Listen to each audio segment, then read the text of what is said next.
Okay, I want to call over this July 9th, 2024 meeting of the Marshall County Board of Zoning Appeals.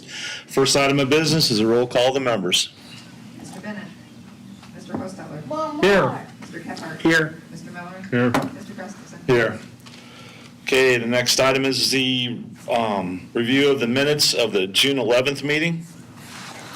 I make a motion to approve the minutes. I second that. Motion made and seconded to approve the minutes. Those in favor say aye. Aye. Opposed, nay. Motion carried. The minutes are approved. Okay. Here's Trent. Hi, Trent. Perfect timing. They said 5 till. I said right on the money. You want to add him to the roll call? Yeah. Here. Okay. Well done. Yeah, he's just a little delayed, but that's okay. Sorry. Hey, Okay, first case, 24 BZA 22, Dennis and Becky Stutzman. You want to come on up, Dennis and Becky?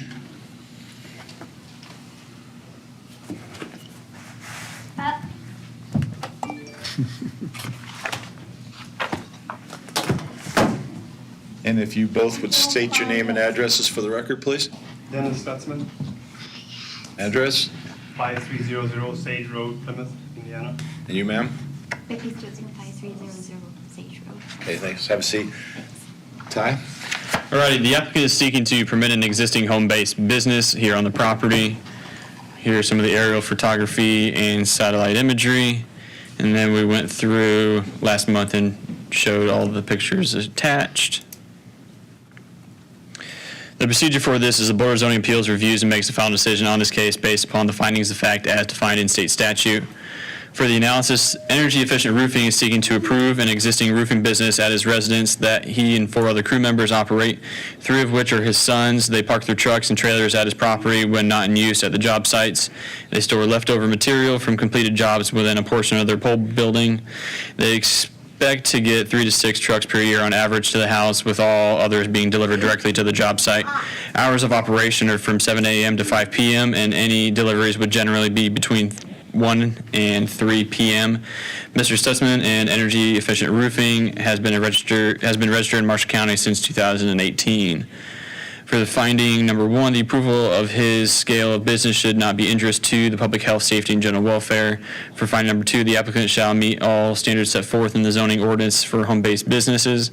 For finding number 3, the special use should not be contrary to the general purpose of the zoning ordinance and should not permanently injure other property uses. For finding number 4, the agricultural district supports small businesses provided that they fit into their given context. For other considerations, topography, the subject property is relatively flat with the exception of a hill with the trees on it. Zoning on the site and subject or surrounding properties is zoned A1 agricultural. For driveways, there are no new driveways being proposed. Parking, there's no new parking proposed. Landscaping, screening, and buffering, there's no new landscaping or screening indicated. For open space is not applicable. Noise production, hours of operation are as indicated as 7 a.m. to 5 p.m. Monday through Friday, with the majority of the noise production is going to occur off-site with the majority of the business operations. Other considerations were none at that time. Number 9, placement of lighting. There's no new exterior lights indicated in the application. Traffic generation, there are no new trips expected as the business does not intend on expansion. For general site layout, there's no new site improvements having been indicated in the application. And so for recommendation on the information provided and the scale of the business, staff at TRC would recommend approval of the proposed home-based business. And this has all been read to you as of last month, and this is a tabled case. It is up for board determination. Anything you would like to add? Yeah, I have a testimony I'd like to read and then Okay. also add some comments. Okay. Do you need a copy of, You can hand copies to Trent and he'll pass them down to us. do you each want one? Just. You've got multiples, Yeah, or I do have, I'll have enough for each of you.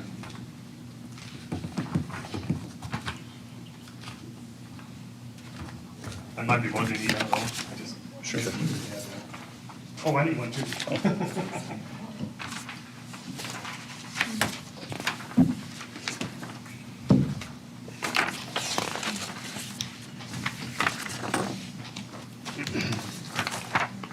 Okay, good. This is what you're going to read? Yeah, Okay. I'm going to read most of it, all except the last paragraph that I'm going to speak out of my, just before I read the last paragraph. Okay, the House of Stewardship by the Council, Energy Efficient Roofing, to whom this presents may come greetings. This is concerning the House of Stewardship and the private affairs thereof. First and foremost, the House of Stewardship and all members and affairs thereof are subject to and protected and safeguarded by the laws of nature and nature's God, otherwise known as the courts of heaven. As the House of Stewardship, our intent is to operate in peace. At the House of Stewardship, our intent is to be productive and upright in the community and to provide a means with which there may be bread on our table and a roof over our head and clothing on our bodies. With a large family of 10 offspring, this can be a challenge, as you may well imagine. In spite of challenges, we are blessed, and the energy efficient roofing trade has allowed us to be a blessing in the community as well as receiving blessings from our house. We wish to note that we have been providing roofing service from our current location for well over 7 years at this point, without ever anyone notifying us of any harm, damage, violation, or injustice done by us inasmuch as the roofing trade is concerned. If we have offended or harmed anyone, I'm very sorry. And moreover, I know not of such a thing, as no one has informed me directly of being damaged. If we have offended or harmed anyone, our request is that Matthew 18, 15 through 17 be honored and practiced. For it is surely a righteous course of action that one goes directly to who or he or she has a quarrel with rather than involving a third party without cause. If the aforementioned due process of Matthew 18 verses 15 through 17 is bypassed, then the self-evident conclusion to the matter is that there is no cause for concern and all is well. Now I'm going to go back to a little speak of how we started and how it all came about. When we first started, of course, obviously we both started our roofing business, and I got a hold of my tax accountant, and he told me I need to get an EIN number. So I didn't know how to do that, so he did it for me. So then, climbing on a little bit, not very long later, I got an opportunity to do a job for the city of Bremen, and before I got busy, I forget the guy's name, called me and said, "You're not registered with the county." I said, what do you mean? I got the EIN number. What are you talking about? He told me all I needed to do, so I went down to the county, took care of all the getting registered with the county. What's all the things you got to do? Insurance, when you have employment, I forget what it's called now. Yeah. Anyway, whatever I needed to do, whatever it was, I took care of all that. And here I was getting permits all along. Nobody said a word that I needed to have this variance. I didn't know I needed this variance, by the way, at the time. Getting permits, nobody said a word. We moved to where we're at now. Road conditions were in bad shape already then. That's what's going to come up tonight, is bad conditions of the road. But our trucks and trailers are causing bad conditions of the road. That's what came up last time anyway. I assume that's what's going to come again. We're ruining the roads with our trucks and trailers. So, fast forward, now back up a little bit. Neighbors were nobody complained. They were all, as far as I know, they were all for it. Not all of them I even knew. Some of them didn't comment, but some of them were happy that my sons were helping me, living on the place. They're all living there now on the property. They go to work in the morning with the trucks. They come home in the evening, sleep. Next morning, same thing over. That's our process of work. Well, like I said, they were all happy with it. Nobody complained. They were all for it. Here I come and build a chicken house. Now I got some mad neighbors. So I feel the real reason they're opposed is because I did everything in compliance with the chicken house. Everything. Every step of the way was in compliance. So now they're mad because I built a chicken house, and now they claim they're opposed because I'm ruining the roads. That's the reason. That was the reason last time. What they're coming up with tonight, I don't know. So now, for my last paragraph I'm going to read. In light of all the facts, our request is that this matter be permanently vacated, and we all go home and do the best we can to be upstanding, peaceful, and productive in our daily lives. And as you can see, every one of 4 of us signed this. All of our family members, well, me and my wife, and the 2 of my sons that are with the business, working there. Another son is also with the business working there. That is basically our story. What do you mean you want it permanently vacated? I mean, I would want the variance to be approved and then, So you want the variance to be approved? Okay. yeah, absolutely. A variance to be approved and then. Okay. And then leave it go. Not keep bringing stuff up again and again just because I'm mad. Okay. Anything else? No? Okay. I just agree with Dennis. You what? I just agree. You agree with that? Yeah. Okay, thank you. I thought she said she disagrees. Me too, as well. We're gonna be here for a while. You guys got any Would have questions? brought me. You, go ahead, Trent. You had said in your statement that when you moved here, so the business has been in place for 7 years. Has it been in this place, this location? No, it's been in this location for 7 years. Okay, But we initially started a business in Bremen. Okay. Where we lived before this. so it has been in this location. And then also in your statement, you referenced to some of the remonstration that you think you're going to get. You said the last time. Last meeting. Last meeting. It was tabled Okay, last. Table last meeting, okay. I'm just gonna bring it to today. This is real close. I own property within 2 from there. My other farmhouse is right there. It's right in my neighborhood. They built a chicken farm. It's 20-some thousand chickens, free range, right behind, right in this area with all these houses are. And that's, the neighbors are not happy about it. It was below the CAFO, so he was able to build it. And that's when this stuff started coming around, so. Since you were, That helps he wasn't here at the last frame- meeting, That so. helps me frame the chicken coop. It's a Okay. little bigger than a coop. Right. Okay. Okay, any other questions? Does someone make a motion on public Make a hearing? motion to open public hearing. Do I have a second? I'll second it. Motion made and seconded to open public hearing. Those in favor say aye. Aye. Opposed, nay. Motion carried. Public hearing is now open. Anybody here to speak in favor of his request? Come on up. If you would have a seat at that table and state your name and address for the record.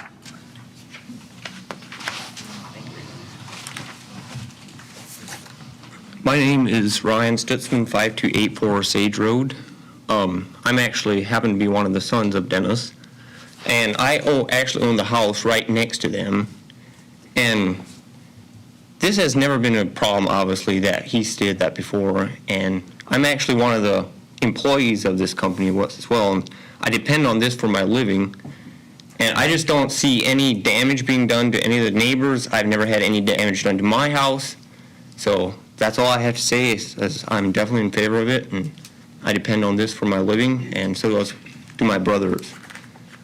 That's all I have to say. Thank you. Thank you. Thanks. Anybody else here to speak in favor? Okay, anybody to speak against? Here we go. If you would have a seat, state your name and address for the record, please. Rod Sarber, 4954 Plymouth Port Trail. If we go back to the last meeting, just like the beginning of this meeting. Hey, Rod, just talk to us. Don't talk to Oh, them. okay, I Talk was to us. kind of And referencing we will. Ty there. Okay. Ty described the business, hours, employees, had a picture of the building that's being used for this business to operate out of. And in the last meeting, at about the 34-minute mark, Jeff, you were doing what you're supposed to do, Okay. doing some fact-finding, and asking him about this business and this building he is using for a business that he is not permitted to use yet. Well, at that point in time, things did not look good for Mr. Stutzman. And he bailed out, and you questioned him about what he is storing in that building for this business, and he misled us and said nothing, period. So the deception, I think we can say he is politely less than honest in this situation. He also claims he did not know he had to go in front of this board I think the first thing I'm going to do if I'm starting a business, I'm going to be on the phone. What is required of me? What do I have to do? Matt, I'm sure you have spoken to many city, county, state officials just to inform yourself of what is required of you. I mean, you're in a need-to-know situation. He could have called any office in this building, assessors, treasurer's office, anybody. They would have pointed him in the right direction on what he needs to do. They would have given him a contact. Ignorance is no excuse. If I tell an officer I didn't know it was a 30-mile-an-hour speed limit, too bad. Don't matter. You're getting a ticket. The only reason that a person does not take the steps to inform themselves of what's required is because they don't think they have to follow rules and regulations. That's the only reason. There's no other reason not to inform yourself. You just don't think you're above the rules and regulations.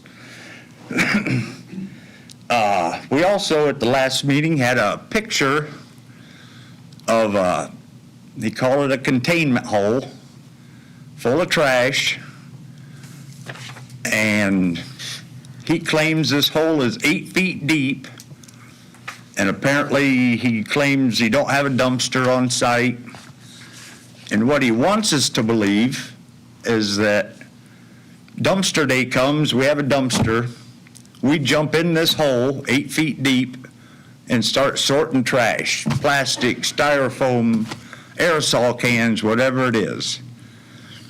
But he also claims he has 2 dumpsters a week. Well, at that point, you have a dumpster on your property every day of the week. Why is trash going in a containment hole? A little common sense says he's throwing a match in it and burning it. Just that simple. The road issue was brought up, and I've lived this area my whole life. 59 years, this has been a paved road. Never has it gone back to a gravel road. At no point in time. Until 3 to 4 years ago, it deteriorated, which Mr. Stutzman claims it was already deteriorated. Well, it's always, my whole life it's been pavement, but now it's turning into a dirt road now. That's just the facts. There was a comment made by the board that you see these cases all the time, just like this. This is not like other cases that are brought before the board. Dennis gave himself a 6-year furlough on this process by not coming here in a timely manner. So he's had 6 years to make a positive impact on our community and has failed to do so. The opposition that will be speaking, they're not speaking about what ifs, what might happen. They're speaking from experience. They've seen it. It's not a mystery. They're living the experience. I think their opposition should carry a little more weight in the board's decision because they're speaking from experience and not just maybe this might happen or possibly this is what they're experiencing.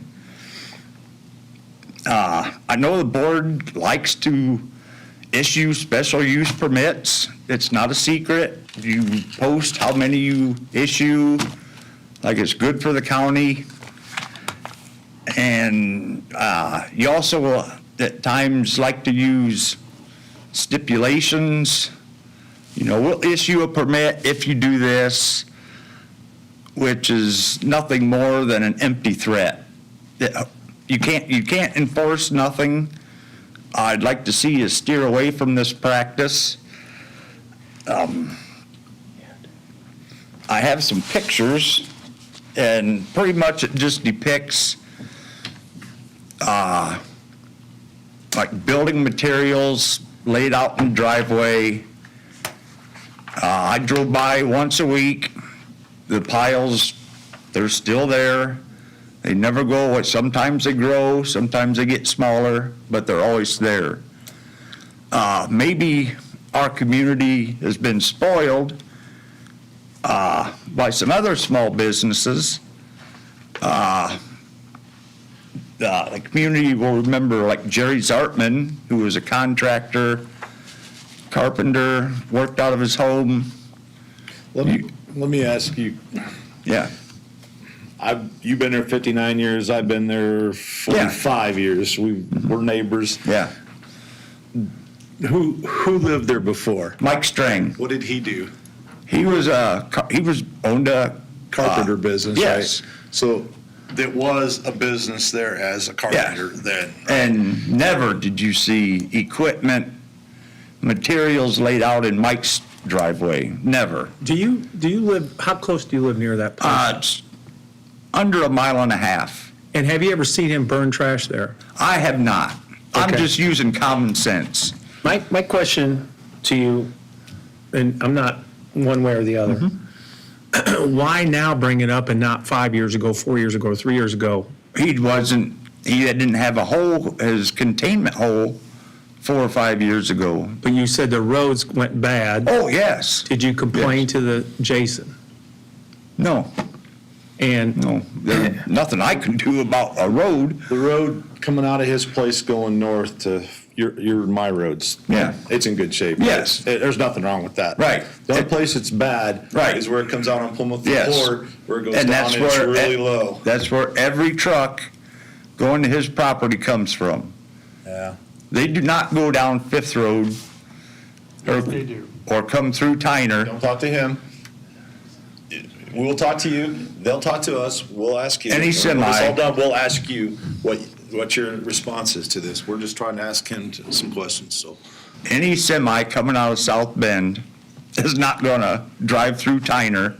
How many trucks do you think come through there? I mean, you don't live there, so they don't go by your house. They It's don't- gonna be the one. I that don't know. I talks. got a picture that, Okay. I've drove down there, I mean, I'm there, Yeah. I've actually done work at his Yeah. place, the pond that's in the picture. Yeah. I actually dug, that was a USDA job, so, but, okay. We got a lot of stuff going tonight, if you can. All right, I'm Specific that you almost want. there.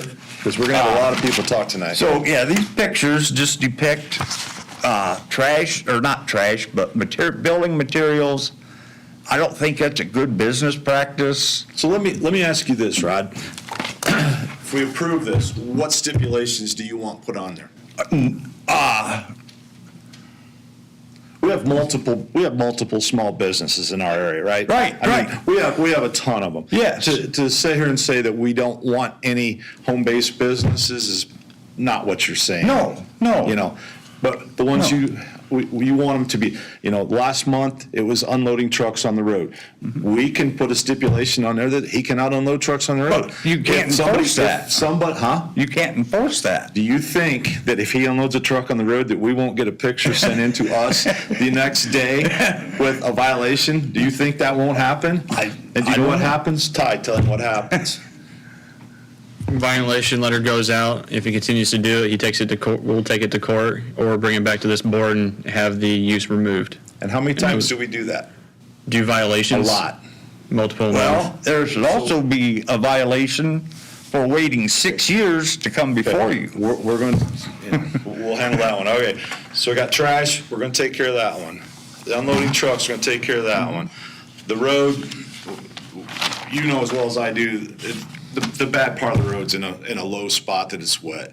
So, But for 59 years, it's been all pavement.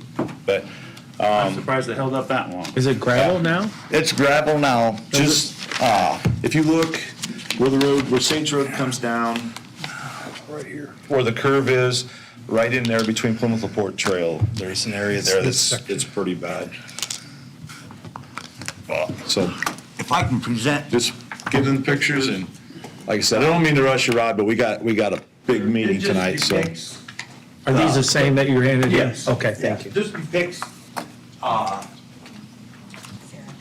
the building materials laid out in the driveway. There's one picture of the intersection at Plymouth Port and Sage Road where truck tires are picking up the limestone, and you can just see, Did you happen to have a picture of the trash pit?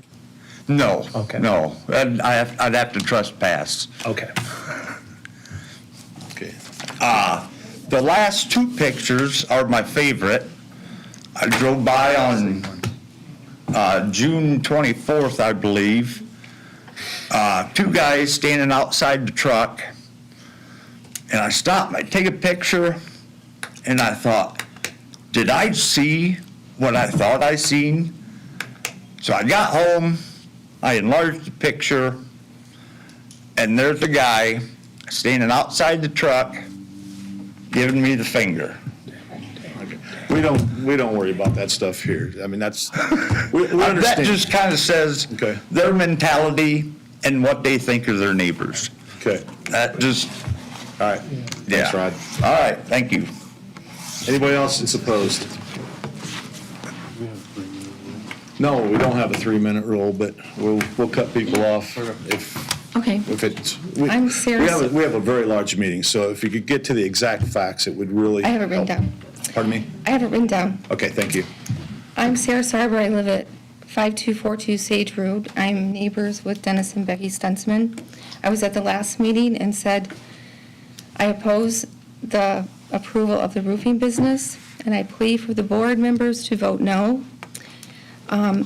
A couple things that it's important for the board members that were not here last time to know, that I did verbalize my concern that this is going to increase truck traffic on the road.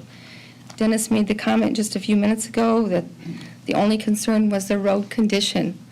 I am very concerned about the truck traffic on the road and the danger to public health because of the truck traffic. Now, it is true that he added a chicken farm. I want to state something. I had a conversation with Dennis on the telephone before he built the chicken barn. He asked if he could buy my woods, so he had more property for the chickens. I asked him some questions about the chicken barn. I told him, I do not approve of you adding another business to your property. He gave me his reasons, like he did today, why he wanted to add this other business. So I did have a conversation with Dennis about this, okay? At that time, I didn't know that he didn't have an approved zoning truck traffic business. I thought that was approved, okay? So with this chicken farm, eggs will be picked up and delivered by a semi or a half semi weekly. Can I ask you a question? He has chosen to add that. How many trucks, you live right next door, how many Yes. trucks does he have bringing building material in a week, a month, a year? How many would you estimate? That's Not hard his for- trucks, but the trucks coming in bringing supplies to his place. That's hard for me to estimate because I do work outside the home and I'm not there during business Right. hours, but What would maybe. What would you estimate?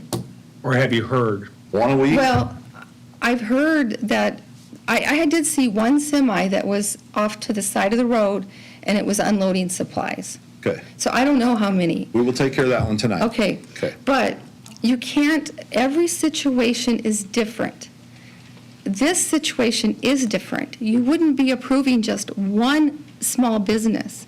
There are three, that would be three small The businesses. point I'm trying to make, Sarah, is that if he has one truck come in a week, one on a month bringing materials in, but he's going to have 10 coming in bringing feed, hauling eggs off and stuff. It's not just the semis, it's his trucks. I was mowing my yard a couple weeks ago, 10:30 in the trucks are morning. pickups, right? And I saw 2 roofing business trucks go by. I saw a roofing business truck go by with a trailer, 10:30 in the morning. Those trucks cause increased traffic to our road. Now, let me clarify. I was neighbors with Mike Strain for years. He did not run his business from his home. He had a business here in town. He owned a building. When he moved, he sold that building. He did not run his business from his home. Okay? So that was made point at the last meeting. So in this situation, if you approve a third business, you are adding more traffic to this road that could be dangerous to the public health, okay? It's a small road. Kids ride their bikes. I've even seen them ride their bikes.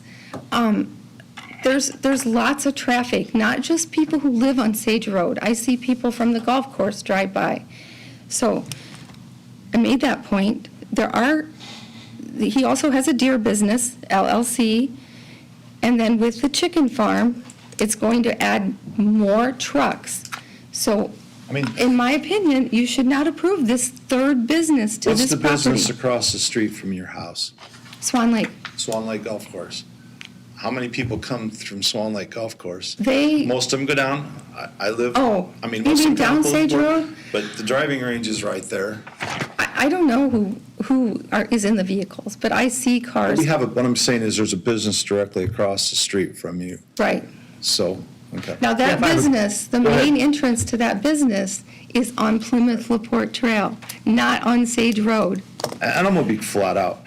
If he didn't put the chicken farm in, would we be here? Would you be here? I wouldn't complaining know about that he it? didn't. Possibly, there wouldn't be added traffic. I don't know. Was the chicken farm approved? It didn't have to be. The chicken farm didn't have to be. It was below the CAFO. So he was Okay. able, yeah, so he's got a permit to do And everything. the deer processing thing? It's a questionable. Tice says deer, it's not deer processing, and he raises deer, so. Okay. So it's agriculture. So we're just talking about a roofing business that's been there for 6, 7 years? Right. Okay. So there's 3 businesses. If you approve that business, it's 3 businesses. There's already been a dog killed on our road. I don't want an adult killed on our road, okay? Now, a couple things I would like to say. I did call the highway department last fall and complained about the gravel road. They said there were lots of roads that they needed to get paved. That wasn't one of the priorities, okay? I did report that. Okay. Okay, I am not opposed to this because I'm angry about the chicken farm. I am opposed to this because of public safety for the traffic on this road. That's why I'm opposed to this, okay? I get it. I have a that question for you. nobody cares though. about the road Excuse me for a minute. conditions. I have a question for you. Yes, The roofing business traffic has been on that road for 6 or 7 years. The chicken farm is allowed, and that traffic's been going on there for how long, Dennis? You mean from the chicken farm, you mean? The chicken farm traffic, It's not complete yet. it's not complete yet. No, it's not. It's still in complete yet. construction. So I think some of your complaint might be when it's complete, there's going to be more traffic for the chicken farm. my Is that correct? concern is that he's going to have 3 businesses on I'm this just property. asking you about the chicken farm. You think that- Of course I'm concerned about the about the traffic of chicken the farm business create farm. traffic? Because I'm you've already cons- had the traffic from his roofing business. I'm just trying to clarify my brain so we can understand. Right. So if you think about it, he's added traffic with the chicken farm. He has a deer farm. Now he wants approval for another business. You can't go back. You got to look. He's sitting here today asking for approval. And if you approve it, you are approving more trucks on this road, and it is a public danger. Okay? Okay, gotta keep All right. moving, Sarah. We got it. Okay, let me make sure. Every situation is different. That's what you guys said at the last meeting. How many places in Marshall County on an agricultural area has a commercial, 2 commercial businesses and a deer business? It's not common to have 3 businesses on one property with the main access to these businesses, a small Sage Road. Swan Lake's main accesses are off Plymouth Laporte Trail, not Sage Road. So I'm worked up about this because I understand. I don't lie, and I feel like my words are falling on deaf ears because everyone keeps saying, we approve businesses all the time. This is different. Okay, thank you.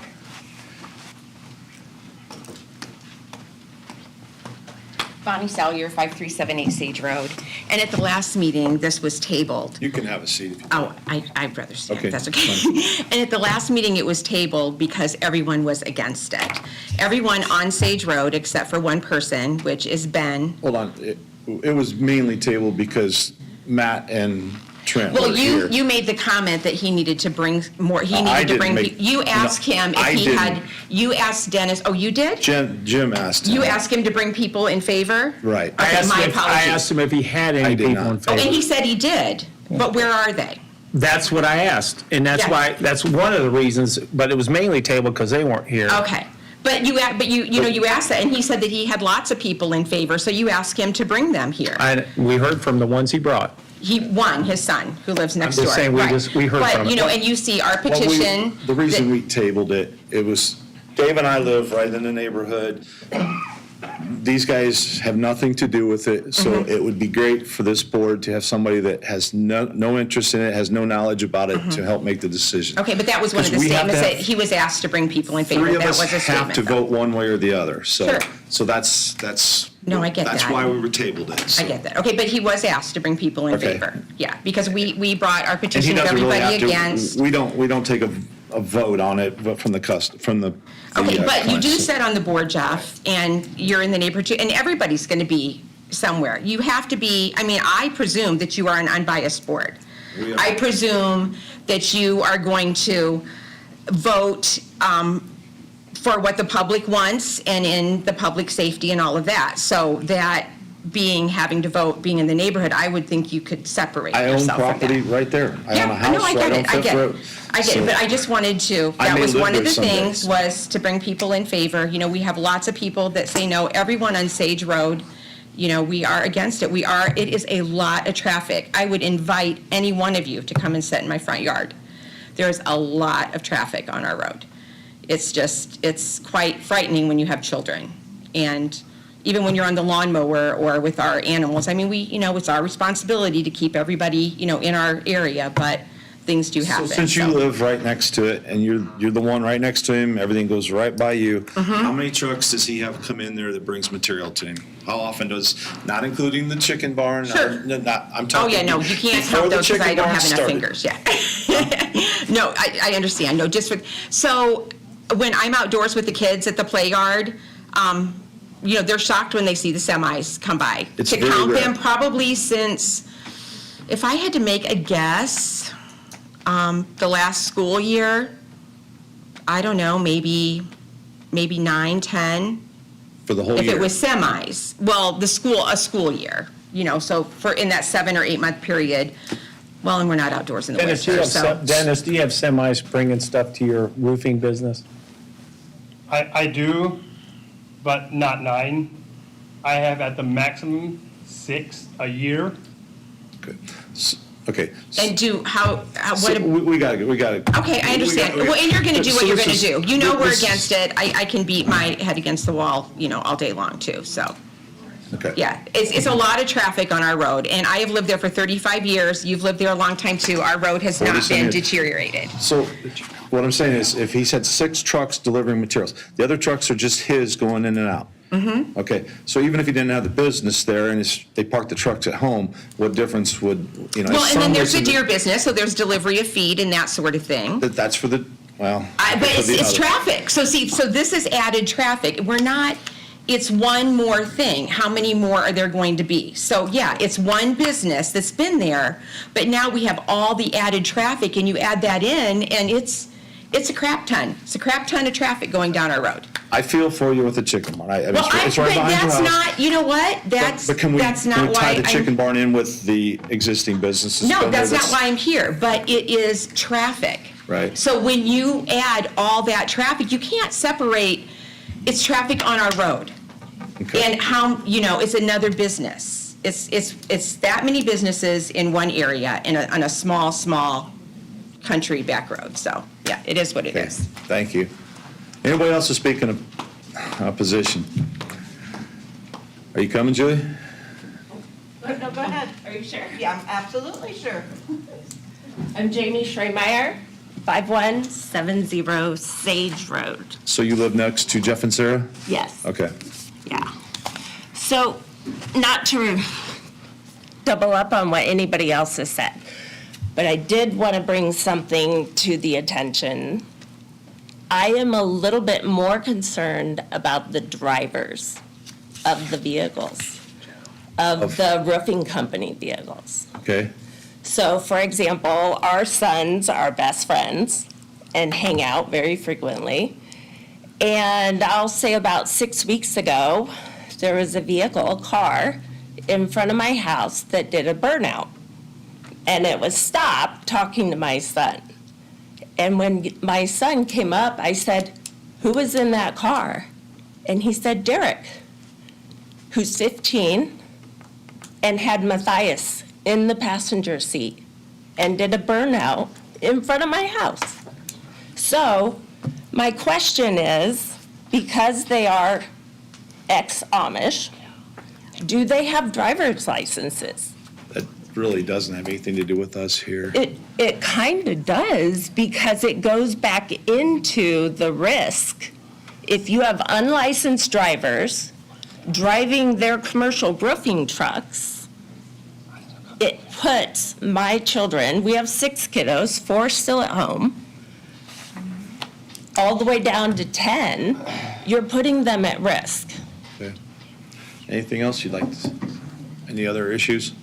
So I wasn't at the last meeting, but I did hear that Dennis possibly didn't Well, know. Just look at us and. Okay, try didn't not know to- that he was supposed to get approval, but he is part of the BNI group that meets once a week.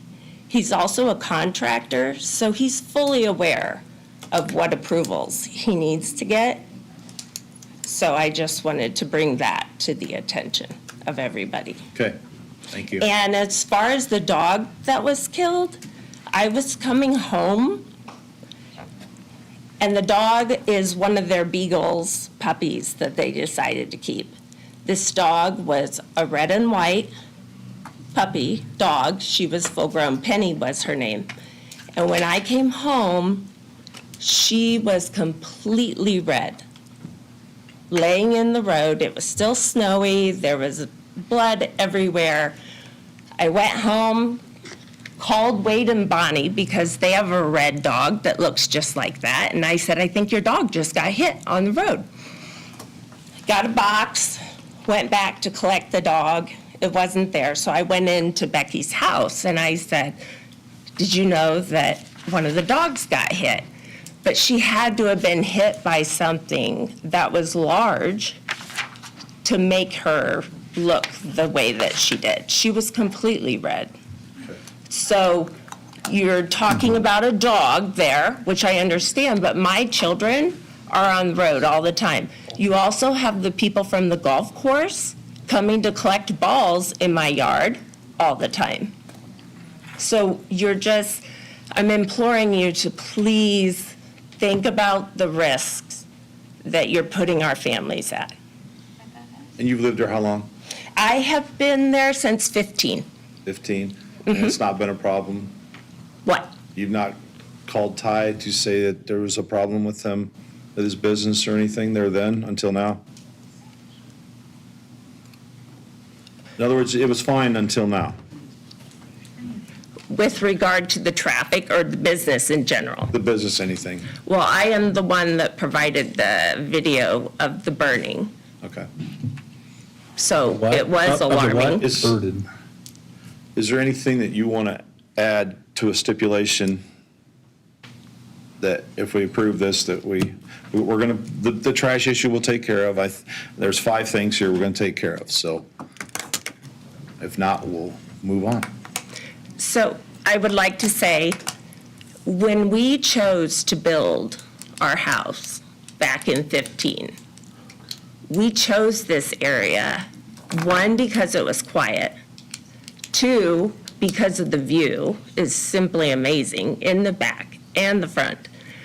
And you diminish that when you allow businesses to come in one location like that. Okay. All right. we gotta move on if it's okay. Thank you. Anybody else? Julie? Did you think I wasn't going to have I knew you were something to gonna add, talk. Mr. I'm sure you're gonna Gustafson? talk, Julie. Can you do me a favor, though? We know the stuff that, we got, I know what you've got. I'm to it. We're not gonna spend a lot of time here. I understand. We have 7 or 9 cases tonight. We've got to get moving through I this understand. stuff. So my name is Julie Spitznagel, 5119 Sage Road, Plymouth, Indiana. And I first want to address that. You're saying that everything was all fine and dandy in the neighborhood with this construction business there since. No, what we were saying is, there's never been any complaints filed. There's never been anything until a chicken house Okay, came. there What was we said. never any complaints before now, because we did not know that this business was not permitted per the county ordinance to exist. We were not aware that there was not a permit for a home-based business there. So the piece of paper makes what difference on the traffic? If, Because he's here now, he's trying to get this. This is what he's Correct. trying to get right now. so if we, as people in the neighborhood, thought that there had been the appropriate permitting process, we didn't feel we had the right to stand up and say that business should not be there, thinking that it had already been permitted by this board. Okay? Okay. So that, once you're aware that a business is not permitted, to me, that makes me want to come up and speak because the appropriate permits were not permitted for this business itself. And that's what I'm not and speaking that's what to he's any. here doing now. He's here to get that Correct. right now. Correct. And I believe that there has been some dishonesty and not true information provided for this whole thing. You can't go back and say, what if not? Yeah, he's here trying to correct it, but this business has been in Marshall County We've already discussed this. since This is already been done. 2016. Do you have anything new to add? I that we do haven't? add something new to add. The degradation of the road at that end of Sage Road did not occur until that business was brought to that area. I've lived there for 63 years. That end of that road never deteriorated until this business's traffic began going in and out of there on a regular basis. How many trucks a year goes in and out of there? I can't say because he doesn't bring his trucks down past my house except when he goes to the new residence he just purchased. There's a lot more traffic at that end of the road that's been torn up, and that did not occur until this roofing business was located on that road. In 63 years, that's the only difference to that end of the road being torn up. I'll testify to that all day long. Let's keep going. There's also, there's just not, I do not want this business permitted now that you have a chance to do that you weren't given before, because there's 4 businesses at this location. There's not 2 or 1. There is the deer business, there's a energy efficient business that we're here to discuss tonight, there's the egg business, and with the Secretary of State, there's another business registered to that address called Tulip Tree Trust LLC.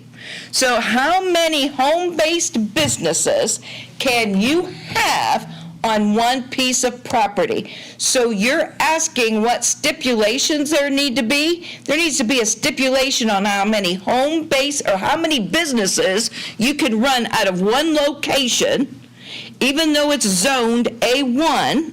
There has not been any. You've got to move on. There's not been any agriculture in this neighborhood other than, or any home-based businesses. This is mostly a residential area.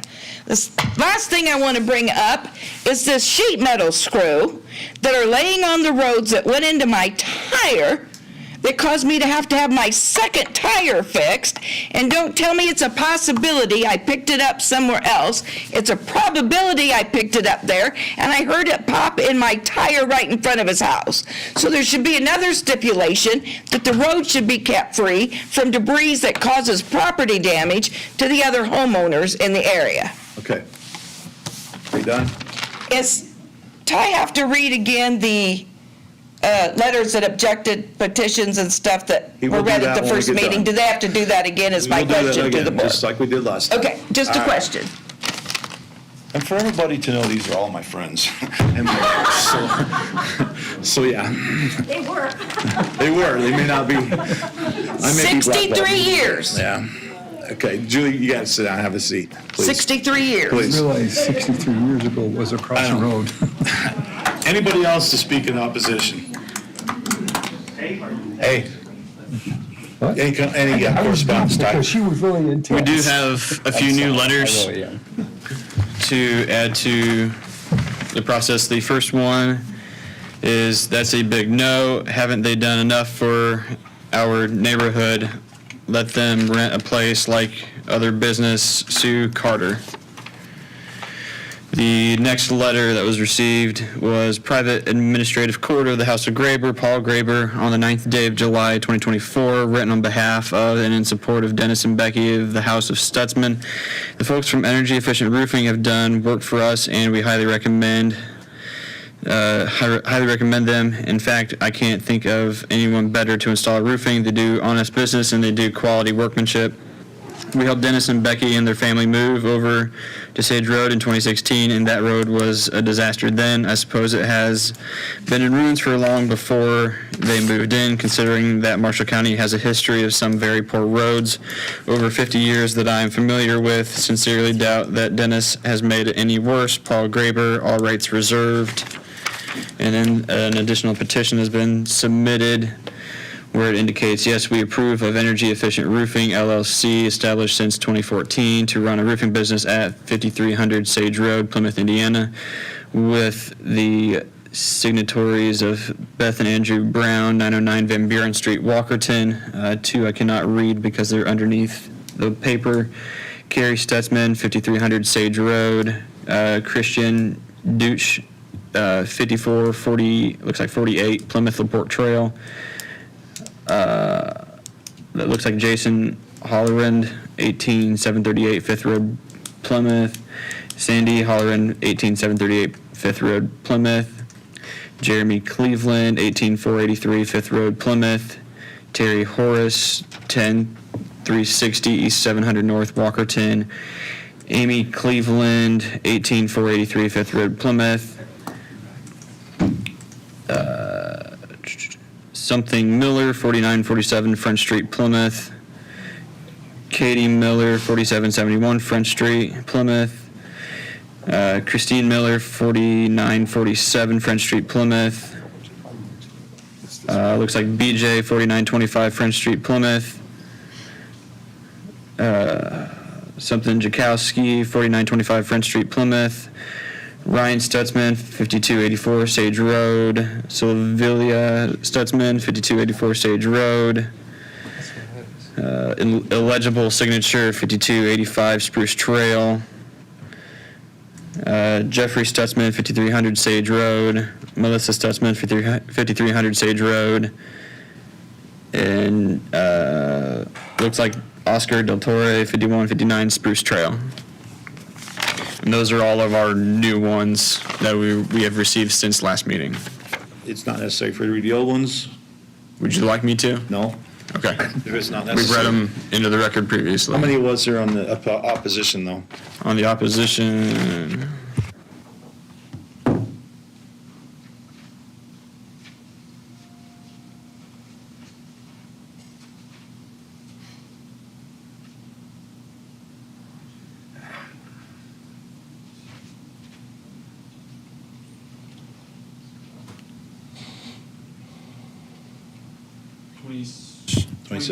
there we go, 27. 27, okay. All right, so motion to close, that's all you have? Yes, sir. Do I have a motion to close the public hearing? So moved. I have a question. Go ahead. Is it closing a public meeting, I can't ask Dennis any questions? Once we get done, you can ask him, Okay. once we close it. So do I have a motion to close public hearing? So moved. I'll second. The motion made and second to close public hearing. Those in favor say aye. Aye. Opposed, nay. Motion carried. Public hearing is now closed. Now you can ask. Dennis, do you burn trash in that hole? In the hole The hole that was they're, there was misinformation stated about that Dennis, hole. Dennis, There was some wood in there and some cardboard in there was burned, and I did use it for a containment area for plastic and stuff that wouldn't blow everywhere. And I have a dumpster there that gets dumped every 2 weeks, not twice a week, every 2 weeks it gets dumped. It gets full. So when it gets dumped, I take it back there again, I take it out of that hole, the plastics, the styrofoams, the whatever, fill it up again, put it up by the barn for the next dump. so, And when that was empty, now the hole is closed let up. me respond to this. Dennis, you wanted me to bury the trash for you, right? I Huh? mean, you called me to bury the trash for you at one time, right? So you have a With my burning, trash you have a trash, burning hole yes. back there. Okay, if you want this to go through, no more burning. You're gonna buy a bigger dumpster, you're gonna get a bigger dumpster, and you're gonna put it in, and you're gonna put everything in the dumpster to start with, okay? Yeah. You agree to that? Yeah. And this only happened during the chicken farm phase anyway. Before that, there was no, Okay, we gotta move on. I know what's going on here. Unloading the trucks. Unloading the trucks for the material. You cannot unload the trucks on the road anymore. that's not a problem. You will get Not the a trucks off the road and Not a problem. unload them, Not a problem. whatever it takes. Not a problem. Where are you gonna take them? The trucks? Off the lane. You have room, you have room in the lane? Oh, yeah. Back to the chicken farm. The road pavement, the roads going out there aren't tore up. We've got Tamarack is in poor condition, is that his fault that Tamarack's in poor condition? I don't know. What other stipulations? That's on basically what I have on there. That's all. So if we're making a motion to approve it, I want to make sure all this stuff's put in there. I cannot make the motion, so. What is the Tulip Tree Trust? What the heck is that? Is that another business you're gonna have, or you're just trying to consolidate your businesses under one entity? That's an entity that actually owns the vehicles, the trucks and everything. Fair enough. I don't need to know anymore. As long as it isn't another business. Thank you. Technically, is the chicken coop's business, or is that treated tied more as part of ag? I mean, guy across the street, I know for me, my farm's got cows and chickens, but I don't think he's got a business for each of them. I mean, if you're For the allowed. zoning ordinance, it falls under animal production. Animal production has different levels to it, depending on how many animals and the type of animal you have within that barn. So in the planning department's opinion, is the chicken coop a business, or it's just, The use of the property for that coop is in animal production. Okay. That's a use under the permitted uses category of the A1 district. okay. And what about the deer then? The deer, that gets into IDEM regulation, whether or not they regulate it or anything to that effect. We don't necessarily get too much into deer. Okay. Okay, I'm just trying to understand if it's a Chicken business. houses cause a lot of problems, man. Cause me a lot of problems. I got a lot of people mad at me, gonna have a lot of people mad at me because of it. So, but we gotta make a decision here. Anybody else got any questions? What do you want to do? So you said there's trash burning, there's truck unloading. Well, he needs a bigger dumpster. No containment hole. I mean, if you gotta get a 40-yard dumpster to put in there, you gotta get 2 of them, 10 of them, I don't care. No more burning. Go ahead.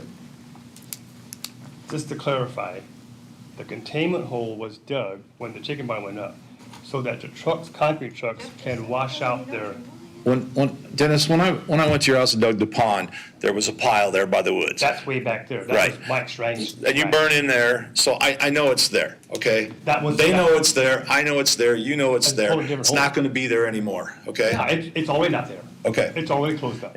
and when the building is done, no more burning that stuff there. No, So, it's closed up. did we hit everything? You got the truck traffic, you got the No burning.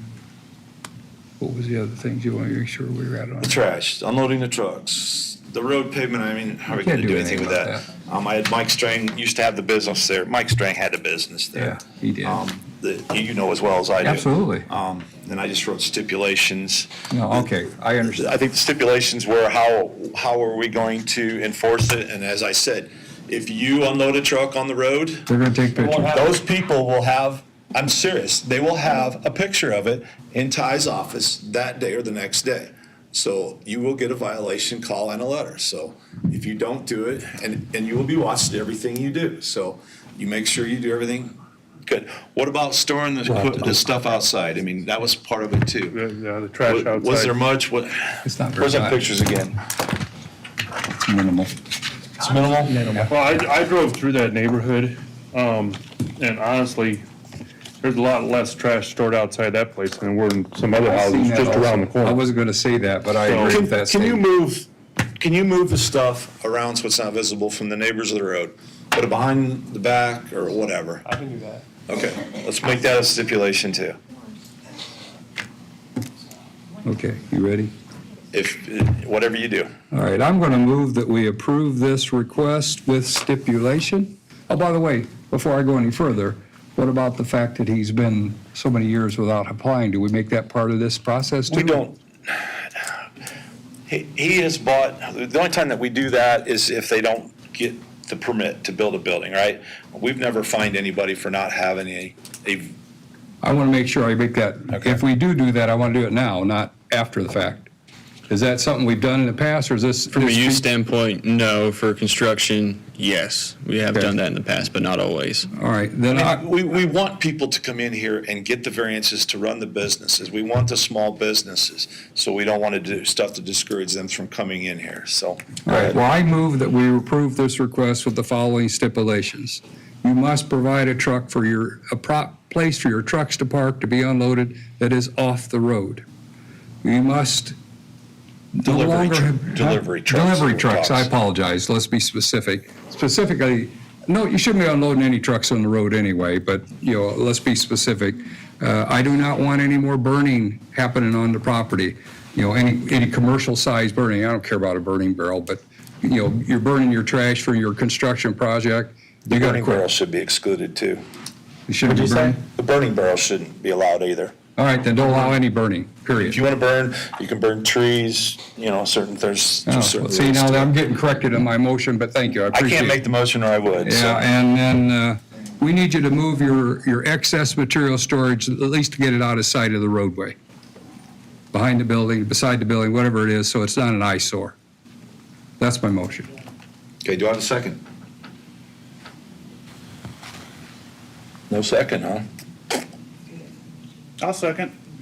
Okay, Lori? Mr. Bennett? Yes. Mr. Hostetler? Yes. Mr. Kephart? Yes. Mr. Miller? Yes. Mr. Gustafson? That it means anything, I'm gonna vote yes. Okay. You can go, thanks. Okay, second case, 24, BZA 25, Jack Jordan. Is Jack or Rope here? Come on up. Remember her? Hey.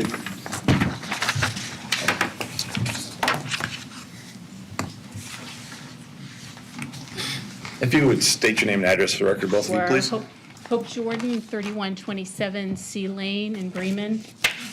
And this is Hope Moore, 403 East Plymouth Street in Bremen. And you the daughter? Okay. Go ahead, Ty.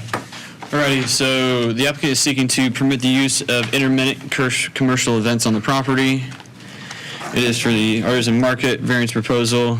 It discusses the project description about different activities, place to shop for development entrepreneurs. And this is all being located at 10329 3rd Road. This was approved previously as a one-time event, as a proof of concept to establish whether or not the board would like to move forward with future events. And so they're bringing this project back before you again in review.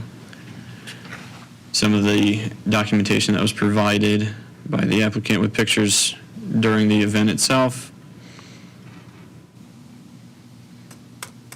parking, and then layout of the property.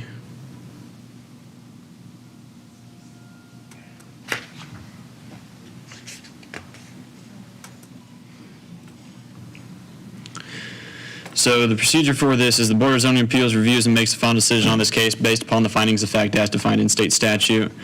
The applicant is seeking to establish the barn for use by various events, including but not limited to artisan markets, seasonal markets, and photography location. The use is currently not listed within the use table, so it is being sought under the variance of use category. Parking would be located to the east of the barn. The concern with staff on ADA matters from the outside is the grade changing going up to the existing mound to get into the upper floor of the barn.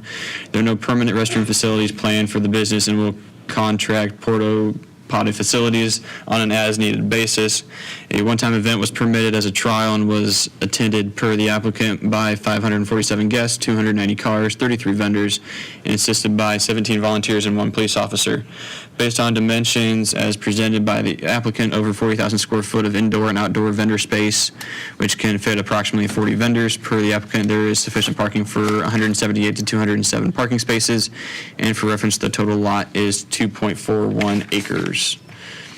For finding number 1, the approval of such facility should not have an impact on public health, safety, but general welfare will be impacted proportionally to the amount and frequency of activity generated at the facility. For finding number 2, the use and value of adjacent, for the use and value of the facility will be affected based on the amount of use, frequency, and length of event times. For finding number 3, the strict application of the ordinance does not address similar types of businesses, but small businesses are supported within the A1 district provided that they do not have negative impacts on the adjoining properties. For finding number 4, the strict application of the ordinance creates hardship due to lack of guidance on such facilities. And for finding number 5, the comprehensive plan promotes small businesses pending their impact on adjoining properties within the agricultural district. So for a recommendation based on the information provided and reviewed by the Technical Review Committee staff and TRC would recommend approval of the proposed use of the barn, provided that the frequency of events is clarified and concerns of the neighbors are addressed. It is now up for board determination. Okay, anything you guys want to add? Hi. Yes, obviously, everything that Ty said, we did have the proof of concept. We followed all the rules and regulations. We did everything you all asked us to do in advance. It was a success. You can see in the packet, which, I mean, we have clear pictures. We had safety, we had security. There was no trash being thrown around. All the concerns of the neighbors were addressed. And, you know, as we discussed, you know, the Marshall County Economic Development wants opportunities for Marshall County residents to have a place to sell their wares, to promote the arts, to have a positive impact on the community. We're good neighbors. You know, the barn was in disrepair. It's a beautiful old barn. Our son-in-law's been working his fingers to the bone on it. You know, it looks a lot better. Structurally, it's better. We're just here to improve the community. We're not horrible neighbors. I mean, we're not looking to cause an issue with any neighbors. We're trying to open it up for young people. Move to Marshall County. There are things to do on the weekends. There are places that you can sell your wares. It's just, we feel like it was a proof of concept. We proved everything. Nothing went awry. And we're just here for final approval of this. How many events a year do you think you'll be holding? We're looking at 4 to 5, maybe. I know that Jeff was down there watching the event, and was there any instances, anything happened, anything bad? Nothing at all bad happened. Because I know he was down there watching, you guys were parking cars really good. Yeah. I'm sure he'll add. Yeah. It's gonna be a long night. Gosh, I lost what my train of thought was. Somebody else got any questions to ask?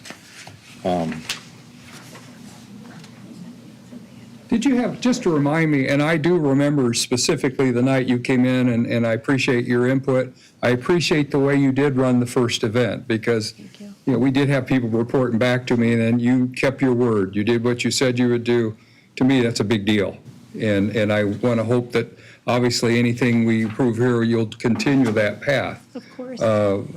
But how did we handle the traffic? Because I admit I didn't make it. I wanted to drive out there too, just like what Jeff did, so I could see. We would have loved to have you. Well, I appreciate that, but how did you handle the traffic in and out of the parking? Did you bring them in, we'll say the entrance by the barn, and then have them travel back so you kept that corner closed and, We kept the corner closed. because that was the big safety issue. It was a you- big concern all the way Yeah. around, even though the highway department did come out and inspect and say they had no problem with us I using it. believe you, but We you- did not use it. They came in and out that one drive.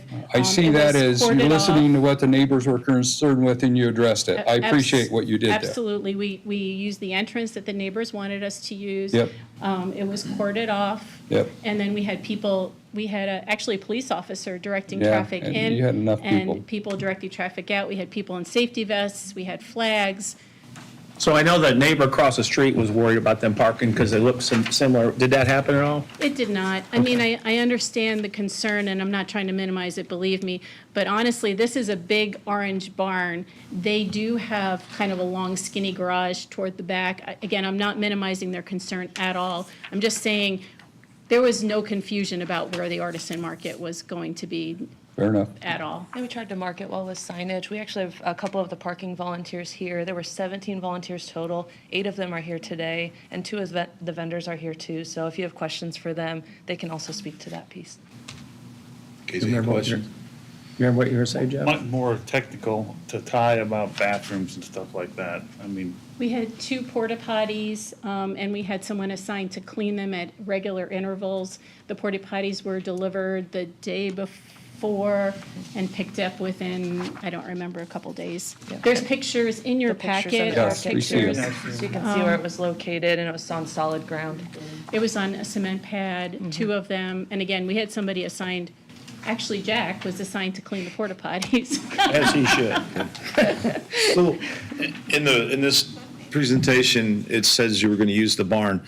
The last time you decided that you couldn't use the barn because, are you going to, is that from last time or is that That was new? from the very first, I Okay. came before the board twice, so it was the Right. very first time, and then you said not use the barn. so No, we I didn't. don't, no, you said But that. yes, we said You we said it was wouldn't gonna, because I due to think they wanted ADA sprinklers or compliance. something. ADA compliance and so forth, so we did not use the Me personally, I inside of would the- like you to use the barn. Yes. So, Well, we would like to, but we, because of the compliance, we did not. It was all outside. okay. plan going forward though would be to, I mean, we're gonna do the outdoor artisan markets. We are making improvements to the interior of the barn. It needs a lot of work. I mean, it's, There may be a point in the future you may use the barn, but not till you're ADA compliant. exactly, we would meet all of the requirements and everything. And I learned a lot about what all the requirements are, and so we're I do not, remember your first meeting also, so. I was like, holy cow. Yes. But I'm learning. Ty, my question, this next question for you. What's the difference between this and a garage sale? If they hang the sign out there that says garage sale and the people stop, what's the difference? Without getting into the definition of what the zoning ordinance says, I would say you would be more in line with your personal property, your family's property, and what you're selling. This is more of a, Bringing vendors in? right, more of a Changing, okay. bona fide business aspect, flea market establishment, Okay. depending on how you want to term it, if you will. You're essentially congregating a group of these aspects, and so it gets more towards a commercial operation that has intervals of occurrence, whereas a garage sale, you may have usually every year once, or it may rotate every couple of years between you and a couple of family members, or however you usually have that set up. Okay, so if we put a number that you could do it, you'd be fine with that? What would that number be? I would prefer 5. 5? It's approximately seasonal. That way we can do a spring, a summer, a winter, that sort of thing. Okay. The biggest problem with it is the parking area is a potentially wet area that the day that it was there. I went out there, I was there 2.5 hours. I came in from the south, the north, the east, the west. I parked down to the west, a mile or half mile down the road, because one of the complaints was there was a hill and you couldn't see. Well, I sit there, I took the cars, so I'm sitting there watching, and I can see you guys got people doing all of, you did everything we asked you to do. And as I sit here and we gave you the opportunity, I knew you would. I knew that you would do it. So, and No, I thought you done a really good job on it, so. And if it was wet, we would do a rain date or something like that to make sure that cars could park safely and not get stuck. Okay, so you would have a way to cancel it so people Yeah, just, okay, so you wouldn't have it? Okay. I mean, if you had a 20-acre sand pasture right next to it, I wouldn't even have a problem with it, I can tell you that, so. Yeah, we're not trying to cause problems. We're No, not I- trying to have any issues or get anybody stuck. We don't want people's cars stuck in our. Right, right. Yeah, we don't want that. And like I said, my biggest thing is the girl across the street's place. I mean, it was part of the farm. The buildings look very similar. They're both glazed block. I didn't see anybody pull in there. They were sitting there on their back of the car, you know.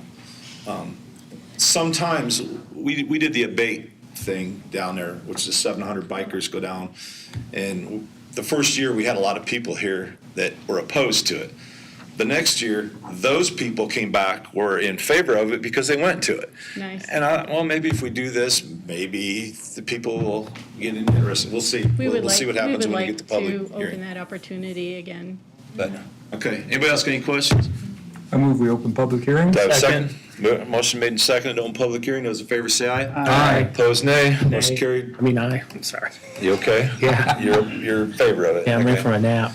Passed then. Public hearing's now open. Anybody here to speak in favor of her request? Come on up, have a seat.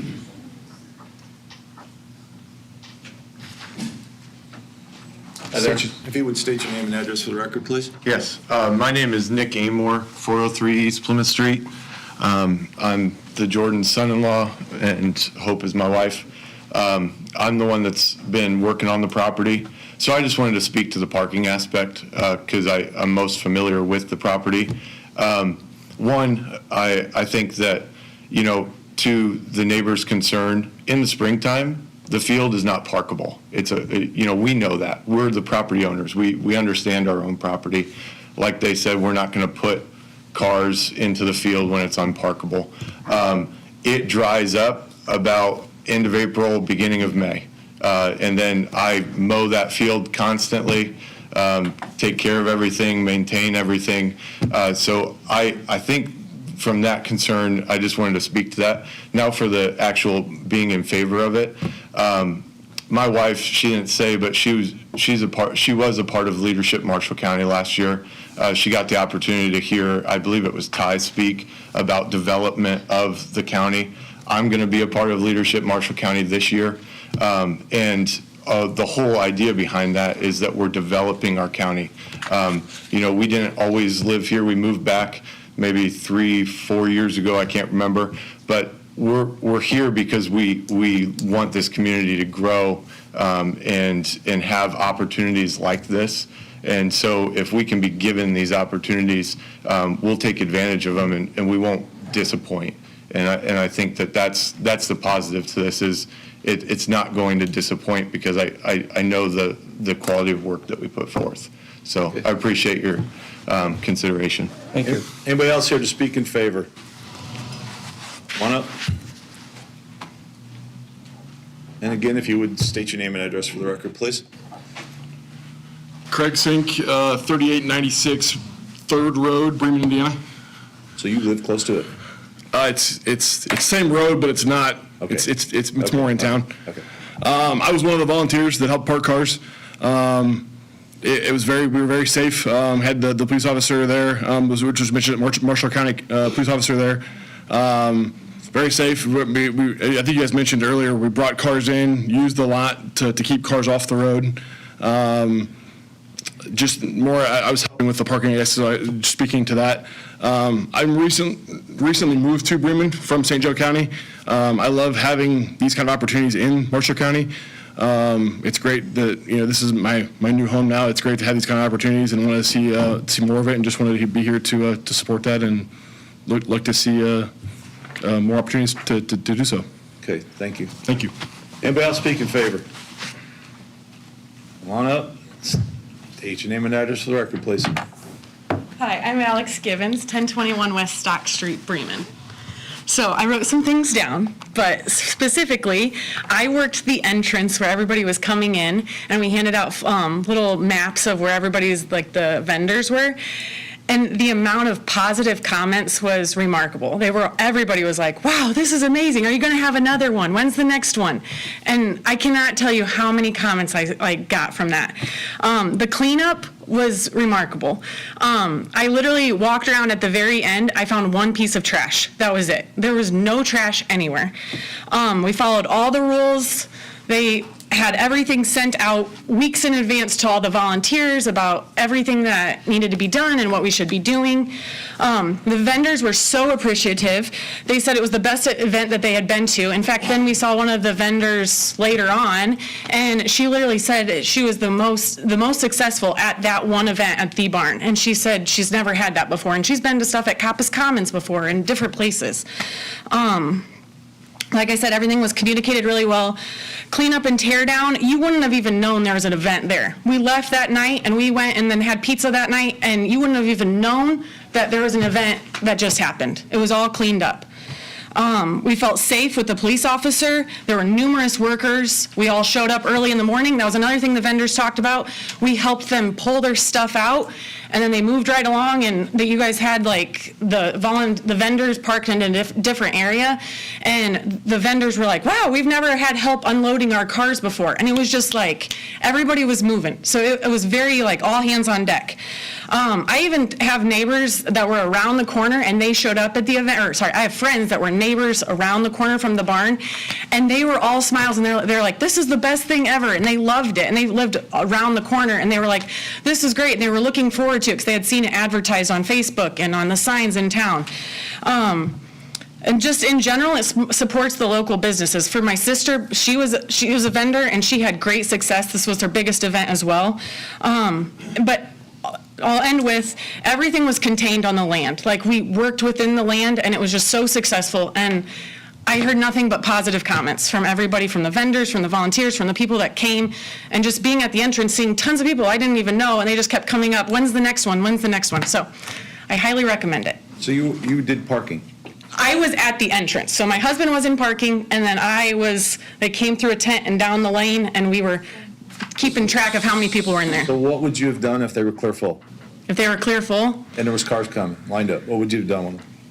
there was different things we had ready to go, because we talked about, like, if we needed to have people, like, come in and out, and I know they talked about having people park, I thought, at Jordan's house, and then coming if we needed it, but honestly, there was a time where it wasn't even full, but it was getting like. I guess the point I'm trying to get is, what if she has twice as many? How many do you have? Yeah. 500? What if you have 1,000 come? What are you gonna do?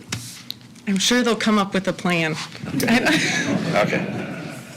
But I know they had different things. I mean, there's lots of space there, and I didn't know if she told you what to do, if I mean, she did. I wasn't specifically parking. They can't park along the road or anything like that? Yeah, we knew we we could not park on the road. My husband specifically was in charge of it, and they all said, no parking on the road. Because Okay. they joked that they should put me in charge of parking, and I said, I don't want that. So they knew, Okay. no parking on the road. That was clear. Thank you. Yes. We gotta move on. Thank you. Where am I at? Still a favor, right? Anybody else in favor of the motion? Come on up. My name is Dawn Amor. I live at 67746 Lake Trail, Lakeville. Not Bremen, but Lakeville. Okay. I am mother-in-law to Hope. I was there early. So the guy that talked was your son, the first guy? Yes, that's my Okay. son. I was there, hours before and hours after. Dittoed everything Alex said. I won't repeat all that and take the time, but we did talk about if we were going to get full.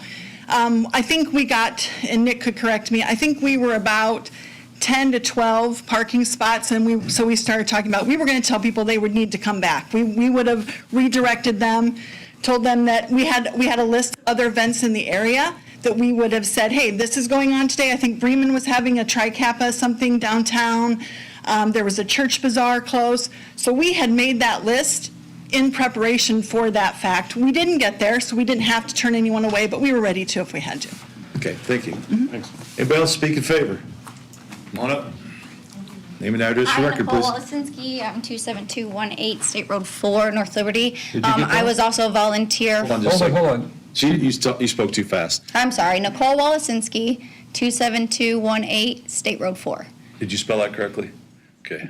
Okay, go ahead. I was a volunteer for parking. I also wanted to state that the way we were having them park, so that we had more there, it started to get a little congested, but we never ran out of spots. And by the time we started getting full, people typically don't linger at these events long. They make their way and then they start leaving. By the time that, the first group or crowd started, after that, it was moving very, very efficiently, and spots became available to where there was less of us having to direct where they needed to go. That's Okay, it. thank you. Very good. Anybody else in favor? Come on up. Name and address for the record, please. We get overtime. Todd Stuckman, 2821 Fur Road, Bremen, Indiana. I was a vendor at this event, and honestly, she did a great job. And a good amount of credit goes to you guys, because the points that you made are all valid points about the parking. We try. Yeah, and being there first, they might have made mistakes. They did not, thank you. And there's nothing of the objections that is positive for an event like this. If you park them in the mud, they're not coming back next year. So it's just that all those are detrimental to them too. They're going to work their rear ends off to not have that happen. Okay, thank you. Anybody else speak in favor? Nope. Anybody here to speak against? I think Katrina wants to go first. She's on her way. Second. Okay. I thought your motion was. Pardon me? I thought your motion was. No, I'm sure you're going to come up though too, so. Those are just a couple pictures, and most of them were on video, but cars parked alongside the road. And If you could state your name and address, both of Gotcha. you for the record. all right, I am Katara Murphy. I'm Cody Portella, 10328 Third Road. What was your address? 10328 Third Road. So you guys Right have to go across the street. Yeah. Okay. Right out our front door. Okay. You did talk to us the last time. Yeah. You did. I remember you. Yeah, yeah. I don't remember you, but you must come by yourself. No. I was here. He's quiet. Fair enough. Sorry. Go on. I'm You're sorry. good. Talk. I guess I'll start with everyone who spoke for it so far doesn't live in the area. And then I'll reiterate that this property is entirely too close to us to be comfortable with any event. It was a nightmare to have 600-plus people and 300-plus vehicles 30 feet from our front door. Traffic starting at dawn, this market negatively affected our home in multiple ways. To name a few, a generator was placed outside on the north side of the half-circle drive. Directly out our front door, a loud generator for a food truck that was promised not to be there. There was live music set up in the barn. Two rules broken: no utilizing the barn, no live music. And then I don't think, we never said anything that she couldn't use the barn. She's said that she couldn't use the barn. Well, We didn't, that wasn't I our would hope she stipulation. would respect the word that she gave. I would prefer she used the barn, so we'll ask you the I'm question. sorry. Vehicles were consistently stopping alongside the road to chat with others or to chat with vendors. As expected, the low-capacity road was not suitable for this event. The road was backed up majority of the day, and these rural roads are too small to just go around, ultimately disrupting the flow of traffic. Multiple times I have videos of vendor vehicles backed up before the market even started. Cars stopped in the road for minutes, reversing down the road. I even have a video totaling 6 minutes of a trailer that's back end was hanging halfway out the road, halting traffic while they organized a place for it. The one market was a complete invasion of privacy and disrespectful behavior from these neighbors. Not only that, but we are at risk of losing our rural community. Personally, we observed this property to be too small for the owner's ambitions. The owners were given a trial and proved that they couldn't follow the minimal request. Giving them that okay, and give them that okay, and they'll continue to disregard rules implicated for safety. They'll continue to disrespect my home and our community. And I can appreciate a vendor's point of view. However, they're coming from outside the neighborhood, and they don't have my neighborhood or my home in their best interest. Is that it? Yep. So they've come in and took an old barn and fixed the property up really nice, right? I mean, it's nice, isn't it? It looks the same to me. It really does, just the silos painted white. You are the top person that I'm concerned about having an issue with the event there, because it's Right. right across from your Right, house. and you know? they clearly want it to be way bigger than it already is. I mean, at what point do you take your loss and go move into a town setting where it's suitable? Because this is a rural community, not community-wide events. When I was there, you guys were, I went by there, and I was there for 2.5 hours. I spent a lot of time there. I wanted to see everything. I wanted to make sure they did everything we asked them to do. I thought we asked them to do stuff that was way beyond what we had the right to ask them to do, but she's done everything. She did everything we asked her to do, didn't she? I mean, I she felt did- like the generator was disrespectful, especially when We they didn't- we moved didn't- the truck. We didn't discuss the generator before, did we? At the meeting, we didn't, nothing was talked about on the I thought generator. that we discussed no food trucks to be right out front. But tonight, we can, you ready? Ready. That's $5 if your phone goes off during the meeting, so. But she did a good job, didn't she? I mean, really.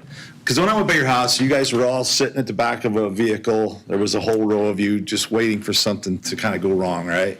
I mean, we weren't waiting for something to go wrong. We were kind of just But you were taking watching. a I mean, view of what's you were in the happening. house doing something else. You were sitting there to try to Yeah. to watch everything that she did, right? I mean, yeah, our property is right there. Why wouldn't we be?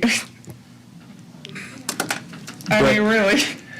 And like I said, I live in front of Swan Lake Golf Course. Anybody that goes to Swan Lake Golf Course has to come down my road that comes from the north and goes by there. I mean, there's hundreds of cars. You know, I've just gotten to the place I'm used to. Right, but it's not a food truck. It's not live music. It's not right in your front yard. What if they had a garage sale? A garage sale is, what, 2/10?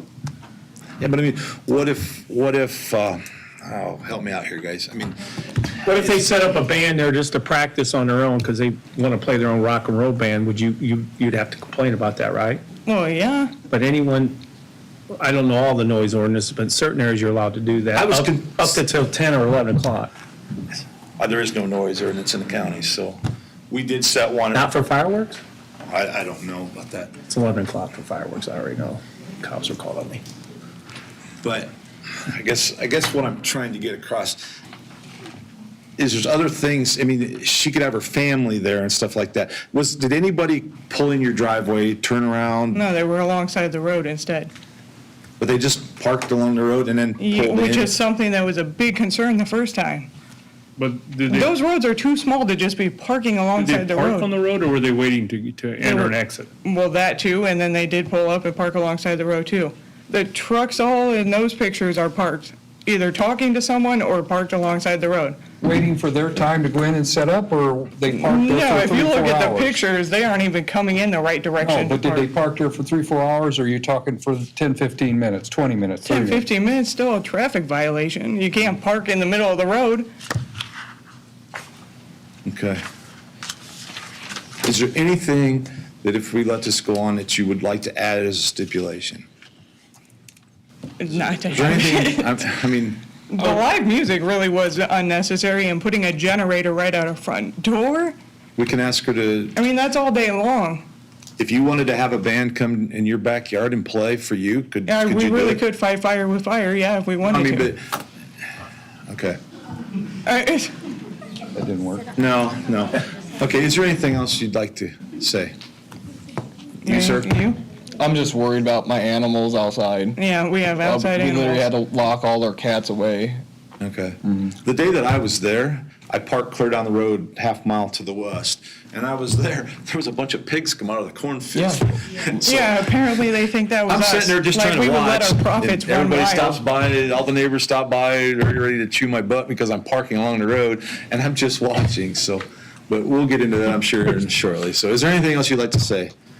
Okay, we're gonna try to do what we can to make it as good as we can for you. Okay. I mean, ultimately, it's too big of a project for that property.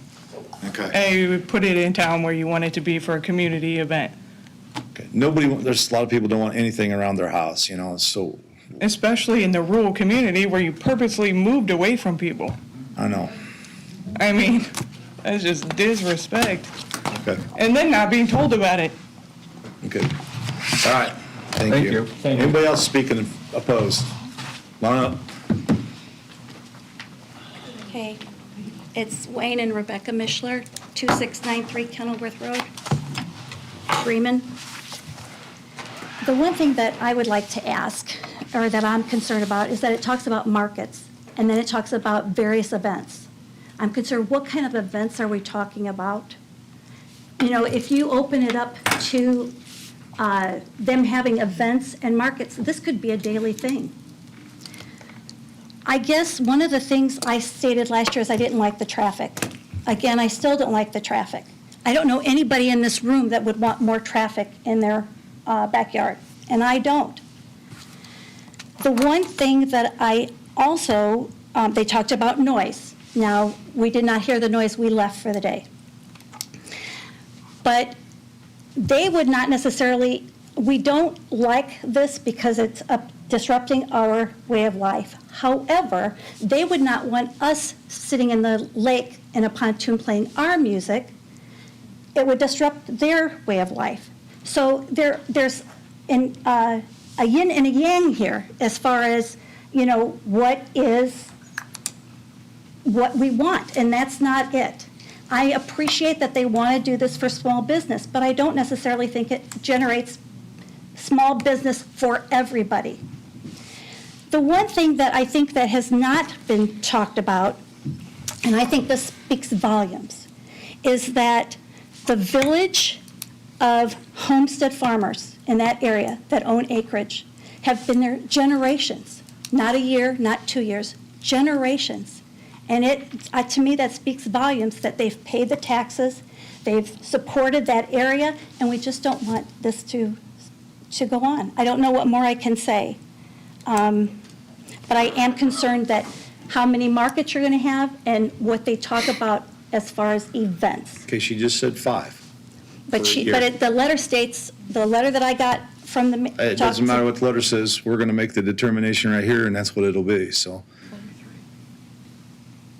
Well, Jeff, I'll be honest, I don't want any events. And I appreciate, I know. you know, you said the barn, I appreciate that the barn's being used, not necessarily for a market. And I do agree that the place has been. It's been cleaned up. It's been cleaned nice. up, yes, it's taken care of, and I appreciate that.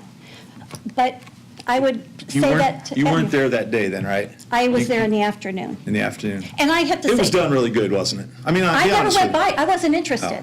okay. I don't get the draw, Jeff, I don't get the draw. I don't get it, that's me. But maybe it's because I live on a farm.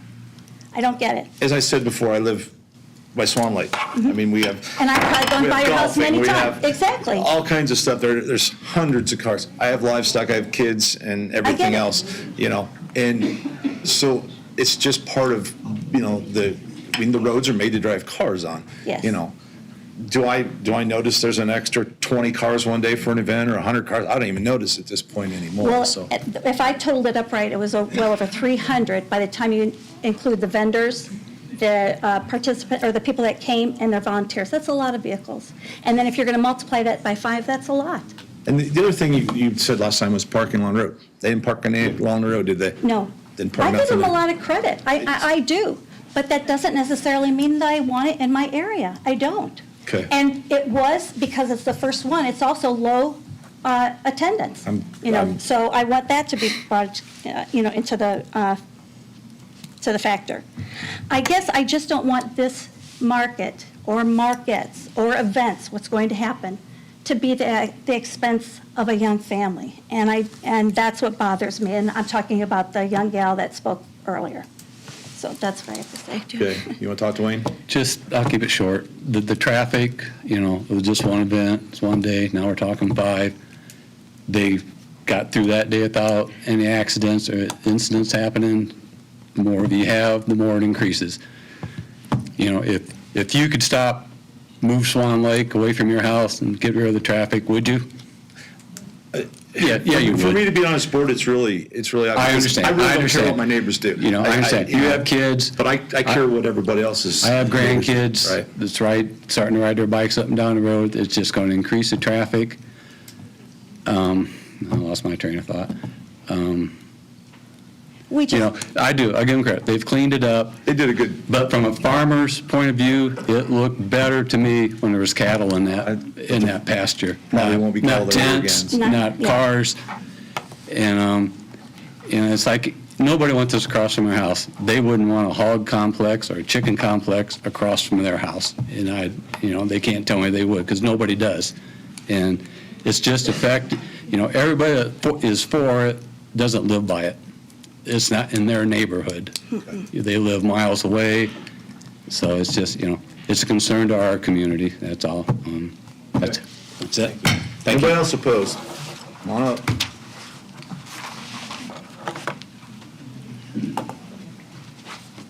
We still on the second case, right? Should be a good night for us. We get overtime. Yeah. Yeah, there's no overtime.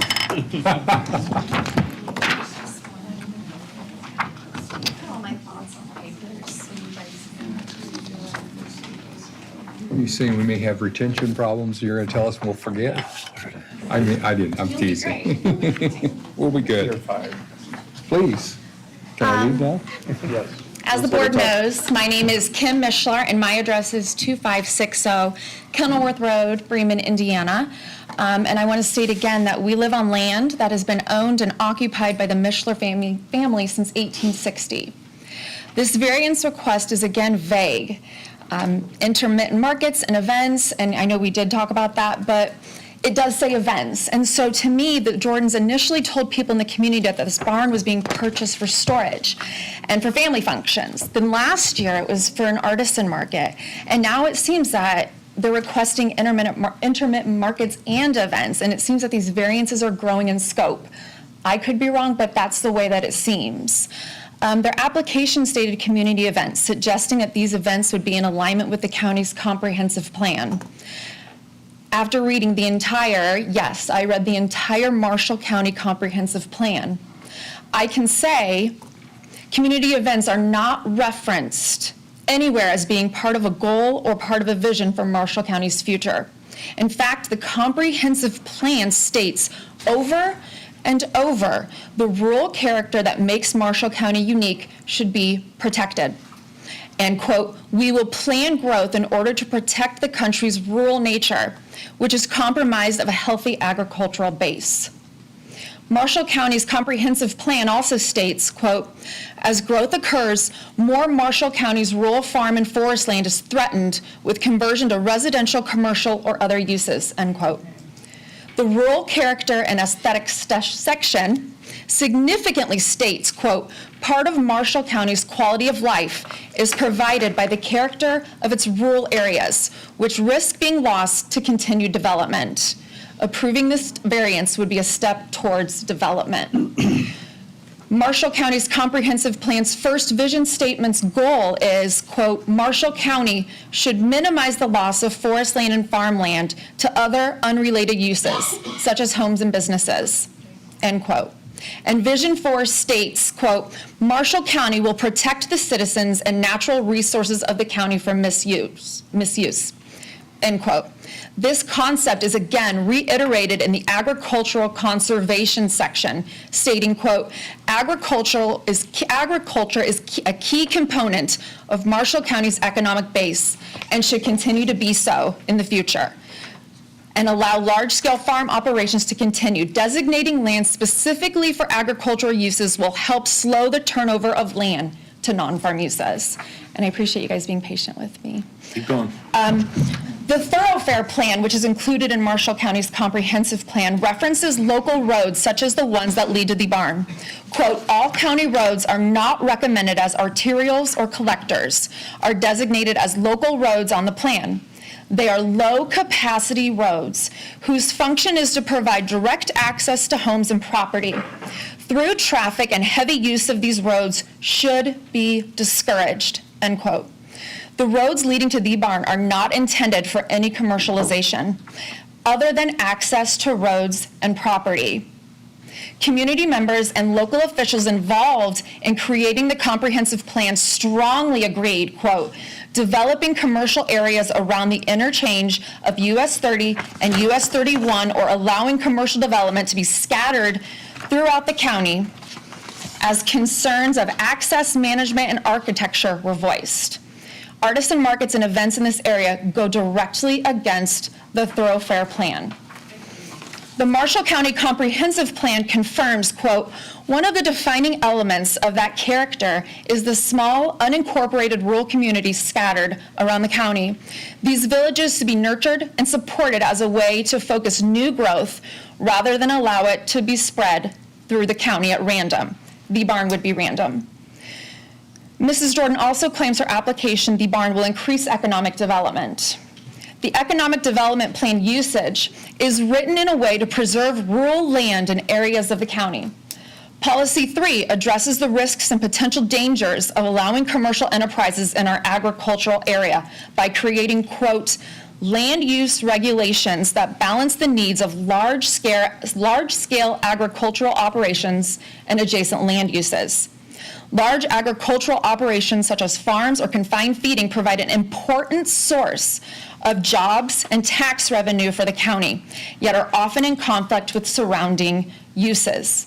A set of regulations for such uses must be created to both protect surrounding uses from negative impacts and preserve the ability of such businesses to operate.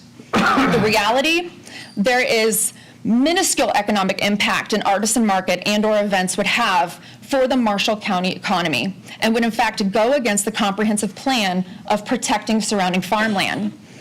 In conclusion, Marshall County's comprehensive plan clearly protects the agricultural life of the surrounding properties and its residents whose family have been operating peacefully for hundreds of years.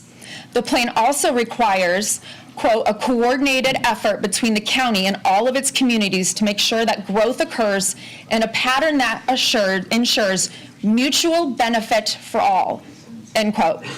This variance is not mutually beneficial for all. No one who owns property around the barn supports this endeavor. The bottom line, allowing this variance goes against many of Marshall County's comprehensive plans, goals, and visions, and opens the door for commercialization to invade a way of life that has been sustaining Marshall County since its inception. Now, you know she's not building anything. What? She's not going to build anything. I don't understand what that statement has to do with this, You're because, talking about, but this is bringing a commercialization to an agricultural zoned area, and the comprehensive plan talks about that. I've read the entire thing. It talks about it at length. I have a question. Yeah. What about all the Amish retail stores in the countryside? They're farmers, and they usually sell sheds. I know a lot of them are processing wood, big mounds of landscape sawdust. I'm talking What- about where I live. Well- I'm not familiar with other areas besides Marshall where I County live. has a lot of Amish people that have businesses retail. And in, not around our So area, I'm they not, don't. I'm not So attacking you, Right. I'm just asking But you. in the plan, it talks about workshop businesses. That's what those fall into that category of. You mean building the sheds with 10,000 square foot buildings is, We don't know That's- because there's nothing around us like that. So, That's I mean, if there what- was, we'd be more aware of it. right, but there's stuff But that's 2 not miles what the from you that plan, have it. that's not what the plan says. I'm not trying to argue, Right. I'm just letting you know. But what I'm The Amish saying- community have filled countrysides with retail stores. How do we talk even about that? And then this is a 5-time Well, event when their because- stores are open 7 days a week, 6 days a week. Those are considered, I would assume, under the plan. Again, I am not on this board and I can't make that decision for other people, but those are considered workshop. Not all of them, but go ahead. But that's what my reading of the entire plan. But that's, to me, that's not what we're talking about. We're talking about bringing vendors in, and so this isn't a workshop business. This is bringing a commercial enterprise to I understand what you're a saying. zone. It's 5 times, we're talking 5 times a year, okay? The Amish have high traffic with heavy semi-trucks bringing loads of lumber to their workshops, you call, where they make sheds or landscaping equipment and use heavy equipment on these roads. And it's operating 5 to 6 days a week versus 5 times a year. So I'm trying to get you to understand that other areas in Marshall County have that. And I'm just, And we want to prevent that from coming to our We want to area. prevent any sort of thing coming to our area like that. And again, you appreciate said You that just said they're all over the place, which is great, but we don't want them in our area. If they're all over the place, then we've got enough of them. We don't need them in our area. thank you. when I went there last year, I parked down there west of the site, right? And you pulled up next to me, right? You want to know what I was doing, right, being parked there. Anybody that pulls off side of our Right. road, we do. So you didn't recognize me. I looked different when I got a hat on and everything, right? So you didn't know who I was to start with, right? And then once you realized who I was, you knew what I was there to do, to watch and make sure. And then you came up shortly thereafter with the kids, right? Yeah. And we sat there and talked. Soccer And then, games, yeah. then when I left there, I went to your house and we sat there and talked. We looked at the cars and stuff. And she did a good job. You've got to admit. I'm that not talking about that. I'm talking about the commercialization in the area. That's what I'm. This is such a small thing. I mean, But it's like an auction. What if we had To you, it's small? But they're To us, it's asking big. for it to get bigger. Right. That's my concern is Okay. we start here and it gets bigger. Okay. But we sat there and we talked, and as we sat there and watched, it had really no effect on you, right? I mean, you were out there driving around to make sure everything was done, just the same as I was, right? I was on my way home from work. I was driving to soccer All right. in Warsaw. Okay, I'm not gonna. That's okay. I'm gonna move on from That's here, okay. so, okay. Any other questions? No, if you guys are done. Thank you. All right, anybody else here opposed? Come on up.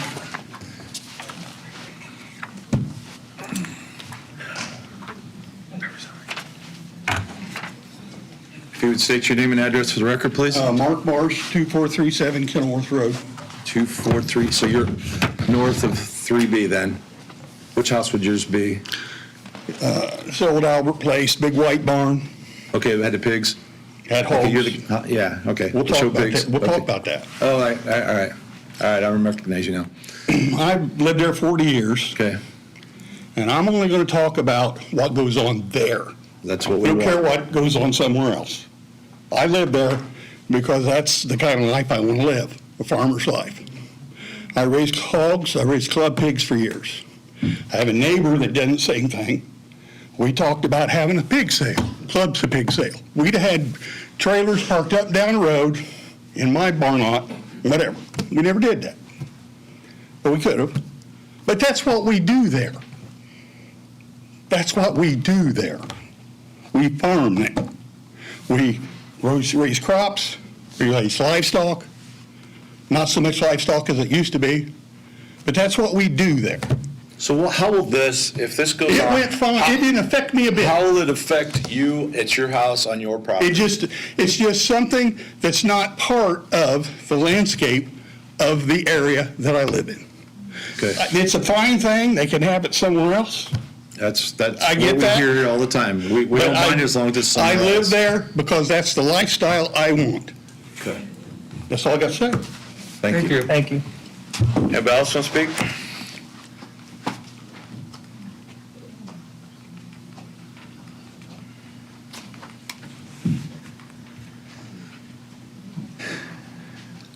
If you would state your names and addresses for the record, please. David and Lisa Knapp, 10990 5B Road, Plymouth, Indiana. Okay, Dave, or sorry. Yeah. First. Yeah. She's prepared. Okay. So, when I was reading the Indiana Land Resource Council guide, it talks about amount of room from the roads. And I think that they were parking up next to, I don't know, because I was one of the people chasing the hogs down the road, so they weren't as part of your If park. you would, I know it's nice, but just talk to us, please. So, but, I mean, that is something you get. If the hogs would have got down there that day, it would have been a mess. I thought somebody turned them loose on purpose. to be quite honest with you. No, I would not have been out in my brother's field chasing them. Okay. They were your brother's pigs? No, they were not. Oh, They were okay. his neighbor across the road from him on the road down. But he was gone. Okay, go ahead. But when you read this, there also it's talking more variance, because I think that it's about 3 foot is what the roadway curb is. When I read in this, it talks about 5. It's fenced in, right? I mean, It is. it's fenced in. But I'm just saying this is an Indiana guide. It's not my guide, you know? And I think the big thing is they need to be prepared for those events, like the hogs getting out and different farm animals. My brother's got cows. You know, we've had more than once, there's been cows out running in our neighborhood. Did you go by it while it was going on? What? Did you go by it while it was going on? I was down the road chasing hogs.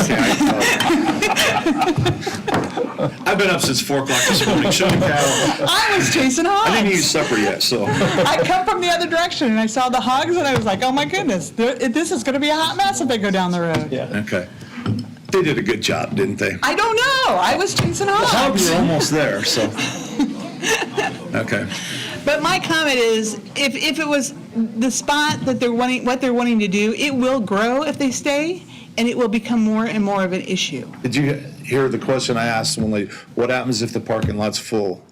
I heard. They, you know, I mean, it's not the right spot for what they're wanting to do. And if they do anything at all to change the slant of the property, which we've talked about in the past. the last time you were here, you were talking about the drainage, and we're gonna Yeah. make sure there's no non-impervious stuff put in Okay. there, so. I So mean, they're that's basically my just big using thing. You're on 2 acres for an event that you want to be a large event, and it's just not enough. And you may have farm animals running in your event. Okay. Anything else you want to say, Dave? The only thing I guess that my concern is here, that it's a rural area. It seems like the farms and farmers in Marshall County are being told that we don't add anything to the economic development here. I'm a farmer too. I know. But that's what I've heard here, Yeah. and that. The question I have is, are they going to have any of these events in September, October, November?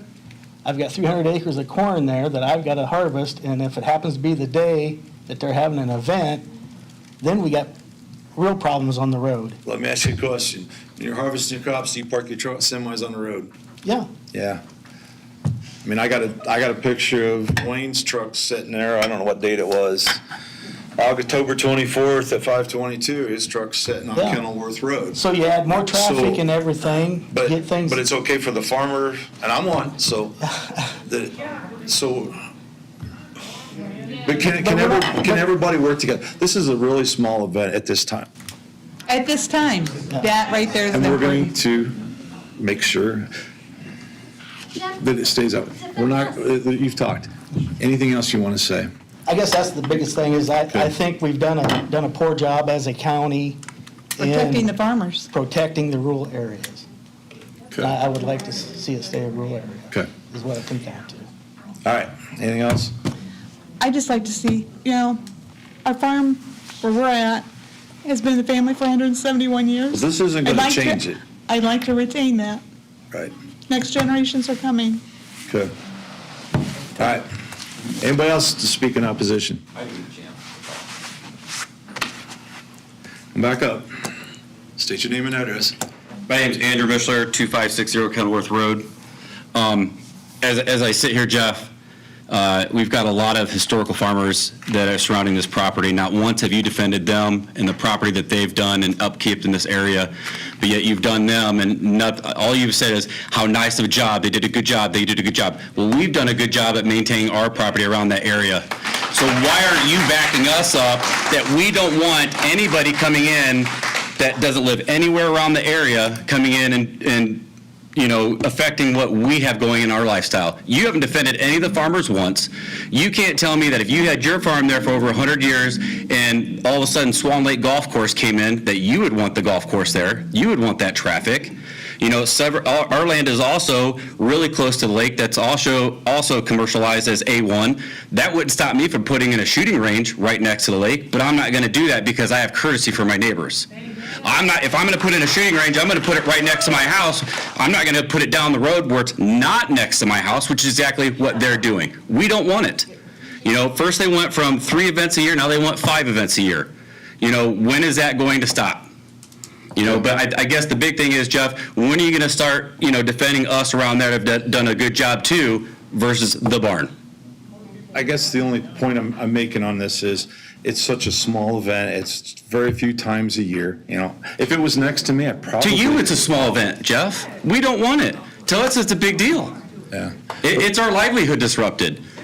You were parked there. We talked. Yeah. You wouldn't want that. You wouldn't want additional stuff going down your road. I mean, You know, and comparing them parking on the side of the road for vendors and stuff versus semis, there's a difference of getting hundreds of thousands of dollars of crops out of your field versus letting a person put up a tent and selling trinkets and stuff at an artesian fair. There's a big difference. All right, you done? Thanks. I guess I'm done. Anybody else to speak in opposition?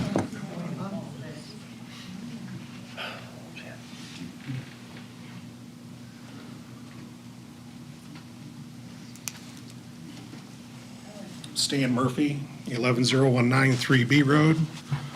I guess I just want to touch on a couple things. The last meeting, you can correct me if I'm wrong, but I thought there was some kind of traffic safety deal that the cars could not be parked against the fence. And there was a line of cars against the fence because they was running out of room. We asked them not to enter exit in the corner because it was a low spot. But I don't recall anything. Okay, I that's could be what I was- wrong, but I I don't get recall. corrected every time I think I remember something. I don't so- recall that. Okay. I could be Okay. wrong. The other thing is, they talk about all the volunteers they had, which is great. Are they going to continue to have that? Is that number going to dwindle as the process goes on? The other point to the farm equipment in the fall, okay, take away the semis parking on the side of the road. You still got grain carts that are damn near this width of the road, and the combines. They're not parked there, they're just trying to get from one field to the next, to keep their day going and beat the rain. And I do want to, last thing I want to say is I do appreciate Ms. Mishler taking the time and educating everyone on what the county plan actually is. Because I think it's getting overlooked. Okay, Thank you. yep. Anybody else to speak in opposition? Any correspondence? Yes, we have several letters. First one would be questions concerning 23 BZA Jordan Jack variance of use at 10328 Third Road, Bremen, North Township, Zone A1. When the parking area fills, will side of the road parking be allowed? Will there be speed limit changes near the intersection at King and Third Road? What is the limit to the number of vendors? Will vendors' tents be in the barn or yard or both? How many events are anticipated per year? Are they seasonal? Would there be other events such as weddings, graduation parties, receptions, or family events at the barn? Will the barn be open on other days besides event days? Are there restrooms? Is there a septic system? How did last year's event impact the neighbor near the barn? Alan Whitaker, 3171 King Road. Next letter is to whom it may concern. I am writing this letter in full support of the Artisan Market. I took my son there last year in the fall, and we absolutely loved it. I was very impressed by the safety measures they ensured. Parking was easy and very organized. The event itself was extremely family-friendly.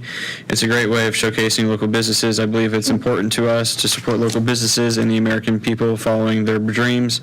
I live close to this property, and I didn't see any issues such as traffic or disturbance. Overall, I fully support having events on this property, and I believe it's good for our community. Thank you, Kara Costa.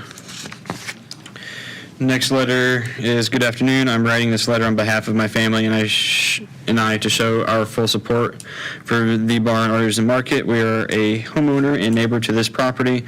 Our family thoroughly enjoyed going to this event last year. We were very impressed by the organization of this event. I could tell the owner spent lots of time perfecting and making sure everything ran smoothly. The parking was done so well with many people there to help guide us into the event and also when we exited. We loved seeing all the unique vendors, and my children especially loved all the sweet treats they got to enjoy. There's something so special about having an artisan market close to home. It's important to support small businesses, and I believe this was a wonderful way to do that. This was great for our community. We're looking forward to going back this year. We would love to support more events here throughout the year. Thank you for your time. Kaylee Hacha, 11242 3B Road, Plymouth, Indiana.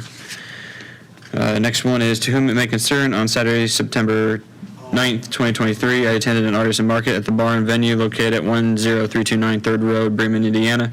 This local venue was holding their first artisan market event on this date. I reside a few miles from the venue, so the location was very inviting for me personally. The bar and artisan market showcased numerous outstanding and talented small business owners. The event organizers / venue owners obviously put their time and effort into planning an amazing, successful artisan market. They hosted a constant flow of several hundred attendees, with every aspect of the experience being completely enjoyable, comfortable, and top-notch. Having attended many other artisan markets, I felt this event was truly one of the best, with organizers honing in on every important detail. The market organizers definitely wanted the best experience for each and every person who attended the event. I look forward to future events at the bar and venue. Thank you for your time, Deb Gertner. Next letter is to the Board of Zoning Appeals. Good evening. Thank you for hearing our zoning appeal. During the September 9th, 2023, the barn event, a substantial increase in traffic was noticed. There was also one near accident at the site we are aware of. It was assumed by the parking attendants that all cars were turning into the barn parking lot. We were traveling straight, and an attendant signaled a car from the parking lot from the parking lot out into the road directly in front of us. There was not a collision, but a noteworthy event that needs to be addressed. We assume you've heard testimony regarding concerns already this evening. We respectfully ask that Hope Jordan be denied a variance of use at the property located at 10329 3rd Road to be used for independent markets and events. This is not a reflection on Hope Jordan as a person. We have found her to be a very nice person. However, there are persons who stand to suffer damage or injury to their property, which derogates from their reasonable use and enjoyment of it. Homeowners will bear the brunt of the changed conditions if the variance is allowed. Also, according to the property records, Jack Jordan is the sole property owner of 10329 3rd Road. Is it customary for second parties to apply for variance matters? It didn't note his consent for the variance in letter that was sent out. In summary, this property is less than 2.5 acres and has been owned by Jack Jordan for less than 2.5 years, and a variance is being requested. While appealing, this variance consists of property owners who own hundreds of acres and have owned their land for hundreds of years. My hope is that the voice of the few will not outweigh the voices of the peace of living of the many. Thank you for your time. Benjamin and Courtney Hepler, 9879 3rd Road, to the east of said property. Next letter is Dear BZA. This letter is from Rick and Don Ulrey. We are sorry we're not able to attend this hearing about the property located at 10329 3rd Road, Bremen, Indiana. We are out of town. We would like to state that we are still against the request by Hope Jordan to be allowed to use the property for independent markets and events. When the trial event was held in September of 2023, the way the market was held was not the way it was explained. There were a few issues that happened that were unexpected and unacceptable. There were food vendors with loud generators and live music. The noise from these two instances are disruptive and unpleasant to listen to all day in our quiet neighborhood. Another problem is that the amount of traffic this market generated was very disruptive and a safety hazard. What we feel Hope Jordan does not understand is the inconvenience and total disregard of how the neighbors feel about having this market and or events in our backyard. She does not live here, so she is not inconvenienced at all. We hope that the Board of Zoning or the BZA does not move forward with this request, but if they do and this request is granted, we feel that there should be a very limited number of dates in the calendar year. Thank you, Rick and Don Ulrey, 10218 3rd Road, Bremen. Next letter. I am writing this letter as a homeowner and a neighbor to the property hosting the artisan event and hopefully more. My husband and I are in full support of this event. We attended it last year. We were so impressed on how organized everything was. We could tell they went to great length to ensure that the safety and welfare on everyone attending and their vendors and neighbors. Their parking lot safety crew went above and beyond to assist vehicles entering, exiting the event safely. Also, making sure connecting properties were not affected by this event. Events like this should be welcome in our neighborhood. We love seeing our local small town people be able to prosper in selling their own products to neighbors like my husband and I. This is truly what our country needs. We ask that you continue to welcome this event and more to our community. Thank you, Jan and Mary Lee Gustafson, 3440 Lilac Road, Plymouth. Next letter. Next letter, to whom it may concern, as a local neighbor living near the property which hosted the artisan market in the fall of 2023, we would like to submit this letter in support of continuing this event in the future. After attending the market last year, we felt it was a wonderful community event which allowed local artisans to share their work. It is very well thought out and set up extremely well, from the parking to the setup and space of the booths. It was very well organized and enjoyable. As property owners just to the north, we see no ill repercussions to holding this community event again anytime in the future. Sincerely, Troy and Carla Gertner. That is all the letters that I have. What was that address on that Gertner's? No address provided. Okay. Do I have a motion to close public hearing? So moved. Thank God. Second? Yep. Motion made second to close public hearing. Those in favor say aye. Aye. Opposed, nay. Motion carried. Public hearing is now closed. So, 5 events, did you have any thoughts on about during harvest time, like when would because that could be an issue if they're Right. coming up and down the road with combines and things. So early September again, which was before the harvest time. And then, I don't have dates in mind, to be honest with you. I mean, we could certainly make sure that, we're not. It would be to your benefit as much as to theirs, Yeah, too. absolutely. So Again, we're not trying to cause problems, so there would be no reason to try to do this during harvest. I mean, it'd be dusty and a mess. would you have? Miserable. What kind of, I don't know how to ask this, other than, if we put a stipulation on, you couldn't have so many events so close together, if we put a time span that they must be spread out, would you be able to handle something like that? I mean, Because in hearing some of the, I'd hate to hear that, okay, every 3 weeks you've got 5 events, stacked up. I know that may be extreme, Be but too much to handle anyway. I agree, but I want to, That'd be a nightmare. she's the organizer, so Yeah. she'd shoot me. I think we need to make sure that there is some space between events, so at least there's some recovery, Sure. Yeah. in my opinion. You guys may not agree with that, but we got to put some kind of stipulations. I mean, I personally think if we limit the number of events would be enough, personally, but. Okay. Because they're not going to have events on top of each other. No. That would be foolish on their part, yeah. It's exhausting. Okay. What about the generator? Yeah, the generator and the Yeah, food truck. we had a food truck that didn't have a generator, so that's something that we can prevent in the future too. We can just At least not if you're going to have a generator, set them, On the backside. Or yes, put it on the other side of the barn. a way that would be at least protecting the sound. Okay. And then Writing notes. one of the questions was, are you going to have different type of events other than the Artisan Festival? Not really, we just thought about, instead of having maybe handmade crafts, we would have flowers or Christmas trees or, we just kind No of. gun show or? Not planning a gun Okay. show, no. Just based on the season, what would make sense? Yeah, maybe, wreaths or, yeah. We hadn't really gotten that far yet, but not a gun show, no. I was being Yeah. sarcastic. Nothing like that. I'm done.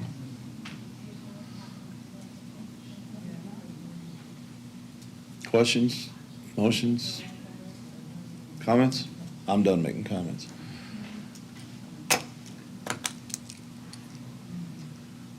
That's why I think everybody said it was a good event, but for me, if it wasn't right across the street from this house, if they maybe had more acreage where they could spread out more and be further away, but I'm kind of a wrong place, wrong time. I thought this was going to be an easy, because she did a good job.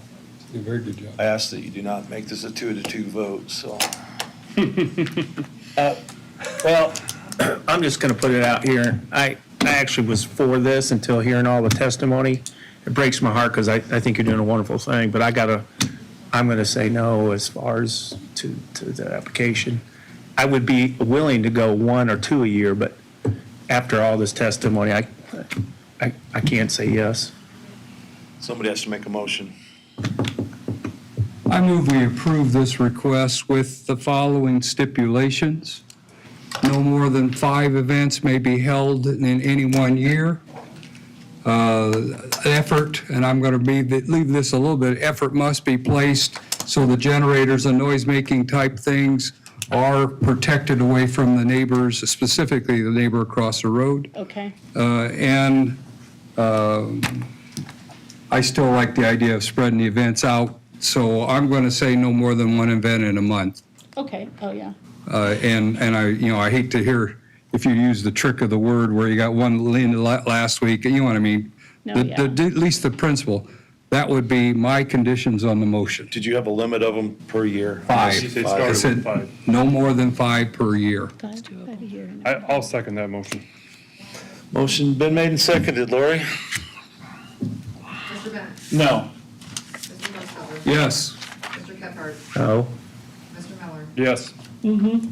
I knew this was gonna happen. Yeah, you're the man.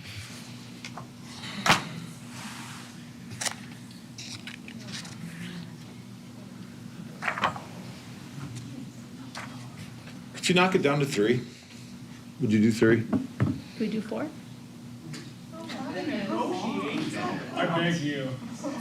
Motion on the table.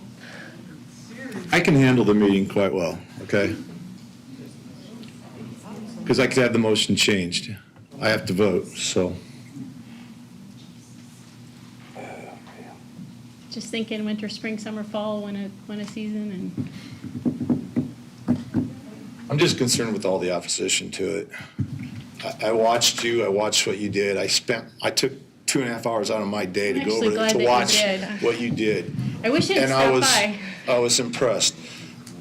I'm disappointed, you know, if you want to have it next to my house, I'll let you have it there. You want to have a barn, but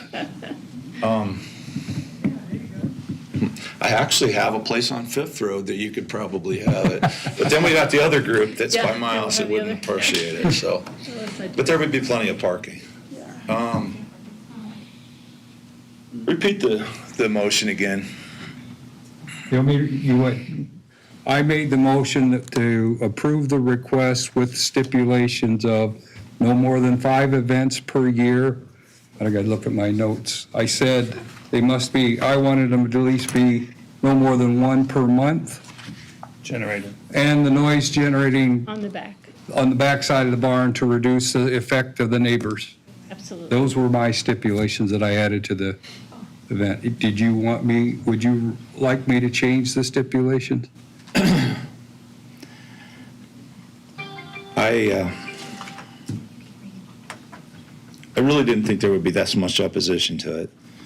Because I thought that it was done well, and I thought think it was done well, too. You know, I was there, seeing it, and talking with the people that I talked to that day, I really didn't think there would be this much opposition to it. I think it could be a good thing. I'm gonna, on the 5, I'm gonna vote no on that. If somebody wants to make a motion to do less, then I might be up to that, so. All right, So then I'll my change. vote is no on that, so we'll start with a new motion. The original motion's been denied 3-2. All right, then But we can, but it's I can not, create a new motion then, correct? but he can create a new motion, correct? All right, then I'll create the new motion with the same stipulations, but make it 4. 3 is, You didn't tell me that.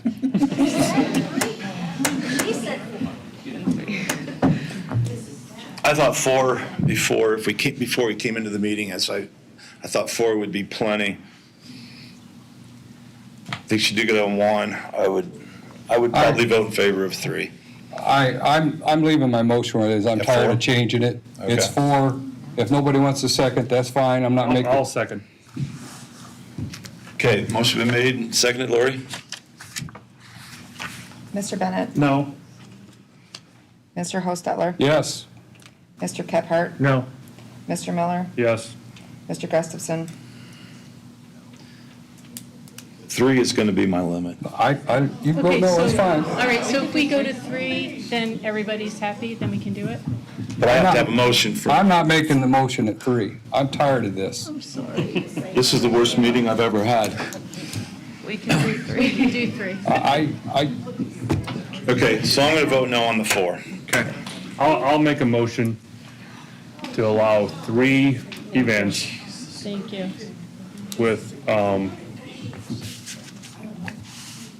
All the stipulations that yeah, Dave with all had. the stipulations is on the noise and no more than 1 per month Got it. And this is only for 1 year, right? for 1 year. We're going to look at it again. So 3 total. Please, no. We didn't Please, state that in the you original can't- motion. You said Please don't. 5 per year, but is this reviewable in 1 No, year? as far as I'm concerned, that was the motion. To go forever? Yep. Yes, please. Just want to clarify. It's his motion now, so. You know what? Please. Strike the 1-year deal. Thank So you. 3 per year. Thank you. 3, noise, and Three the noise generator. Yep. Or No more than the one a month. 1 per month. No more than 1. Does the music include in the noise? That's my motion. Okay, do I have a second?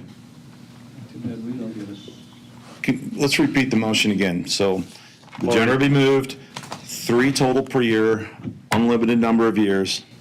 That's not the 1 year. Right. And live music, is that included He in the didn't noise? say nothing about the live say music. anything. Okay, all right. Lori? Mr. Well, I Bennett? don't have a second. Oh, you have a second. Do you have a second? I didn't second it. You'd be the only one who's gonna second it, so. Oh, Lord. All right, let's second, let's vote. Jeez. Okay, Lori? Mr. Bennett? No. Mr. Hostetler? Yes. Mr. Kephart? No. Mr. Miller? Yes. Mr. Gustafson? On the road again?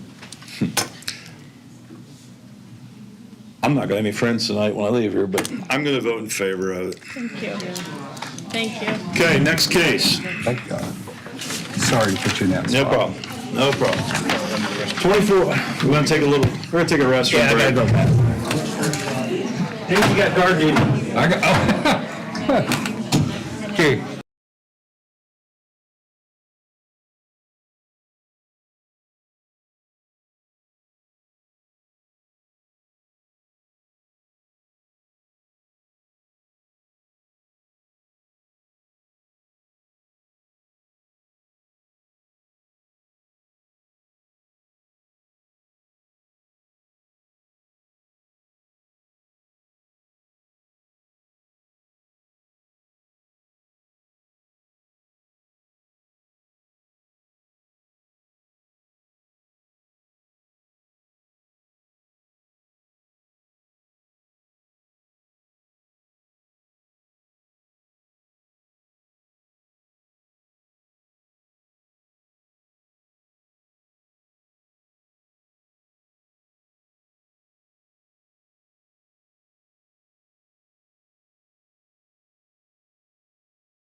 6, Dustin Hain. Come on up, state your name and address for the record, please. Dustin Hain, 14300 Wataka Trail, Plymouth. Okay, to let everybody know, Dustin's parents and aunt and uncle farmed my place for several years, so I know him quite well. If anybody has a problem with me being part of this case, I'll step down. If not, we'll move on. Okay, Ty, go ahead. All right, the applicant is seeking to reduce the side yard setback from 10 foot to 2 foot. Here are the pictures from the property showing the approximate location of the shed they're looking to put on the property. Here are the contours to the property. And then some additional pictures for reference.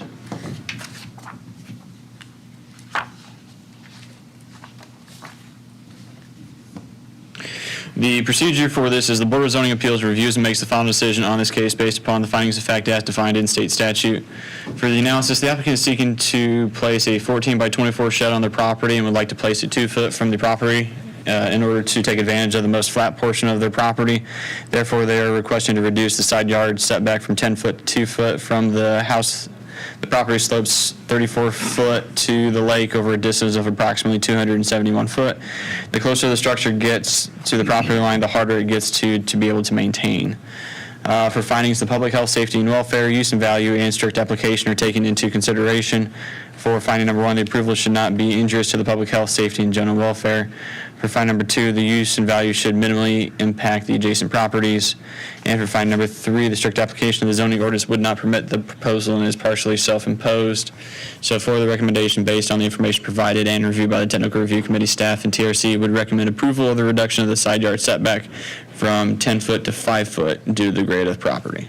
Now it is up for board determination. Can I ask you a question first? Yes, sir. Is that the lot, is it a 10-foot or the distance, the width of the lot? Yes, 10%? it's a lake lot, so it's 10 foot, 10%. And how wide is the lot? Offhand, I don't know what it is. I will have that Is it more measurement than- for you in about 30 seconds, or as fast as the internet loads. Thanks. There we go. Center lot line's roughly 100 foot, 96-ish by beacon. It's 100 feet wide? 96 at the middle. Okay. So the 10 feet would be the minimum? To be 9 and change. Okay. All right, anything you want to add? Not a ton. I mean, it's just, like I said, this the flattest spot of my yard because it slopes 2 different directions. I mean, it's a nice shed. It's not like I'm just getting the cheapest thing I can find. Is it a portable? What's that? Is it a portable? No, it's, what was the company name? Starline? Sunrise, out of Rochester. So they're putting posts So in the build ground? it on It's, site? they're level on the ground and everything and setting it there. So it's not like fixed. It's you know. made off-site and brought on. Yes. Okay. Yes, it'll be hauled in. I've already talked to the one neighbor about getting permission to use his ground to get the shed down there. I've talked to my neighbors on the side of me about putting it up against the property line. They were fine with it. I mean, I'm pretty cordial with my neighbors. I've got kids, man. My garage is so full of stuff that I'm trying to get my garage back. And that's, without putting it in my front yard, that's the only spot I've got that's big enough for that shed and flat enough to where I'm not bringing in a ton of dirt to level it. Is there any way that you could move it 3 more feet away from the property line? I mean, 3 feet? There's a tree right there. That's gonna be the biggest problem.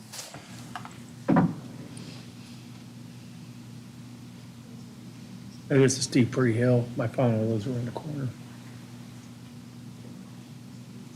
This, Is that the tree he's talking about? There's another tree kind of up around the corner of that, kind of a little closer to the deck.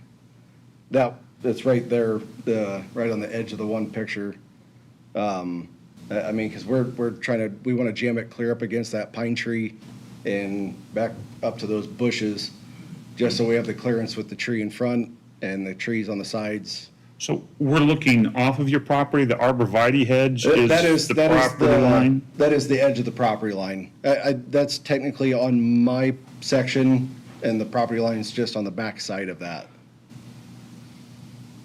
So with 2 feet, you're not even, I mean, the shed is gonna be up against the back of the arborvitae's or on the. It's gonna be, what, the arborvitae's that you're looking at, it'll be up against that. I mean, we're gonna space it out a little bit from the arborvitae's. I wasn't gonna jam them right on top of it, but Do you know exactly where the property line is? Is there a fence or survey stakes or anything? there was a couple markers up by the tree, up by the road. It was, last time I looked, it was just like a PVC pipe that was kind of jammed in, because the other side of my property's got one stuffed up there too. So the building, they'll just come out and level it up, put some limestone down and set the building on it, right? Yes. Because my big thing is, on any building, to put them closer to the property line, you gotta have room to be able to go up there, walk between the building and the property line, put a ladder up, do whatever maintenance you gotta do on it, without ever getting on the neighbor's property, because sometimes the two neighbors won't get along. Yeah.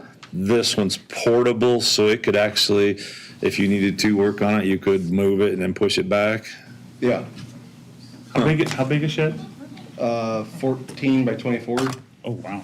That's a big portable shed. I didn't know they made them that big. Whoa. Any other questions? I make a motion to open public hearing. Second. We'll go, Jim is the second. Motion made second, to open public hearing. Those in favor say aye. Aye. Opposed, nay. Motion carried. Public hearing is now open. Anybody here to speak in favor of this request? Anybody speak against? Any correspondence? We do have one letter to the Board of Zoning Appeals. We have reviewed the above referenced request for a variance to put up a 14 by 24 shed at 14300 Nataka Trail, Plymouth, Indiana. We want to inform the Board of Zoning Appeals that we have no problem with the request. Sincerely, Wayne and Diana England. They the neighbors They're next the door? ones right next to me. And they are the neighbor next door to the Okay. east. That it? That is all I have. Motion closed? So moved. To a second? You second it, Matt? Motion made second and closed public hearing. Those in favor say aye. Aye. Opposed, nay. Motion carried. Public hearing is now closed. I make a motion to approve. At what, 2 feet? 2 feet, as requested. Okay. Lori? Or no, a second. Who's gonna second it? Somebody gonna second it? No? No second? Okay, I guess it dies for lack of a second. What, do I don't make? Would you, how close do you think that tree is? I mean, we always talk about, we're saying 2 feet, but if you've never done a survey or they're not stakes or you put a string up, we really don't know if it's 2 feet, 3 feet, 4 feet. You're You know. saying for the arborvitae's? Yeah, or, I mean, Off of the survey marker up by the road, because we have lilac bushes that run up through the front yard. It is on the back side of those lilac bushes, that pine tree going down that side. so you and your neighbor pretty much agree the arborvitae's are on your property. Yes. And those arborvitae's, I mean, I've got a set of arborvitae's probably about that age, and they're at least 2 feet thick. Yeah. You know, so if you say you're gonna hold these off of the arborvitae's a little bit, then you're really looking at maybe 3 feet. Originally, or I was 4. planning more like 2 foot from the arborvitae's. So that's more like probably 4 4 feet. feet. from the property line. Roughly, yeah. I wasn't trying to go on top of them. I was trying to come out just a little bit and up to that pine tree. So could you get 5? It'd be pretty close. I mean, Do I have a motion for 5? Would you modify your motion to make it Or 5 make a feet? new Or a new one? I'll make a motion to make it 4 feet. Uh-huh. I'll second. You know, second it? Okay, motion made seconded. Lori? Mr. Bennett? Yes. Mr. Hostetler? Yes. Mr. Kephart? Yes. Mr. Miller? Yes. Mr. Gustafson? I'm gonna vote no because I stick to that 5 foot, but it's gonna pass for you. all right. You're all set. Thank you. Okay, fourth case, 24 BZA 27, Carlos and Deborah Vestardo. You would state your name and address for the record, please? Carlos Bastardo, 12520 Miramichi Trail, Culver, AKA Lake Watonka. Okay, time? Hold on a second, Ty. Make a quick comment so Go I ahead. don't forget. In our packet of information, which I read most of the time, I never got a packet on the last guys.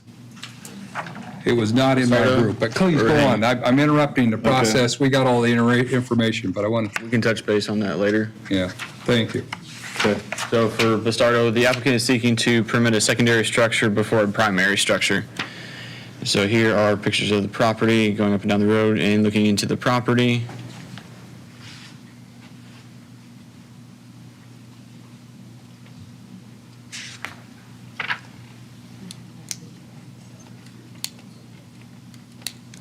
The procedure for this is the Board of Zoning Appeals reviews and makes the final decision on this case based upon the findings of fact as defined in state statute. For the analysis, the applicant is seeking to place a 10 by 15 shed on the property in order to store kayaks and other lake items out on the property, and per the applicant, this would provide better aesthetics and better curb appeal. The applicant lives one parcel away from the subject parcel. There was a note made during the TRC meeting that there is a tile on the east side of the property that they will need to stay away from. For the findings, they include the public health, safety, and welfare, use and value, and strict application. For finding number 1, the approval of the proposal should not be injurious to the public health, safety, and general welfare. For finding number 2, the use and value of adjacent property should be minimally impacted. And for finding number 3, the strict application of the ordinance would not permit the proposal. And for recommendation based on the information provided and reviewed by the Technical Review Committee, staff and TRC would recommend approval of the proposed variance and is now up for board determination. Anything you'd like to add? Explain what you're doing or whatever? I'm sorry? Anything you would like to add? Explain what you're doing, why you're doing it? It's pretty simple. I mean, we're adjacent to the property across the street. We're well within the setbacks. We're over 100 feet from the lake, so there's not an issue with that. The board is pushing to keep kayaks and paddle boats and stuff off the lots, which, I mean, we're at a lake, but that would help with, if that part of the restrictions gets passed, then it's like we have to carry everything from our garage over across, put it on our boats, and then lug everything back. So as of right now, we keep certain things on the lake lot. They're in the summertime, so we can just throw it on our boat and go. I'm a little OCD, so I'd like to have things tidy and put in a garage where we can keep them dry and out of the elements and have it look nicer. I know there's other residents out there that have sheds on their lots that aren't even close to them or even used for lake purposes, so really, it's pretty simple. Okay, you make any questions? Same, similar portable shed coming in, or? Yeah, well, what do you mean by portable? Build off-site or is it build on-site? Correct, yeah, it's not gonna be on a slab or anything, it'll just be, yeah. Just sitting on the ground? It will be movable, Okay, portable. okay. Any other questions? Do I have a motion to open public hearing? Motion up public hearing. Do I have a second? Second. Motion made second, open public hearing. Those in favor say aye. Aye. Those nay. Motion carried. Public hearing is now open. Anybody here to speak in favor of his request?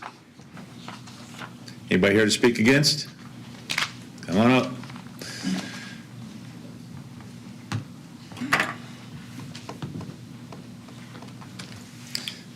If you would state your name and address for the record, please. Name is Pat Parrish, and I live at 12441 Spear Trail at Latonka. I'm not familiar. Where is that from where he's at? I am, let's see, a lot, and, there's a lot between his property and mine to the north. Okay, so where this map is, you are north, you would be north? Just to the north, yes. Okay. Okay, go ahead, sir. Okay, so I'm just here to bring it to your attention. It's a private subdivision, as you probably know. And in our bylaws, as of 2008, a secondary building cannot be put on before a primary. And in the 80s, Latonka had, most of the lots were 50 feet wide. So the county decided that you had to have 2 lots to build. So a single lot is not buildable. So there could never be a primary building on the site. So, I mean, I can only speak for the reasoning behind that would be that somebody might have a single lot and utilize a shed to be there on weekends and utilize it for housing, and to make sure that we try to be more of a housing development, not so much like lake properties that have buildings close by each other.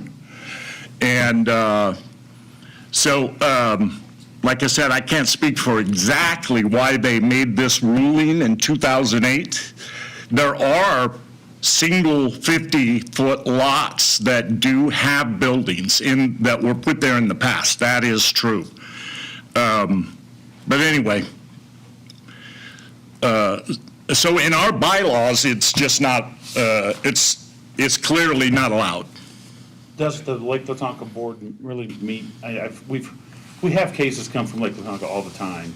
And, they meet, they don't meet. We are not bound by those bylaws, nor do we know what those bylaws are. And that's a great question to answer. It is, do our bylaws trump what the county would say? Let's tie, isn't it a county rule that you cannot have a secondary before primary on an L or T or whatever? Correct. There's restrictions on having secondary structures before primary structures, and that's why this variance is here. You getting into covenants and restrictions in general. Covenants and restrictions can usually be more restrictive than what the county would permit, but you cannot be less than. So he would still need to receive the HOA's approval. They're kind of separate. They're really not. Yeah. One doesn't really So trump the if other. y'all give approval, then it falls back on us to enforce what we have. My understanding. Fair enough. Correct. Okay. We don't have anything to do with your covenants. All right. So it's all just information. Normally, they go to your board first and then come here and tell us whether they had it. I take it he hasn't done that? I would ask the applicant. Pardon me? I would ask the applicant. You haven't done that? Did you go to the board, the Latonka board? Well, let me reply to that response. When it comes to the restrictions, by the way, for Lake Latonka, when it talks about secondary, any structures out there, ultimately it refers to Marshall County as far as what the zoning board approves. They have more restrictive stuff than ours. I don't remember exactly what it is, but.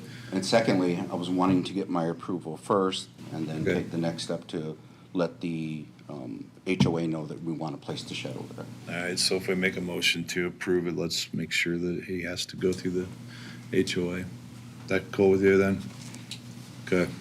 I mean, it's better to have stuff in the shed than. Yeah, I just wanted you to know the We've had a lot of information. issues the last few months about people building buildings without asking permission, putting them too close to the lake and all kinds of stuff. Yeah.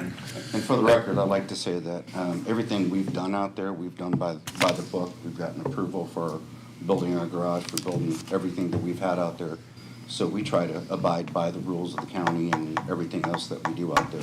We've Where a had- lot of people say, it's easier to ask for forgiveness than it is permission. I was We're gonna not say, doing we've that. had several people ask for forgiveess, and at the last one, I basically, And they did I said, I made it clear that it's not gonna happen here with me, so. But for the record, I am opposed to it. You are opposed to it? Personally, yeah. Okay, thank Okay. you. Anybody else opposed to this request? Any correspondence? Yes, I do have one letter. It indicates, I am writing in regards to my opposition to a request for a variance of development standard 24-BZA-27, Bastardo, Carlos, and Deborah to allow a 10 by 15 foot shed as a secondary before a primary located at Spear Trail, Culver, tax parcel 5031-21-000-221-000-017 in West Township, zoned L1. This is a community, Lake Latonka, which is governed by an association with certain bylaws and restrictions The purpose of these restrictions is to ensure the use of the entire plat for attractive residential purposes. In Section 2, structure type, size, and construction, 2.14 states, temporary structures of any kind, including but not limited to sheds, tents, and trailers, are prohibited from being placed on a lot unless placed in conjunction with an established residence for which an occupancy permit has been issued, and said structure is in compliance with all restrictions set forth herein.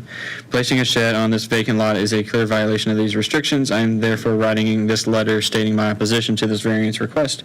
In addition, they will also seek the association board approval, which I believe will also be denied based upon our current restrictions. Thank you for your consideration. John Vandal, 18157 Cherokee Trail, Culver, Indiana. Where's that, his place from this? Is it anywhere close? I don't see can tell it. you Cherokee Road. in a second. Up 4 houses down. 4 houses down.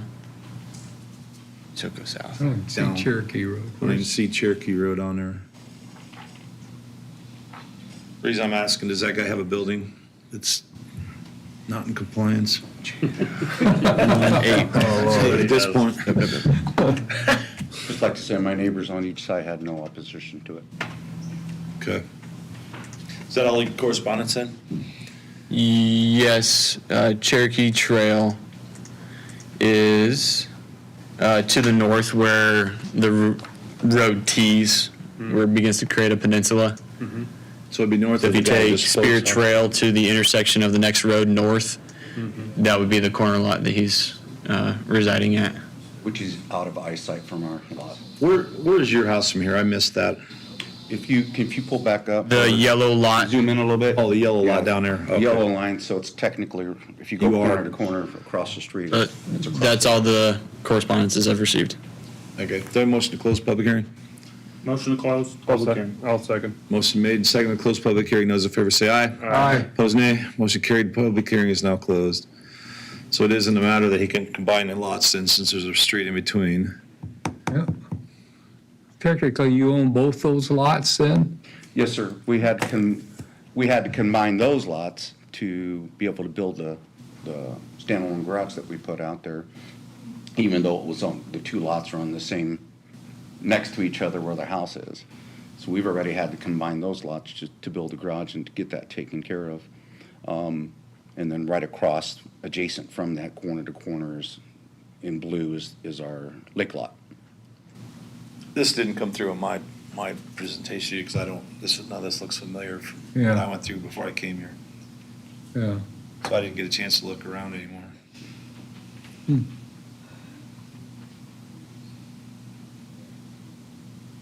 We did close public hearing, didn't we? Mm-hmm. Okay.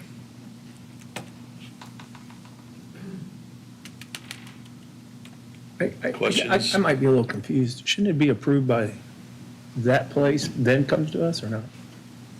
Doesn't say there's one has to be before the other. Usually it is, but We like for it to be, but, it's probably 50/50 whether they talk to the, the so HOA so or what would not. happen, if we approve this, he goes to the HOA, they may say no, and he's back to square one anyway.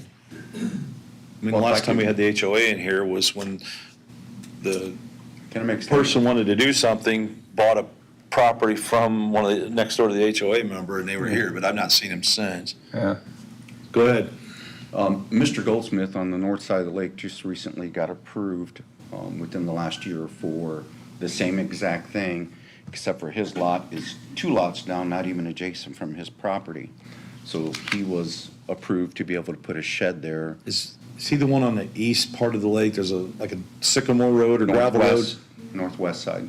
Northwest side. Older fella. But he had a tent shed, which is a temporary structure that was set up initially. So the whole thing of grandfathering, but yet he was able to put an accessory structure. If you look at the definitions of grandfather, that really doesn't apply to that. He was. Well, it sounds like you have an argument for the HOA, not us. I don't, Well, I'm just stating. I don't remember us grandfathering one in from that, but not to say it didn't He happen. may be one of those who went ahead and did it without asking us for permission. Should I say one more thing? Sorry. No, the public hearing's closed. Public hearing's closed. Can't do that. Any other questions? Anything? What do you want to do?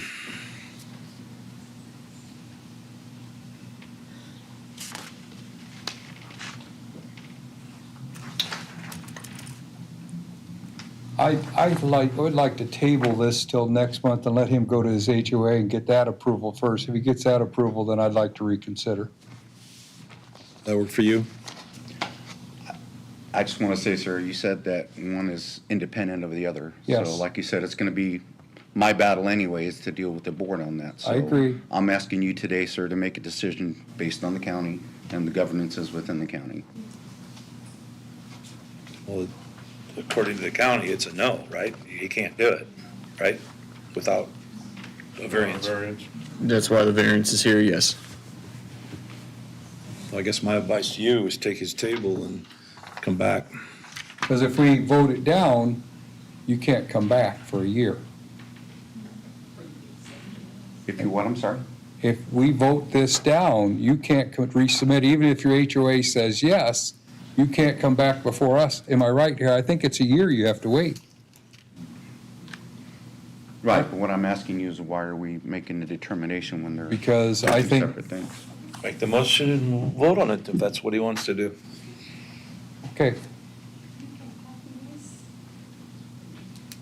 Motion? No motion?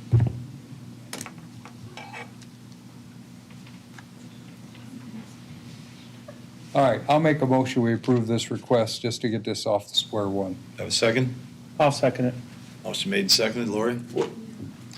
And the vote, motion is what? To approve it as? Approve the request. Okay. Okay. No stipulation for No stipulation, just approve the request. Okay. Lori? Mr. Bennett? Yes. Mr.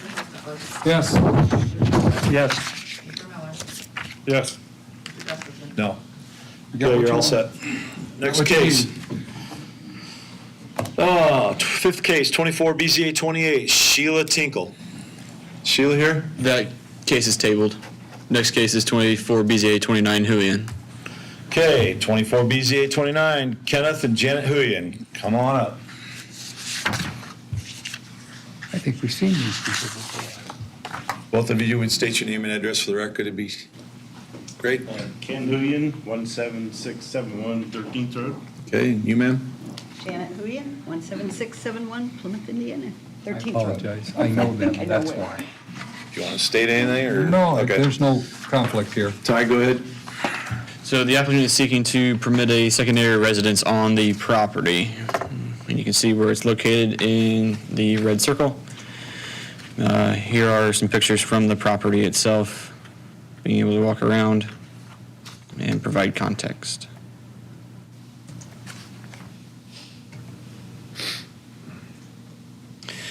The Board of Zoning Appeals reviews and makes the final decision on this case based upon the findings of fact as defined in state statute. And for the analysis, the applicant is seeking to upfit a section of their existing pole barn for residential use. For the applicant, the plan is to prepare for the future where their tri-level house will no longer suit their ability to get around and will need a more accommodating structure. For the time being, they would use it as a guest house for friends and family until they make the transition into the barn, and ideally, a family member or grandchild moves into the larger home.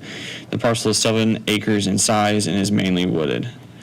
For findings, we include the public health, safety, and welfare, adjacent property, strict application, unnecessary hardship, and comprehensive plan for consideration. For finding number 1, the approval of the proposal should not be injurious to the public health, safety, and general welfare. For finding 2, the use and value of adjacent property should remain relatively unimpacted, provided that the property continues to be well-maintained. For finding number 3, the ordinance does not permit the proposal and is self-imposed, but is a growing issue nationwide and is continuing to be discussed locally in Marshall County without a clear route forward. For finding number 4, the ordinance itself could be considered a hardship without a clear way of addressing additional housing options in Marshall County. For finding number 5, the comprehensive plan does not clearly address additional housing types. For recommendation based on the information provided and reviewed by the Technical Review Committee staff and TRC would recommend approval of the proposal. It is now up for board determination. Anything you'd like to add or explain or tell you what you're doing or? Basically, we're in our mid-70s and our children are telling us to be prepared for old age. Nobody realized in the 70s they were a tri-level house isn't good when you are 70. Our existing home, I went through and I counted, we have 63 steps in the whole house. Amen. And all the entrances. And in this building, we'd have 0. And if we had a broken hip or broken leg or whatever, a stroke, we couldn't get around it if we wanted to.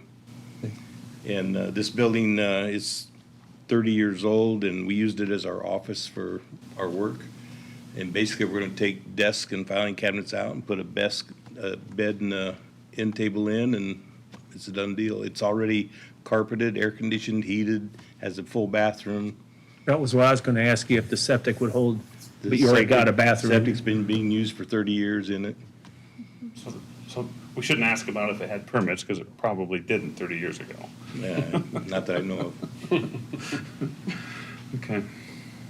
So you're not gonna rent the house out to someone non-family or? No, it'd just be for us to live in. We have 10 grandchildren. We're hoping one of them loves us enough to.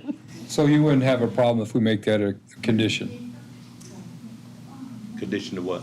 to approving the second residence, and the other resident has to be lived in by immediate family member, and we can specify what the definition of a meeting is, because that's what we've done before. I would rather specify that the secondary structure is specified to them. Oh, that's cool. Because what if there's a nurse that moves in or something, you know? See, a lot of times what we do is we a good allow point. this to happen, but we put your name on it. And when you can no longer live there, it has to be returned back to a non-livable space. So that's what we've done. Last month, we had somebody come in there, and they were talking about it, and they were younger than you and better health than you, and it's more of a temporary deal, but it was voted on and approved, so. Yeah, I'd Then the read- month I'd before heard that, about we had that one where a guy took a house, added onto the house, Oh, made a duplex out of it, moved into the garage with his son, and then wanted that, and that one was not approved, so. The intent would be for you to stay in the tri-level now, if approved, until we remodel need it. the space now? You have the, Yes, we would remodel it now so that. but then at still the stay in the tri-level until such an event that Right. you decided to Correct. move. So in the interim, until you moved into it, we'd want to have restrictions on, Nobody's gonna live there. not like an Somebody's getting that. Airbnb or. It would be like kids come for Christmas or Thanksgiving or Over- whatever. yeah, They already guest house. stay there on Guest house. air Yeah, that's beds. fine. They just Yeah, have a bed they use down. their beds now, and now they could use an actual bed. Yeah. We don't have room for 20 in our house. Yeah. Okay, any other questions? I move we open public hearing. Oh, second? I'll second. Motion made and seconded to open public hearing. Those in favor say aye. Aye. Opposed, nay. Motion carried. Public hearing is now open. Anybody here to speak in favor of their request? Come on up. You would I state. didn't add, I have Oh, I'm sorry. signed letters from neighbors that, what their opinion is. If you want to just give him the tie and he can read them for us. If you would like, state your name and address for the record, please. I'm Christina Wright, 16960 13th Road. Okay. And we just wanted, my husband and I, Alex, wanted to speak in favor of the variance for the Hewens. Okay. Thank you. Thank you very much. Anybody else here to speak in favor of the request? Anybody here to speak against? Come on up. Have a seat. State your name and address for the record, please. Martina Carrillo, 2348 Cranston Street. I live in South Bend. Okay. I Did just you have get a that? lot there. Did you get her name and address, Lori? Can you repeat it slower so she can, My address? your name? Martina Carrillo, 2348 Cranston Street, South Bend, Indiana, 46614. Good? Okay, go ahead, ma'am. I just got home from vacation. I got this letter. I've never been to one of these meetings, and I'm like, what the heck? Oh, it's never this bad. Yeah, this is terrible. I've never seen it. There was a bunch of petty patties in this meeting. I couldn't believe it. Never been, there was a lot of petty patties in here. I couldn't believe it, but, We've heard that word for a long time. so, I have a vacant lot there, and when they send me this, whatever, I have a lot that's on Lake Latonka in the area, so the letter states that, This is, You're the wrong one. I think this we is, missed, no, Missed it. or maybe, no, it says Kenneth and Janet on here, it says who? their names. Okay. So you have a lot next to their house? I don't know. Well, I got this letter. I have a lot that's there, but it says their name and, What's your lot address on, let me look it up. This is what they send me and it has their name on it. And There are a couple large properties north on 13th okay, that gets into the backside of Latonka. And that could have been what hers is. Yes. Yeah, I just have the legal description here. Do we need to know? What's the street on the top, On the top, where your address and stuff goes? Where it's got your name? Here, let me show you. I thought it would be for the other one we just heard. 660 feet or 2 parcels, I think, or 3 parcels. So, I mean, if you get big farm lots, Yep. you'd be mile away. Chickasaw Trail is the property address.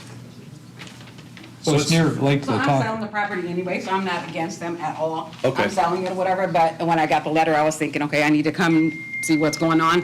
And then if it's a private lake or whatever, if you allow people to be able to make dual dwellings or places to stay on the same property, whatever, I think that you're taking away from the actual, But you're talking about lake property. This Either is one. quite a ways from the lake. Yeah, this one is? Yeah, they're quite a ways. they are. Can you see the map, see the picture? Yeah. They're way away. I've only went out there one time to Did see you? his property. Only one time to see it or whatever. So like again, I don't know anybody. I don't know anybody. At least you that's showed up. Never been to, yeah. Because I just came home from vacation. I got this letter. I'm like, okay, let me show up. And I never opened this mail from them because it's always. So I was just like, let me just show up. This is new for me. So it's far enough away, it probably has no effect on her. No, it's not that it's affecting me at all, whatever. I'm just the idea that you'll have multiple homes on a lot. I live in South Bend or whatever, and I guess they just passed it where you could have like small homes on your property. I mean, We do this sometimes for real older, like when their health gets bad. they yeah, can I'm live into all there for it. and I then- work in a doctor's office. I'm all for it. I see it all the time or whatever. So that's a blessing that her kids and somebody wants to step up to be able to take care of them. And we So- limit it. When we do approve it, we limit it to them. So if they're no longer living, like if we approve this, if they no longer live in the secondary residence, then no one Then else it's can move known, in. It yeah. has to go back. That's Yeah, what we normally do. I get it. I think that's great. I mean, right. yeah. So Thank you, not ma'am. that I was really against it. It was just to be able to say, hey, like, Okay. that's just not, Well, you got to meet your neighbors. yeah. Thanks for showing up. Thanks for coming. Yeah. Yeah, very much. Anybody else want to speak in opposition to it? Do you have any correspondence? Yes, the letters that were just handed to me. Oh, okay. It indicates, Dear Sirs, I, Marion Nguyen, reside at 12831 Rose Road, Plymouth, Indiana. I'm a neighbor to Ken and Jan Huyen. After reviewing the Huyens' variance application for a second residence on their 17671 13th Road property, I have no complaints to the request and fully endorse it. Marion Nguyen, Marion Nguyen. Would you like, it's a form letter. Would you like me to read the name Just read the and name. address for the multiple Of each letters? one, I guess. The next one was signed by Jenny Tyler of 12847 Rose Road. Next one was Corey Tyler, 12847 Rose Road. Next is Dave Underwood, 17549 13th Road. Next is Tom Langdon, 13227 Rose Road. Next is Gloria Watts, 17099 13th Road. Next is Jason Peters, 17686 13th Road. Next is Donna Wynn, 12851 Rose Road. I have an illegible signature, also 12851 Rose Road. Brenda Burrows, 15169 State Road 17. Deborah Scott, 17690 13th Road, and that is all the letters that I have. Okay, do I motion to close public hearing? Do So moved. I have a second? Second. Motion made second to close public hearing. Those in favor say aye. Aye. Opposed, nay. Motion carried. Public hearing is now closed. I move that we approve this request Would you, with stipulation. What's the stipulations? They have to be residing in the building. Their names are? Ken and- B. Ken and, oh, Janet, I forgot your name. Sorry about that. so it's only for Ken? And Janet Huyen, period. You can use it as a guest house. I don't care. But for residing? Yeah, for residing. Is that clear enough, Ty? Yes, sir. Okay. I'll second. Motion made and seconded. Lori? Mr. Bennett? Yes. Mr. Postetler? Yes. Mr. Kemper? Yes. Mr. Miller? Yes. Mr. Gustafson? Yes. Okay. You guys are all set. Good. All right. Good day. Seventh case, 24 BZA 30, Ivan and Julia Martin. Good people. Those Huyens are Very good. You can grab a chair and pull it up too, okay? If you would all state your name and address for the record, please. Ivan Martin, 8247 18th Road in Argus, Indiana. Okay, ma'am, Julia Martin, 8247. same address. You, sir? Mike B. Neisen with Livestock Engineering Solutions, 2967 South Honey Creek Road, Greenwood, Indiana, Okay. 46143. Okay, Ty? All right, we have, the applicant is seeking to reduce the 1,320-foot setback for a confined feeding operation, highlighted in the parcel here. The proposed confined feeding operation building is 81 and 2 inches feet and by 201 feet with self-contained below building manure storage housing up to 220 or 2,200 weaned to finished pigs approximately 50 weeks per year. May also house up to 2,200 nursery, 1,320-foot requirement. A letter of approval from the neighbor has been received. As you can see here, the proposed site plan showing the location of the barn as well as the distances to all the neighboring residences. As a point of clarification, though, there is a new residence that has been permitted in the rectangle to the southeast of that 80-acre parcel in the woods by one of the other family members that's not called out, but it is also at or less than, or is approximately 1,035 foot is the neighbor to the east.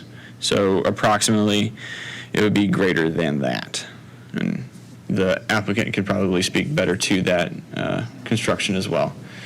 So those are the distances as shown by the applicant. Looking down the roadway and driveway. Back into the property.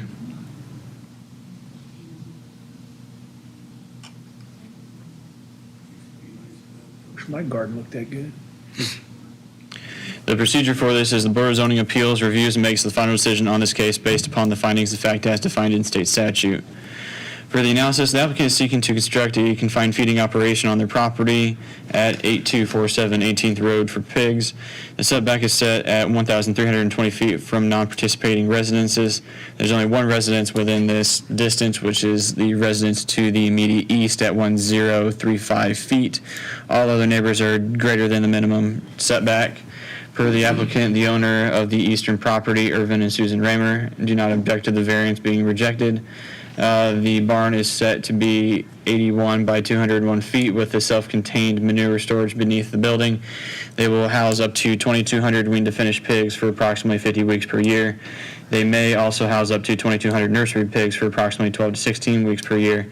The owner has two 10-acre properties that total 20.02 acres.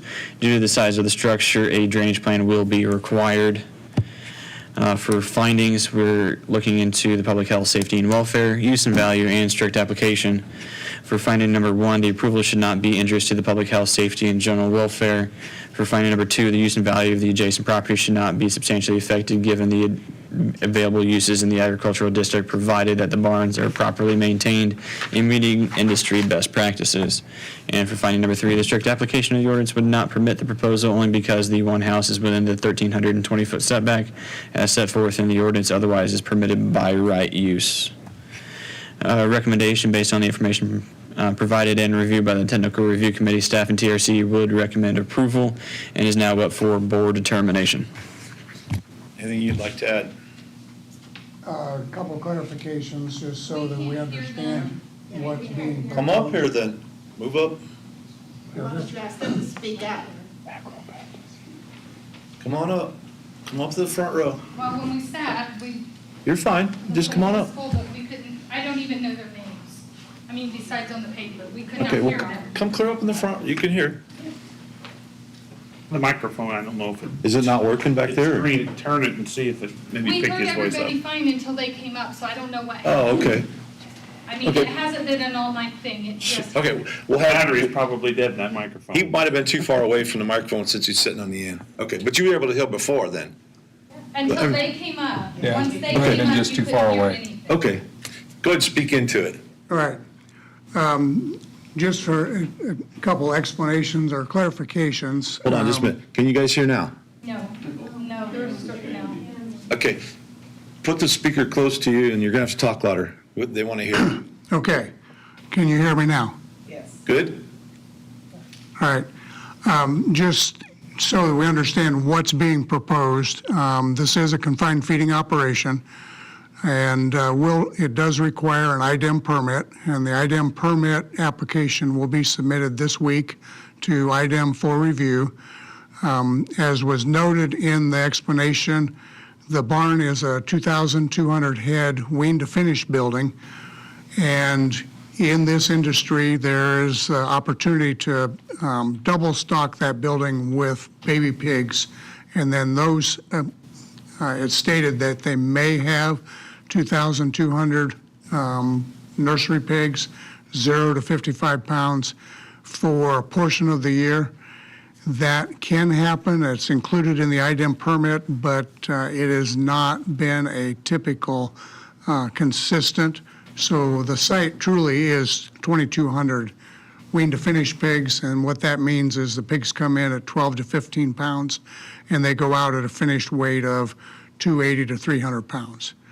There'll be 2 groups of pigs per year, so from a traffic standpoint, they'll load the barn 2 times a year. They'll unload it 2 times a year, and it typically takes 2 to 4 weeks to empty a barn. It'll just take a couple days to fill the barn. And then the other potential traffic influence in this area will be feed trucks. And when the baby pigs are 15 to 55 pounds, you'll see a feed truck once every probably 2 weeks. And then as they get bigger, obviously they eat more. And so there may be up to, in the later stages, 2 trucks per week delivering feed to the site. And that'll essentially be the traffic changes as a result of this confined feeding operation. Where will the truck come from? How will it get there? They would come off of 31 onto 18th Road and then turn down Ivan and Julia's driveway and then return the same way back on to 31. Okay. How many trucks, to load out the barn, how many trucks will it take to load out 2,200 pigs? Any idea? About 12. Okay. Yeah, it's about 12 trucks to load out the barn. Couple a day, or how do you guys do that? 1, 2 a day, maybe 1, 2, 3 a week, maybe 4. Okay, just curious. And semis, you're talking. Semi-trailers, and that's typically done in the cooler parts of the day, so it's either going to be early morning or later in the evening for unloading. And they may come during the day when they load the barns. But, and then we apologize, we're aware of that other structure because that is Irvin and Susan Raymer's new home. They currently live in the house that's 1,035 feet from the proposed building. And they have permitted, as was pointed out, and are constructing a new home in the woods, which is going to be also most likely less than the 1,320. But it's the same individuals, and it'll be one of their sons when they are ready to move that will move into the other facility or into the other residence. And so those 2 residences are family members and have no objections to the barn being located where it is. What are you doing with manure storage? How often you pumping? Where are you going with it? Manure storage is below the building in concrete. It's a self-contained concrete tank, and it has approximately a year's worth of storage, so they'll pump once, maybe up to 2 times a year. And a cooperating landowner that is within roughly a mile and a half or less is where most of the manure will be taken and most likely injected or incorporated into the ground as a soil amendment, crop nutrient source. So is it gonna be hauled over in bulk and then spread, or are you gonna have, will it be, the applicator will be what runs back and forth? What do they typically use? Are they using a tank? Semi-tank or. Yeah, all of yeah. them Typically, it'll be a semi-tanker Take it to the field, and then they'll transfer. and then it'll be through it. nursed to the applicator or a drag line, I think he might take his semi to the field too. yeah. But then use a drag line to pull a hose and injector knives to put the manure in the ground. All the chicken houses now, they're shooting the exhaust straight up out of the buildings. Is that what you guys are doing? Did it come outside, or? The exhaust on this barn, it's what we call a tunnel ventilated barn, so the air intake or curtains are on the south end of the barn, and the exhaust fans are on the north end of the barn and on the north sides of the barn. And then we have pit ventilation, so there are smaller fans on 4 ventilation ports or manure pump outs on the side of the building. Okay. But they just blow out the side, right? None of them blow up? I don't know if It it makes a goes, difference. it goes out the side. Okay. That's our industry standard. Anybody else got any questions? No? I'll make a motion to open public hearing. Have a second? Second. Motion made second to open public hearing. Those in favor say aye. Aye. Opposed, nay. Motion carried. Public hearing is now open. Anybody here to speak in favor of this request? Anybody here to speak against? One at a time. Yep. Okay, we were here several years ago, Ginger Calhoun, 8599 18th Road, Argus, Indiana. This farm started out as 80 acres, has since been subdivided 3 times, 2 10 and a 6. These individuals own 10 acres, according to Ty Adderley yesterday, and they're asking for a variance. They have not been in front of IDM before. I talked to them. He said they haven't applied for it. I think they have the cart in the wrong order to see if they're going to comply. But I think having 10 acres and wanting to put 2,200 pigs on is not the kind of agricultural farming. I live just up the street. I live on a little less than 2 acres in front of 80 acres that is farmed. It's been in the family for over 100 years, and it's had animals there before, and I'm not opposed to animals. But 2,200, well, there's already one building on there that has this type of operation on it.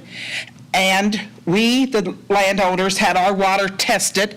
There is an open ditch not too far to the side, and we all have wells. We spent at our expense to have these tested. It had high E. coli when we had it tested at the start of this. I am certainly concerned about the ditch, the water table, and our water quality. I'm also concerned about our property value. This is not the type of agriculture that we have traditionally had. Last time I was told, well, LaGrange does it all the time. Well, I'm living in Marshall County. I'm paying taxes in Marshall County. I want Marshall County to maintain a proper type of agriculture. I don't want multiple people with these huge number of things on a very small acreage and then telling me, well, it's going down the street amount. I want to know where it's going to be. That's where the other poop was supposed to go. I want to know where it's going. IDM, Mr. Craig Whitman said, no application, so he can't tell me any of those things. He thought perhaps that should be coming or should have already been there. I think so too. In terms of the issue with the road, again, how many 300-pound pigs can you put in a semi? I know they have multiple floors. But to get 2,200 pigs out in 12 semis, I think that's more than a crowd. Now, I may be wrong, but I'm going to find out because I'm calling tomorrow some of the State House numbers and ask more questions. In terms of the item, the pit, I understand it's going to be underneath of it, but it seems to me that if you have 2,200 pigs twice a year, that's an awful lot of shit that has to go in that thing and where it's going to be placed. Spring, summer, fall, winter, I live at my house. I am now retired after 39 years of teaching. I like to be on my property. I like to be outside. My neighbors have little grandkids which come across the street to see me. Sometimes they ride their ponies. They play. They have bikes. And the more you put on the road that's not designed for this, 18th Road is going to be cut off eventually. Can I? Yes. Can I say something? What are we voting on tonight? The 1,320 foot, right? That's the only thing that we are voting on, right? Correct. Okay. You need to know the backstory, sir, and I'm going to give it to you because I pay my taxes and I deserve enough time. I've been here since 20 till 7 to wait my turn. I'm just trying to tell you, you could tell us all the stuff, and we're going to listen I to. know, but that should be taken into account in making this variation. Their family lives on the land there. But when you have 10 acres and you want to have 2,200 pigs twice a year and deal with the remains of it, some neighbor is going to be impacted. And I'm not the only one that's going to speak to this tonight, but I want you to understand that I think it's wrong on many different accounts. If you want to have that many items, then buy more land. Move on south, move on east. But I know multiple counties who have 4 of these now, and they don't know what to do with it. And it's driving our property values down. And I'm not going to see that happen. I just put a $150,000 addition on to my home to enjoy in my retirement. And I am really ticked about the whole situation, you might tell you. In terms of the item, I would like to see this held until IDM does their thing, and then we know what exactly are they going to do with it, because that's going to impact a lot of things, is where the poop is going to go, about that open ditch, and about our water supply. As well as the road, 18th Road's going to be cut off. We already know that. They told us it's going to be 110 and 10 or the next road up. So where are they going to drag them in from?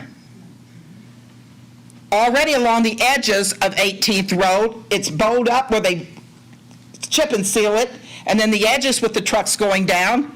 I have ruts in my front yard as they get off to try to, negotiate ice, snow.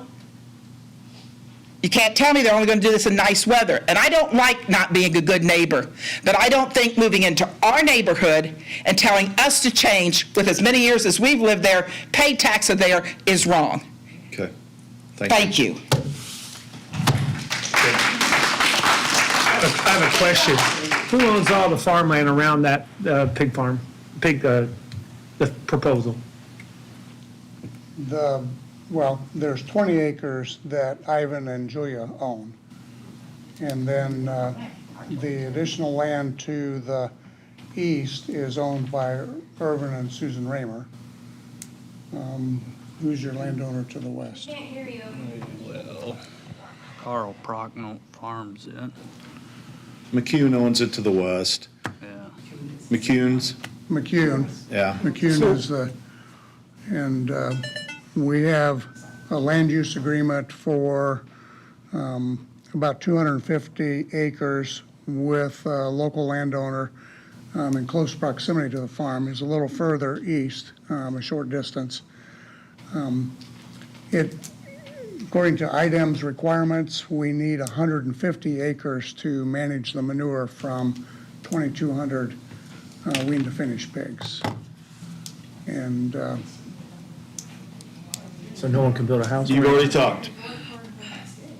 Okay, Ty, the question I have, since before we get anybody else up here, what can we vote on? What can we, it's just the 1,320 foot, right? Correct. The 2 properties or the 1 property that's within 1,320 feet, right? Mm-hmm. That's the only thing That's that why they're we here. vote on. That's the only thing that we're here for, right? The only thing you can vote That on we have any is control over whatsoever, okay?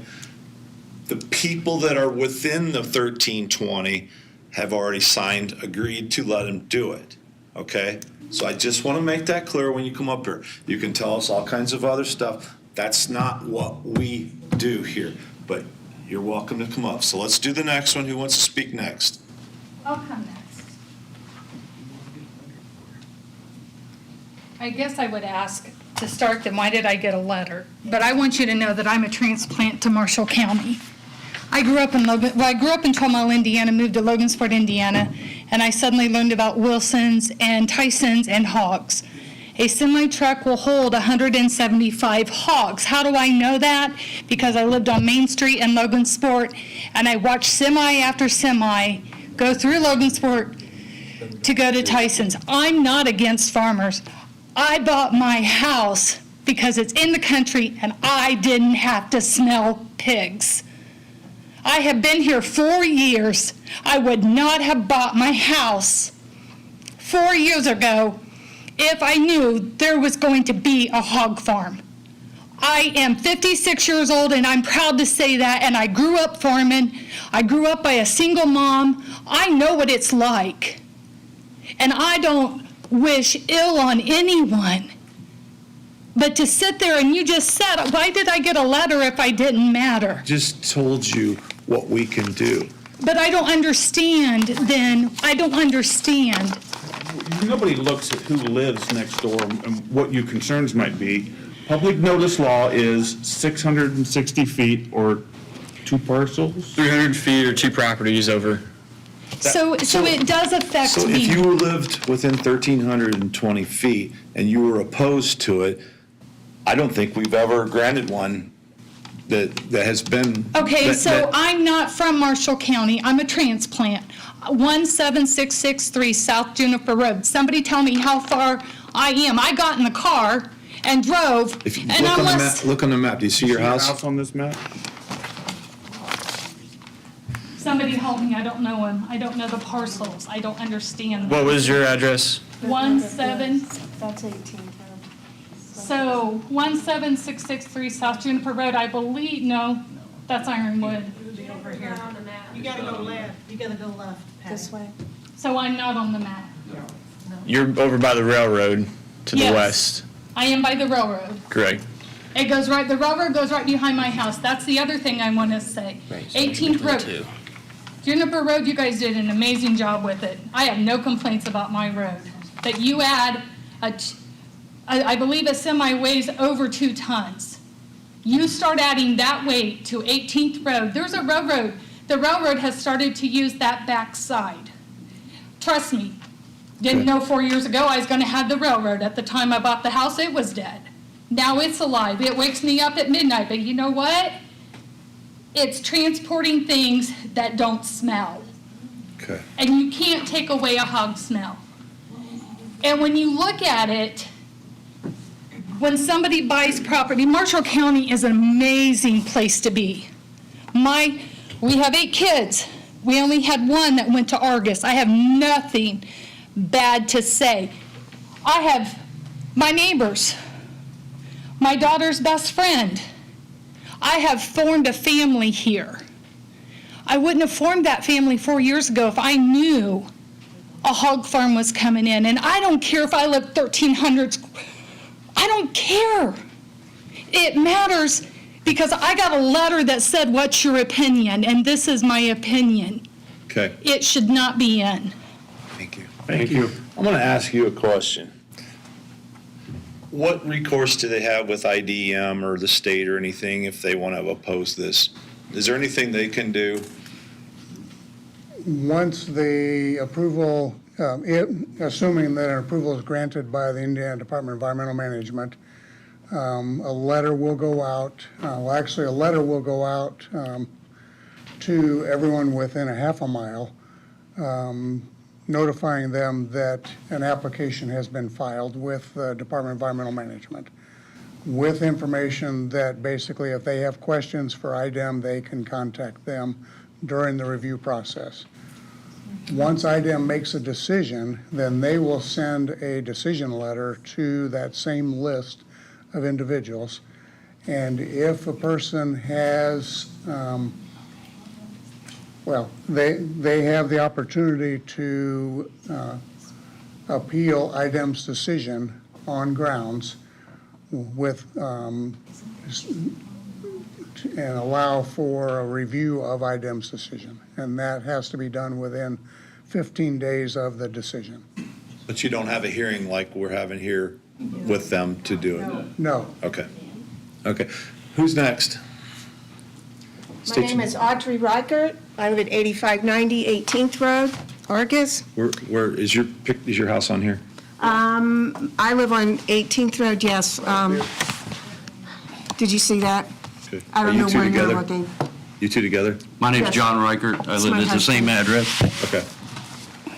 Okay, so my understanding is, Second, I just want to know where your house is. So is it okay, on this picture? if you Yeah. go, yes. Top left corner, The one just that's- before 18th Road makes the curve. So you're west of, you're beyond the 2195 feet then. Where the S-curve is, you're west of there, correct? No, we're not west of the S-curve. We're just right this there. side of it, next to them by the S-curve. It's the last house on the north, It's on the north side of the Yes. road? Okay. Yes. east of the curve. So the 2245 feet house? Yes. Is that, okay.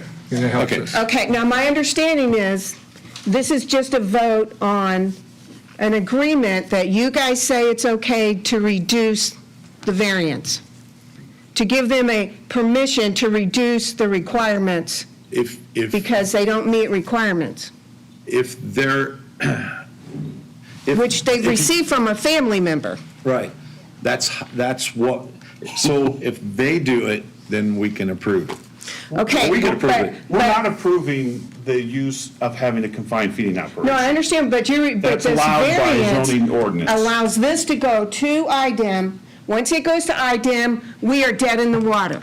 Now, you need to know, before this goes to IDEM, this will, there is how many feeding operations within a mile, less than a mile? They have 2 veal barns that are under regulation, okay? They're not being monitored. They have the hog barn, which has 4,400 hogs in it, correct? 2,200. Exactly the same. Who are you talking about? 2,200. Exactly the same. Who are you guys talking about when you say they? The Raymer family. This Raymer Raymer family. Okay, I didn't know This what you- family, okay. They're with them, okay. Yes, this is their children, this is the mom and dad. Okay. On this So- 1 mile stretch, Let me, the one we did a while back, over there on Michigan Road, is that theirs? No. no. That's not? It's Okay. the white spot right down there. Oh, it's to the east, okay. Yes. Yes. Okay, so the thing is, you are the zoning board. We have 1, 2, 3, now 4 CAFOs within less than a mile, all on they're different addresses, but they're all related people, same farm. Are those all CAFOs? They're not 2 of them are not regulated because they're just under the number, veal barns. 2 they have- veal barns, but they have I'm not less. talking, if you want to come up here, you can come up here when you're done, so. They have 2 veal barns, but the number of veal fall underneath the regulation of a CAFO. Okay. And that's how they get away with that. Okay, that's why I wanted to clarify that it was Right. not a CAFO, it's below a CAFO. Okay, what's gee. the proper term for that then? What do you call Unregulated that? An CAFO. unregulated feeding operation? I mean, come on. Okay, Okay. but you understand, you are the Did you see the farmers before that zoning were mad board. because I didn't back the farmers up? You are the zoning board. You have got to stop this. They have multiple family members that are going to have more feeding operations. That's how they make their living. Okay? How many can you have in one area? How many? You I are, believe there's a limit. there is a limit? There is not a There is no limit. limit. You're right. So this general welfare, on this application, the approval will not be injurious to the public health, safety, morals, and the general welfare of the community. Will the variance you are requesting affect others? Very much so. Yes. Not, very much so. And not just now, but for future generations. I have no problem with people working hard to make a living, and the Raymers do. I admire and I respect that. But I do not feel like you should be allowed to have how many CAFOs, unregulated feeding operations, within less than a mile? How many? You're the zoning board, that's your job. You guys are not doing your job by allowing these to continue. Once you say, okay, we'll approve this variance, then it goes to IDEM, and IDEM just says, okay, we're going to go in, because we've already played this game. We did We've this already last been there. time. due diligence. We've tested wells, we've done waterway testing, even though the waterways are affected by the runoff. The manure is not always injected into the ground. A lot of times it comes out of a tank and it's sprayed out the back. Is that right? Is that legal? No, it is not.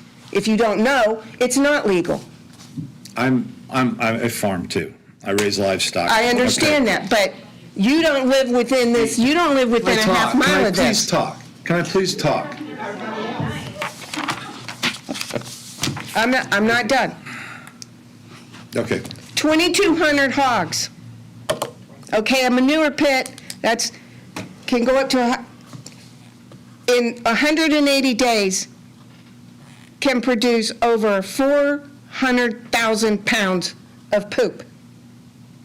Manure. And they say they have 200 and they're going to spread that out. That's just, 180 days.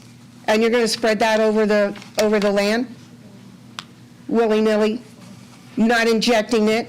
Spraying it in the air? Is that right? Can you approve this? Would you like me to answer the question? Yes, I would like for you to answer. Let me answer the question. Okay, please. Okay, on my farm, the farmers that farm it brought chicken manure out there, okay? They have 72 hours from the time that is dumped to have it spread, or they have to dike it or cover it up. If someone calls it in, and the neighbors did, because they were going to dump it, they were going to spread it, it rained, they couldn't spread it. The neighbors called it in. The state chemist office called me, because it's on my property, the next day and was out there immediately to look at it. And they started fining them immediately. So if there is an issue with that, all you got to do is make one call to the state chemist office. And they But will why do do I it. have to police it? Why do we have to police it? Okay. Anything more you would like to add? Yes, you got some more stuff? Go ahead, and I'll think. Well, I'd like to ask the board, when was the 1320-foot variance established? Ty, what does the state require for the setbacks on CAFOs? I do not know that offhand. It's less than 1320, isn't it? Ours is considerably more. You answer the question. 400 feet. 400 feet. So in Marshall County, when it was written, it was made bigger to protect the neighbors more. Okay? So if you go to a different county, what's the setback? It 420. varies Would by you- county. If they Right. don't have a county ordinance, it's 400 feet, it's the state requirement. So the minimum, according to the state, is 420. Here, we're almost 3 times that. And it's not enough. Okay. It's not I don't make the enough. rules. We're here to, Well, I'm asking, who made the rule? Why was it set at that amount? You don't know. Just say you don't know. I told you why. When the last one went in, my wife went to Mr. Raymer face to face and asked him, why are you putting this hog farm out here in this rural area? His answer was, and it's almost a quote, my son deserves a way to make a living. They're not concerned about their neighbors. They're not concerned about the environment because it is polluting the water with E. coli. And you know what? IDEM doesn't care either. You know what they told me? We're only concerned about nitrates and phosphates. People die every year because of E. coli. There was a study done by University of Notre Dame students. Every waterway in Indiana now is over the limit in E. coli. It has to stop. Okay. Are you done? I guess I'm done. Okay. Thank you. Anybody else here to speak in opposition to it? I don't think it's so funny. You can sit there with your little smile. It's not your house. That is inappropriate. I have no beautiful put-together speeches and laws like If you would Name and address, just state your name and address. 8470 19th Road, Argus, Indiana. My family came over to this country from Germany back in late 1800s. We've lived in this area since that time. Came over, we bought a 40-acre plot of land. Now we have 120 acres. We've been here and contributed our lives here. We haven't just moved in from the Amish culture to just transplant and take over some land. And I can tell you, as coming as from an immigrant family and starting from nothing, you betcha, we've worked hard and we've tried to make our way and we've tried to work the land. We had a hog operation. We sold spotted Poland Chinas, registered. But we did it in a small farming community because we live in a small farming community. We think about our neighbors and we care about our neighbors. And while we want to grow and prosper and bring better things to our community, we also don't want to take advantage of our neighbors and put in commercial operations while so-called in the law and so-called because we want to make a way for our families. We came here to this community because we liked a small rural community. And we'd like to keep it that way. We'd like to have farming practices that are sustainable and also healthy, good for the environment, good stewardship. We seem to think just coming in and taking over and, oh, it's within the law, that it's fine. It's fine that we pollute everything and ruin a way of life for a community. And that's what's happening here, because these people aren't lifelong members like some of us. Okay. I've lived on this property 51 years. How long have they been here? And they've taken advantage of the community. Okay. I just think it's sad. We would hope to protect our farmers and our community. Okay. Anybody else to speak in opposition to the?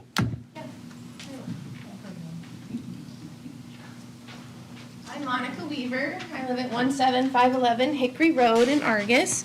I also own property, Where's that at? it's not on this map, but I own property on 18th Okay, Road. good. That's 8648 18th Road, which is just on the curves. I've lived in Argus my entire life. I'm 38 years old. I feel like by their parents approving it, isn't it conflict of interest similar to what our county commissioners are going through right now? Why is it that the parents get to, of course they're gonna approve it. What about the rest of us neighbors? They say they're gonna haul the pig poop a mile away. I live a mile away, so where's it going? Because I know my Amish neighbor to the north of me will literally spray the crap out of a sprayer out of the back of his little shit tank. I don't know what it is, but it sprays it out. Or they have an irrigator that spreads it out right next to my house. Doesn't get knifed in. So is this where the pig manure will be going? Where's the manure going? A mile away. Who's the farmer? Is that, would that be Matt Weaver? Speak to us. Where's the pig going? Where's the pig poop going? A mile away, because that's where I live. I also own that other property. And Mr. Jeff, not to be disrespectful, but you have been very disrespectful to people who don't agree with you tonight. And I don't I know you don't care and you laugh and smirk at me because I'm just calling you out on it. And I'm sorry, but I feel like the other members have never acted the way that you have acted tonight. Correct. Yes. And I'm sorry that that might offend you, but you have been very disrespectful. Mr. Jim, David, Matt, and Trent have not acted the way you've eye-rolled, and you've discounted a lot of people, and there are a lot of emotions in this room all night. And I'm sorry that I'm taking up your time. I've been here almost 4 hours too, Jeff. Because I feel it's important to be here. I have little kids at home, but here I am because I feel it's important that it's not fair that their family gets to say, yes, we agree. That's conflict of interest, just like what's going on with the solar. Well, their family is the house that's the reason they need the variance, because they're less than the 1320. 1320. Yes. That, their family is the one that lives there. Yeah. That's exactly so- what I'm saying. But if it wasn't their family, would those people? They might. So if, you realize, I mean, if that house wasn't there, that one house, they wouldn't even be here. They'd just go straight to IDEM. That's the only reason they're here. Yeah, unfortunately, Why it is doesn't that matter that okay? anybody's house is, the only house that really matters is the house that's less than 1320 away. Why do we not matter? Because the zoning ordinance says you don't. Why don't we matter to the Ramers? That's a question for them. That's not a question. But that's why they're here, is because of that one house. That's why we're here too, because of, And I understand, that's why you got notices yeah. because they had to come because it's less than 1320. I'm the one that lives at, the one that's in the distance. You guys are just. State your name and not address. Missing the whole thing here. 8451. We're 8451. My name's John Davis. And we're within their range. Okay, now you want to change the ordinance restrictions and all that before you can get them what they want again. We fought this several years ago with him. And everything that we said was going to happen has happened. And you guys are doing nothing to stop it. They just keep adding on and adding on. And I have to smell this pig shit every damn day. When the wind comes out of the east, it's there. Now, none of you guys live around any of the stuff. You That don't is really not don't what care. this board is here for. This board is here, may I? Go ahead. So the plan commission basically writes all the variances. Well, they don't write it, they hire a consultant. But they write it, they have all these variances. And if somebody wants to do something within those codes, they can. It's only when you want to, hang on. It's a long explanation. Only when you need to break one of the rules do you come to this board, okay? And the only rule that they want to break is they want to place this where it's within 1,300 feet, 20 feet of one house. Which is So the that's- appearance. So we aren't here to police K-fines, we aren't here to police Okay, E. coli. but you're here We to aren't police here- the distance. We are here to Okay. offer, you And know, if we're the only ones that matter, then we should have the biggest word in it. We're 1,400 feet away. That's only 100 extra feet. and if we didn't have our ordinance, it would be 1,000 extra feet, because the state minimum is only 400 You know, I feet. have a relative that worked for IDEM, and she worked with the hogs. And when I called her and told her what was happening 3 years ago, she said, "Oh my God, I am so sorry. There's nothing I that totally they're going to understand. do about this for you people." I totally understand, but we're not the place to go. We know that, but they won't listen to us. the IDEM, place to that's go what is they want, but IDEM. you You can can stop say this no to now. what they want to do right now.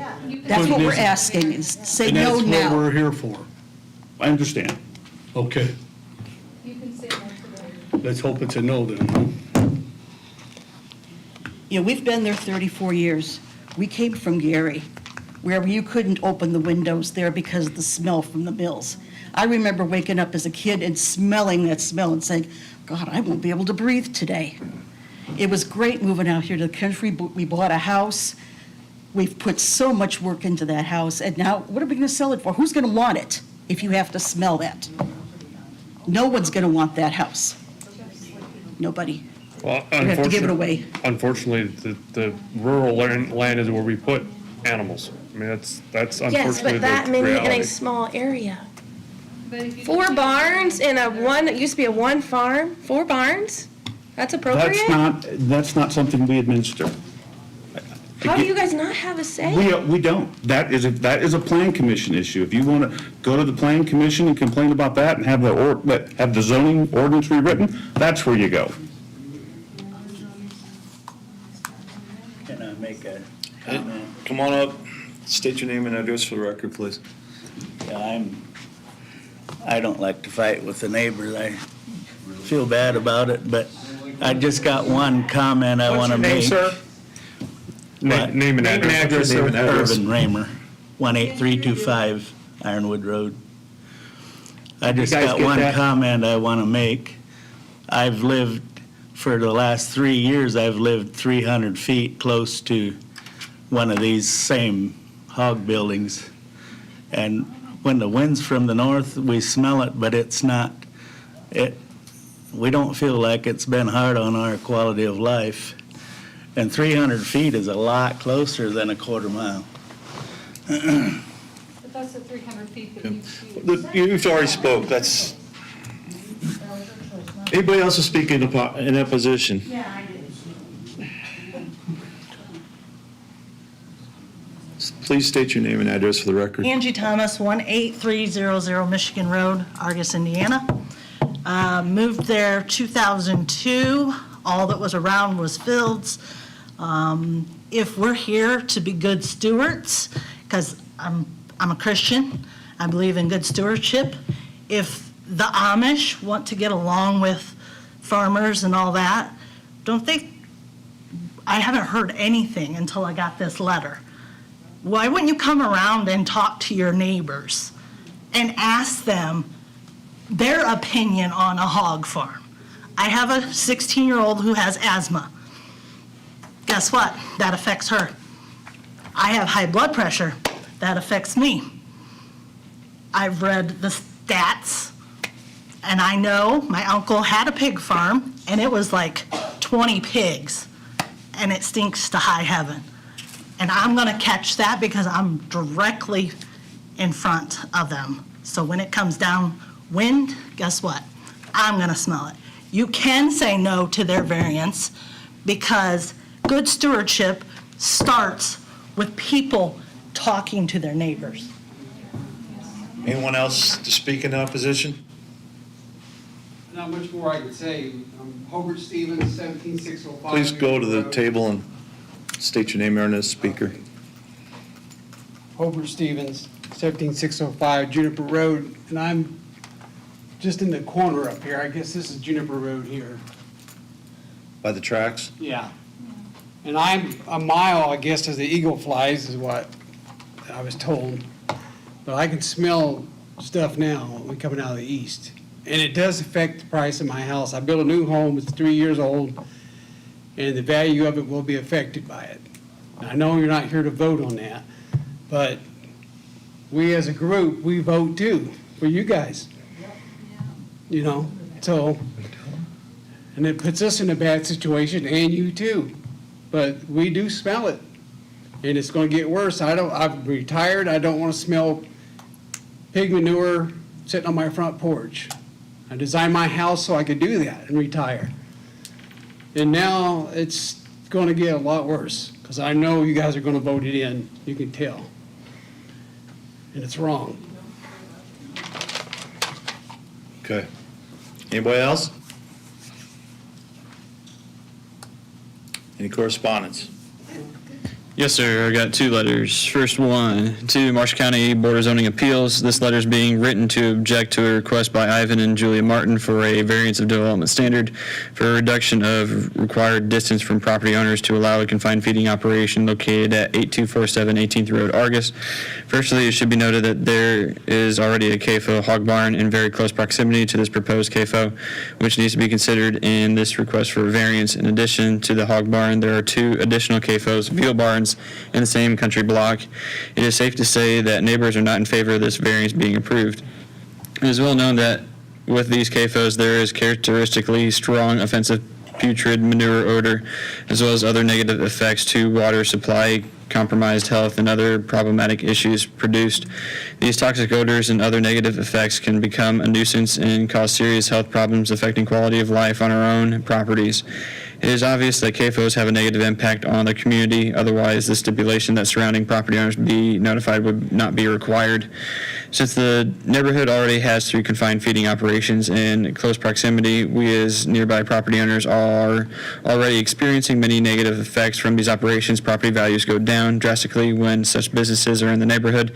These operations bring many negative effects to the neighborhood with little benefit for Marshall County as a whole. Knowing that this is an agricultural area, we have farms and animals, but this is not real farming. This is a factory. Because of the odor from these factories, there are many times we are unable to have windows open or even enjoy being outside. The condition of our country roads have already deteriorated due to the tremendous increase of semi-trailer traffic now, and with adding another CAFO, we will only make our roads worse. Also, the fact that our community has steel wheel tractors, loaders, and other steel wheel machinery, as well as horses traveling the roads, contributes to the damage of the pavement. This is a significant aspect of evaluating the appropriateness of this additional site for another CAFO. Another major concern is the adverse effect on the waterways in this area. There are several waterways which will be affected, and some of these are already on Indiana's 303D list of impaired waterways. The cause of the impairment is E. coli. According to several studies, the presence of E. coli found in waterways is a strong indicator of sewage and animal waste. The ditch adjacent to the above referenced property has been tested recently. It is currently the site of manure application from nearby veal barns. The water test failed presence for chloroform, and E. coli. Understanding that a variance may be granted when a property owner would have a unique and unusual hardship created by the physical characteristics of the land, but in this case, the hardship would be on the community, neighborhood, roads, air quality, water quality, value of property, and quality of life. We live here, work here, and raise our families here. Many have been here for generations, and we have vested interest in the health and well-being of this community. There is a plethora of research and studies indicating the negative impacts of CAFOs if there are in a location that is not appropriate for the surrounding area. Our contention is that this particular site and this particular request for the variance should not be approved. Neighbors and property owners include the list typed out as Lowell Hall, Judy Hall, Stacia Scariff, Cody Scaife, Justin Hall, Rhonda Miller, Valerie Moore, Kyle Kreft, Selena Kreft, Michael Beery, Shannon Beery, John Reichert, Audrey Reichert, Alan Earl, Llewellyn Earl, Rick Holler, Carl Smith, Martin Smith, Monica Weaver, Brian Weaver, and that's, they signed it as 20 signatures. And then there's what looks like John Davis and Beth Davis making 22. That's the first letter. And then the second letter is Ivan and Julie Martin have contacted us and informed us that they are planning to construct a confined feeding operation on the property adjacent to the property that we own in Marshall County, Indiana. Ivan and Julie Martin has informed us that they have submitted a request for variance and development standard to Marshall County Board of Zoning Appeals and will be submitting a confined feeding operation approval and construction authorization to the Indiana Department of Environmental Management.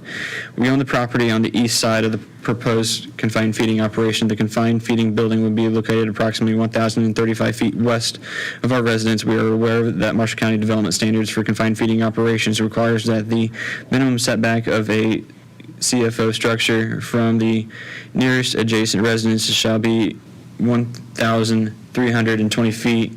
Our residence is located closer than 1,320 feet to the proposed confined feeding building. We understand that this requirement is to provide sufficient separation between CFO structures and residences. Considering the site details of Ivan and Julie Martin's property in proximity to our property, we agree that location of the confined feeding building is appropriate for the community and will not have a negative impact on our property. By the presentation of this letter, we do not object to Ivan and Julie Martin being granted a variance to the Marshall County Development Standards requirement, a minimum setback of 1,320 feet from the nearest residence to a CFO structure, allowing them to construct a confined feeding building on their property. Sincerely, Irvin and Susan Raymer. And that is all the letters that I have. The motion to close? Make a motion to close public hearing. Have a second? Motion made second, close public hearing. Those in favor say aye. Aye. Opposed, nay. Motion carried. Public hearing is now closed. So I have a question for you. Where's the poop going? Sorry? What farm is the poop going to? Stoltz. David Stoltz. David Stoltz is taking manure and has agreed to use the manure as a soil amendment and nutrient source. And is there a type of commercial application where you gotta have a permit to dispose of manure from farming like this? For a CFO, you have to have an IDEM permit, or we won't even issue a building permit to construct the building. So they don't have a permit yet either to build the building? No. Okay. Not at all. They have to have for a CFO, which is a second level barn out of 3, you have to meet 1,320 foot setback distance from non-participating residences, and that's why you're here this evening. And the second part to that within the development standards is that you have to have an IDM permit for that. And so those conditions have to be met before a building permit can be even approved. So they could apply for it tomorrow if they wish, but until such time that all those conditions are met, it won't go out the door and there'll be no authorized construction. I'm kind of new to the pig farm. We had a big issue with this in North Carolina. But my question is, can you scrub the air that you're venting? That is not the intent on this barn. Okay. With this type of mechanical ventilation and the housing methods, the air changes and the odor reduction are significant compared to many of the older farms that you heard referenced this evening. Thank you. Any questions, motion?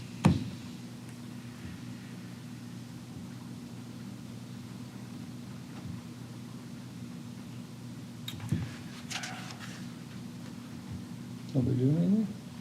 I don't know, I was kind of waiting, to see what everybody's doing. Always the one that sticks his foot in the muddy water. We like that about you. Oh, I'm gonna throw you a real curve. I move that we deny the request. Have a second?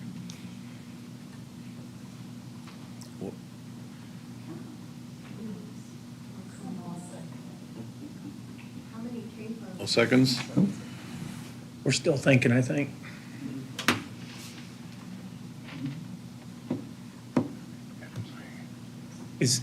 I don't know the procedure on this part. If we table it, and then if they get the thing from IDM, they can come back, or, You can table it and they can come back next month or 2 months from now. We still have to schedule a hearing. So if you set them to come back in August, you set them to come back in August. And if they have their IDEM permit, you have that new information for you.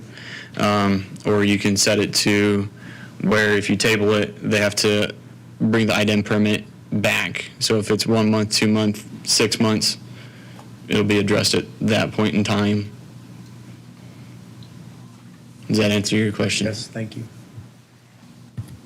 We do have a motion on the floor, though. Is it, there's no seconds? Then we call it dead for no second. We have another motion, or a motion to table, or what do you want to do?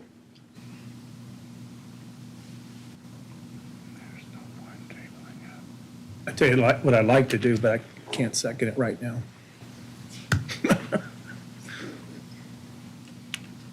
Can I ask a question? Just No. Okay, I'm just questioning.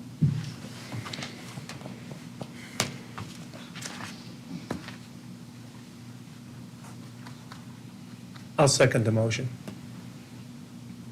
The motion has to be remade. We already canceled the first. So you can rehear it. All You right, can I move that re-entertain we the motion. deny the request again. Can I do that, Jeff? You made the motion to deny, so that's on the floor now. I'll second it. Motion been made and seconded. Lori? To deny? Mr. Bennett?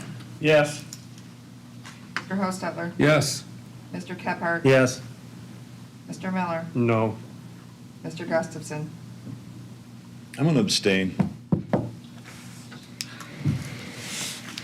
So 3-1, the motion's been denied. You don't have your permit.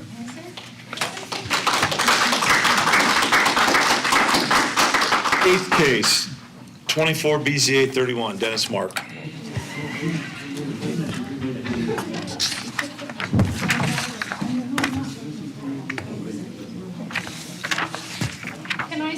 Can I say, I just want to thank Ty. I couldn't contact you guys per the letter, but I do want to thank Ty for taking the time to even explaining it a little bit, because maybe this is legal, but it doesn't make a lot of sense to the layperson. As a nurse, this doesn't make sense. So I just want to put it public out there for Ty. and Thank say you. State your name and address for the record, please. Dennis Mark, 13313 Juniper Road, Argus, Indiana, 46501. Oh, I'm sorry. Ty? So Mr. Mark has 2 cases before us, and we'll get started with the first one. His address is 13313 Juniper Road, and he's seeking to permit his home-based business on the property. Here's the subject property itself, and then we've got a few different pictures from the property.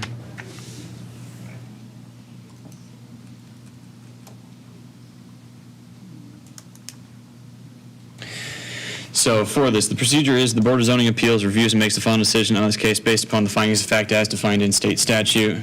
For the analysis, the applicant is seeking to relocate his existing fencing business to the property to be able to store a few items at home. The business is typically 8 to 5, with generally 3 employees that normally go straight to the job site. There would be approximately 1 to 4 deliveries per month.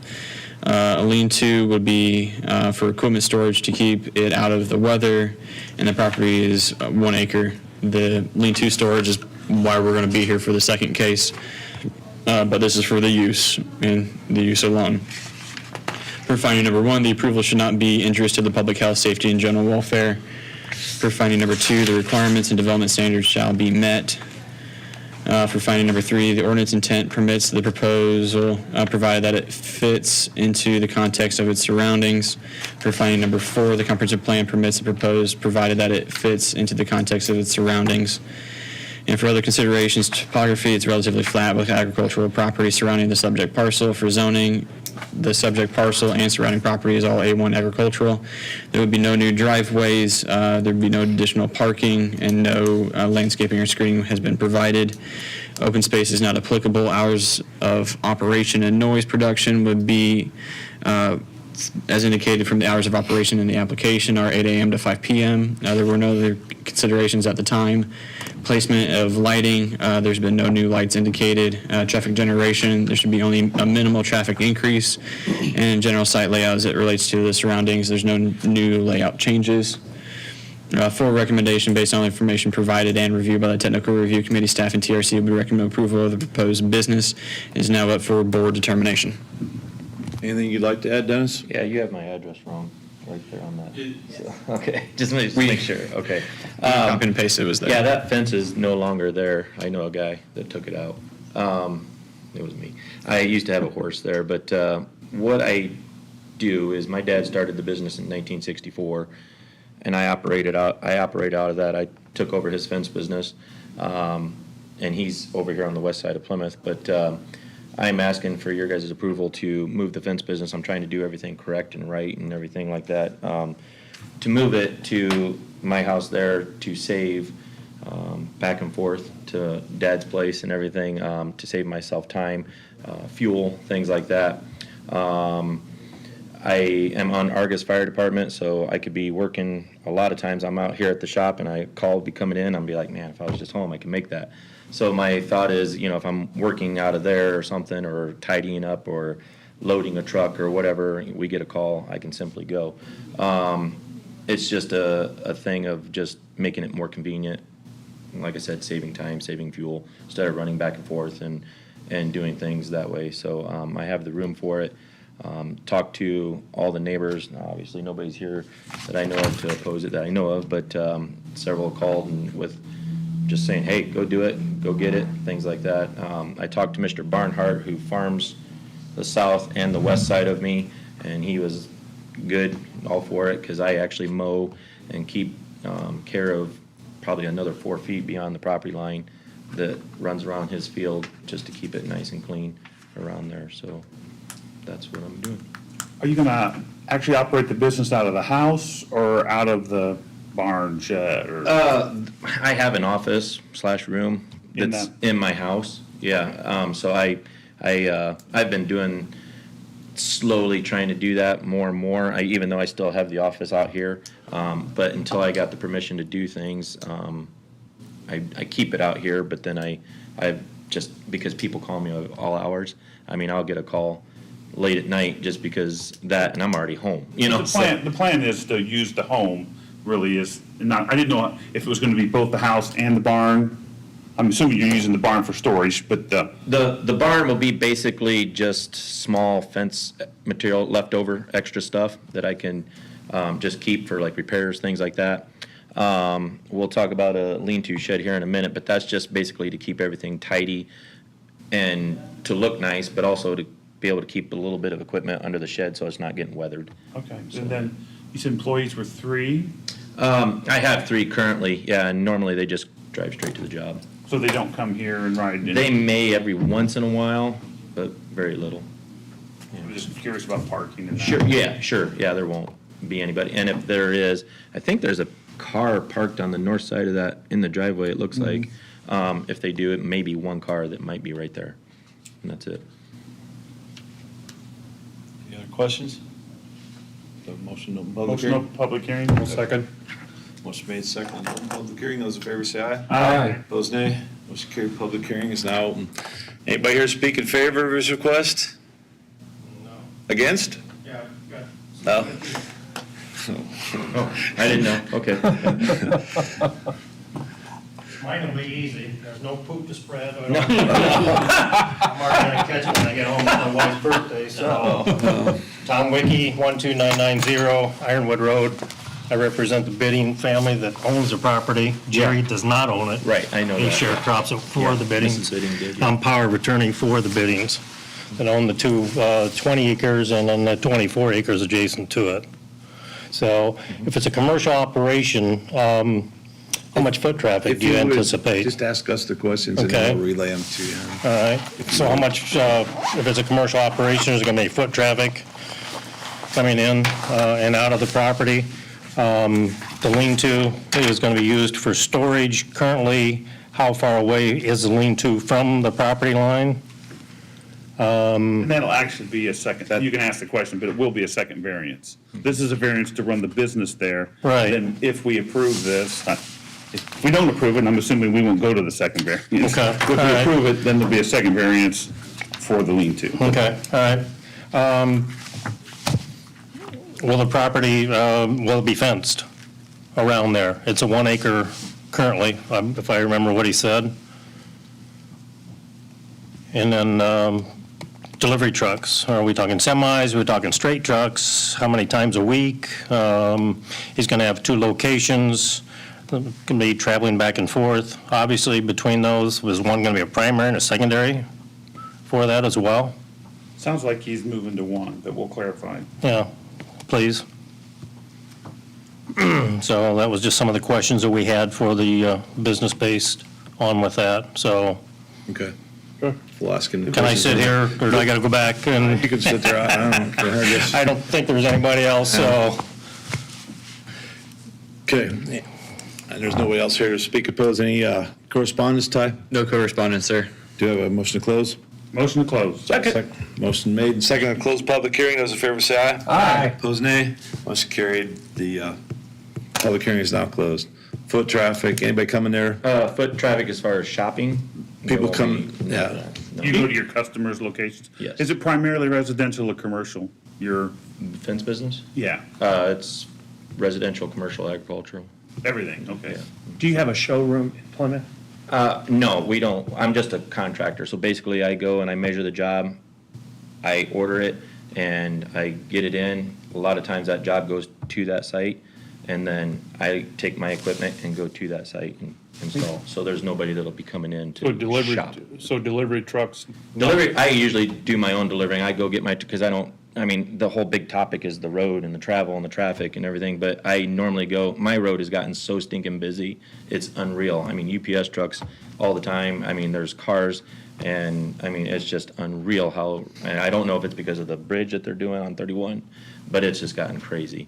But I usually go, to answer the question, get my own stuff because I don't trust the logistics much anymore, so I usually go get my own stuff 9 times out of 10, and we'll bring it either to the site or store it temporarily there on my site, hidden, so it won't be out front, it won't be a disgrace to the property or anything, because that's the last thing I would want.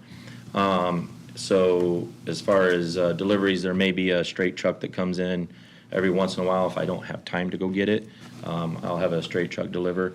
The Plymouth location will be nulled, and it will go to one location, like you said, Trent. And as far as fencing around it, I don't know why I would need fencing around it. I mean, there was horse fence there. I do have black vinyl chain link around it and some vinyl up, but other than that, I'm assuming it's from a farming question of where the fence is gonna go. Is it there's gonna- already a black vinyl fence up, so, and he is correct. I mean, yeah, Mrs. Bidding owned the property. That was, he's very correct on that. I just saw Mr. Barnhart, he was checking on his crops, and that's when I asked him. But you don't plan to install any additional fencing? No. Not unless in your next one we require it for screening purposes, but. Well, yeah, something like that, but if I do something like that, it may okay. be like trees or something. How long have you had that place? I moved in there in 2011. You've been here quite a while then? Yeah. Okay. All right. It looks well maintained from here.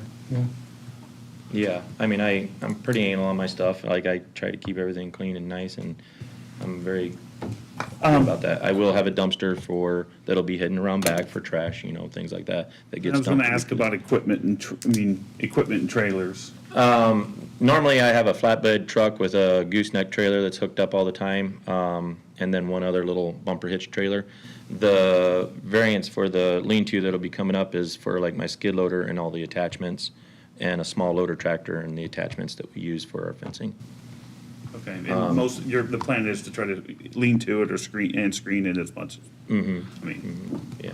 I just don't want my. I see some farms that need its pins, and then you go by the farms that has, every piece of Yeah, equipment right, that they've and owned for the no, last. no. I mean, in fact, when I would bring my skid loader home for personal use, because I'll maybe scrape my driveway over snow or something like that, I park it in the garage because I don't want crap sitting outside, so, that's why I want to keep it tidy, and for the use of the lean-tos, keep it tidy, but also not to be weathered, so. Typically, we ask, Ty mentioned, there's, no proposed, you're not lighting, you're not parking. Signage, are you looking to put a sign up, or? Yeah, I would 'cause like that needs to, be out by the part of- road, but, somewhere over, further on my side, so it's not close to. Is the he bidding allowed property. anything unless we specify it? Home-based businesses do have a limited amount. I want to say unquoted 8 square foot or 6 square foot. It's relatively small, Not but looking there, for it something is huge, but we spelled have to out. Include it in the variance, so you'll abide by the. Yes, Okay. yes, for sure. Good question. I did check into that, yeah, because I thought about it. I probably won't do anything right away, but eventually. I mean, signs are nice, but you know where everybody shops nowadays. Exactly. And I do appreciate the concerns and questions, Yeah. because I want to be Well, frugal and make sure I'm doing things. Well, I've got people I got to report to Oh, as sure. well, so. Yeah, absolutely. That's why. Absolutely, yeah. So we'll make a motion. I move we approve his request. I'll second. Motion made and seconded. Lori? Matt? Mr. Bennett? Yes. Mr. Hostetler? Yes. Mr. Pepper? Yes. Mr. Miller? Yes. Mr. Gustafson? Yes. Okay, we'll go right into the last case. 24 BZA 32, Dennis Mark. State your name and address again. Yeah, just it's so we Dennis have- Mark, 13313 Juniper Road, Argus, Indiana, 46501. Okay, Ty? All right, the applicant is seeking to reduce a setback from 15-foot side yard and 20-foot rear yard to 5 foot on both sides for a new accessory structure. Here's the subject property as well as the pictures of the property itself for reference.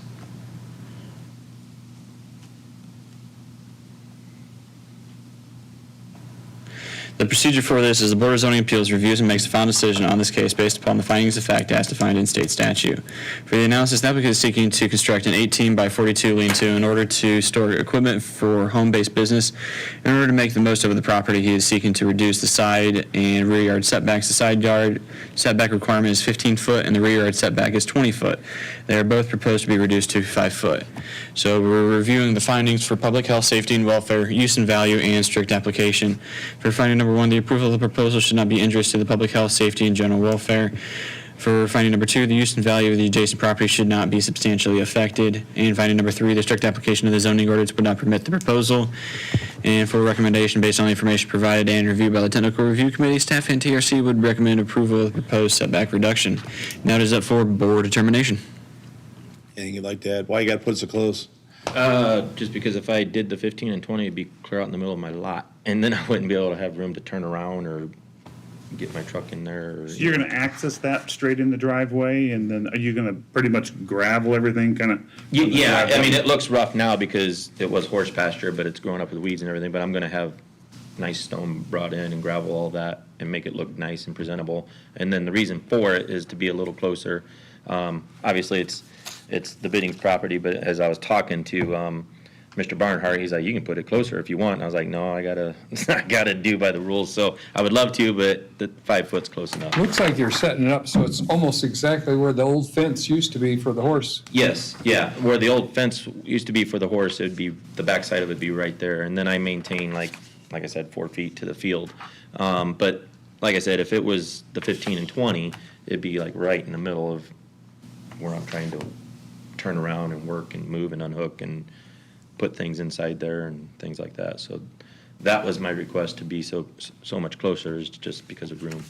Is there where the blue box is, where your proposed area, that barn there, garage, whatever it is, What's on that side, south side, I guess it is? Is there a door there? On the blue building, No, on the existing on the garage? white building, it has 2 or 3 doors on that south side. Oh, it does? Okay. Yeah, yeah. So you have access from either side of the barn then? The existing white building, Yeah. yeah, but I mean, that's also my garage and everything. I mean, I'm just trying to use that for small stuff, not really park equipment. Because when I do park my equipment in there, it clutters everything to try to keep it nice outside. So that was my reasoning for the lean-to, is just to have somewhere else to keep the larger equipment. What I say by larger equipment is the skid loader and attachments and the small loader. And it's going to have 3 sides? Just a 3-side open to the Open, north. okay. Yeah. With a, lean-to shed roof on it. Yep. Which way does the water run on the property? To the Right. road, back to the field? Yeah, I mean, it runs, I mean, it's pretty flat through there, but it generally runs to the south because my house is a higher elevation than the garage a little bit, but to the west of my house, it flows to the south and west, so Now- back into the field. I'm gonna ask my favorite question when it comes to property line setbacks. Don't suppose you had a survey done in 2011 when you bought that house? I do, but there are property stakes on the northwest and northeast side that is basically where that blue line is. Okay, so you So can there are- actually, so when we say this, if you're, say, 5 feet, it's gonna be 5 feet or 6 feet or 7 feet or whatever. 'cause it is. I have- You know where you're starting from. Yes, there's 2 irons on that north side. But I know how fields tend to, most of the time fields grow. Yeah, yeah. Well, actually, Mr. Barnhart's been really good. He's actually way off. So, I mean, I mean, I he's, look at some of the county and the state road right-of-ways, and I'm like, whoa. you know, Yeah. yeah, yeah. Okay. But, yeah, I do have irons on the north side on both west and east. So, okay. Any other questions? Motion? Open, public hearing? Motion on public hearing? I'll second. Motion made second, no public hearing, those in favor say aye. Aye. Opposed, nay. Motion carried, public hearings now. Anybody here speak in favor? Anybody here speak against? You're gonna Tom speak Wiki, against? 12990 Ironwood Road, Argus, Indiana, speaking on behalf of the bidding family. Now, this lean-to, this is going to be in addition to what you've got on there currently, right? It's going to be a separate building? Right. Yeah. And with that lean-to there, it can't be moved another, you want to do 5 feet, or did it say 2 feet on the backside? 5'5". 5'5"? I'd love to do 2, but Yeah. I want to be respectful. Yeah, absolutely. But with that, and I know Jeff's a big 5-foot guy, that's all I've heard all night long, and I did pick that up sitting here for 4.5 hours, and we're all tired. What's the opportunity to move it to 7 or 10 feet? I can, it's just, like I said, I would like to get closer, but it's just getting less and less room to work in the middle. Right. And then, to me, the more you move it off the property line, I mean, I'll maintain it and keep it mowed and things like that. I just don't want the opportunity of something to get stored back there, or, you know what I mean, to make it look. So it's going to be open from The where the north- blue line's at? That's the north side of the property? Is The that north correct? side is South my side. house side. Yeah, you're gonna be on the southwest corner of the property, so right in the corner of your property. It'll open into the backyard. Yeah, Okay. it'll open to the north towards my Okay. house. So All right. against the field will be just a back wall. Yeah, so there's Right. no room for me to come in and turn into that building. That- on your that was my property. concern Yeah, as no, well, It'll be closed on both sides of your property. That was our concern of going out in the field. I know you don't want me talking to him, but. Yeah, At this yeah, point, I mean, at this point, let's get the hell out of here. Yeah, right. I think we can be cordial. Let's just get the hell out of here and call it a night, right? Right, Pretty yeah. much, sorry for the phrase, but. Can you see know, those pine trees to the left of the blue? Correct. That's facing north. So Okay. that's the way I'd be coming in. And you're Okay. you're not gonna keep those, you're not taking anything down? No, yeah, everything will stay, yeah. Good. Yeah, I'm good. I mean, 7 would be fine, because obviously, as you talk, Haynes, I think it was, they had the 2 feet that they were looking at. You suggested 5, maybe 7, because you may have to go on the backside and work on the unit or whatever. And I know, you've been there a while, and property's been in the Binning family for Ever. 50-some years or whatever. My biggest concern, I'm in insurance liability. He's on my property, he gets hurt, who's he gonna sue? Right? 5 feet, I mean, I'm I'm 5'8", so it's smaller than me. Yeah. You put a 10, 15-foot ladder up there, and you're going to be on the property. I mean, that's our biggest concern. I can see your argument. I guess my thing is if I put the ladder on my side and I fall over on your side, the ladder was on my side. All right, but you ended up on my property. Right. Or our property, It's too. on tape, so we're. Yeah, so. That's why you have liability insurance. Right, yeah, and I do, yeah, I do know. have liability on my place already. Right, So, but- yeah, I mean, the 7, I mean, what's 2 more feet? To me, I would like to get closer, but, I mean, 5 feet is still 5 feet, that's quite a bit. Right. But room for me, like I said, I just don't want stuff to get stored back there, or junk, which I probably never do, but it's just like, man, that's a waste of space, you know what I mean? Well, Because you know, even you at also 5 have to foot. think past you. You know, if The you next sell this guy. property, the next guy, True. you know, Yeah. he may not be as, Well, the other thing, I mean, you don't know in 10 years from now or less, that someone might farm up to the property line or do something else up to, right now you have plenty of room. Yeah. But 5 foot would be minimal. If someone came in there and put up a solid fence right on the property line, 5 foot, I think it'd be. It's skinny. It's good. I mean, we've done it, but if you can move it, if you'd be agreeable to move it another 2 feet to like 7 feet, I think it'd Both be. sides, or? Yeah, I'm just trying to be fair to everybody. It just, I want to make sure there's enough of a barrier. I can work with that. I just hate those space that's gonna be wasted because I'm not gonna do anything with that 7 Right. foot because I don't want anything stored back there looking ugly or anything like that. So to me, that's just a big waste of space. I have a question. No architect. Why don't you put the lean-to next to your existing garage and on one of the sides? Barn. Again, the space, Okay. because coming in, like, on the south side, to the right of that blue box, would just be kind of like a staging area and things like that. So, again, if I attach it to that or attach it to the existing on the west or something, I would have to come in at the west. My purpose for putting it that way is to keep weather out.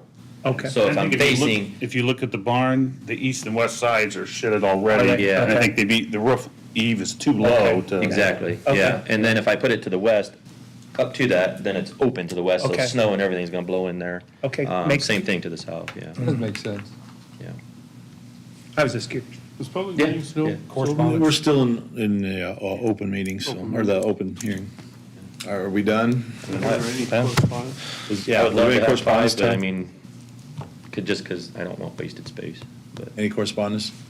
No, but can I get a quick clarification? Sure. What's your first name, sir? I'm Tom. sorry. Tom Bitterling? Wiki, Wiki? Wickey. And you're at 12990 Ironwood? Yep. Okay. We were trying to look it up and it's Barbara. Yeah, You don't look like a Barbara. well, you haven't seen me on the weekends. Thank you for the clarification, sir. I have no letters. Okay, I make a motion to close the public hearing. Second. Motion made second to close public hearing. All those in favor say aye. Aye. And opposed, no? Nay? I'd like, Go ahead. I'd like to make a motion to approve this with 7-foot setbacks on both sides instead of 5. I'll second that. It was, just for clarification, TRC was 10 and 5. Was I it know, not? but we're making it 7 Oh, and 7. I'm sorry. I just want to make sure he I'm was sorry. I aware. thought, no, I wasn't. He said I 5 missed and that. I missed that. It wasn't, I'm wrong? Doesn't matter. Okay. Motion was made, 7 and 7. Yep. Second. In Seaguard's, I'm sorry, what? I'll yeah. second it. Motion made, seconded. Lori? Mr. Bennett? Yes. Mr. Hillsbutler? Yes. Mr. Cathcart? Yes. Mr. Miller? Yes. Mr. Jacobson? Yes. You okay, you're all set. Is there any other business, Ty? No, no other business tonight. Your other business, in theory, I guess, is your next meeting is August 13th, Okay. next month. Do I have a motion I think we got 3 closed? cases. Motion closed. Have a second? Motion made, second, close the meeting. Those in favor say aye. Aye. Opposed, nay. Motion carries. Meeting is closed.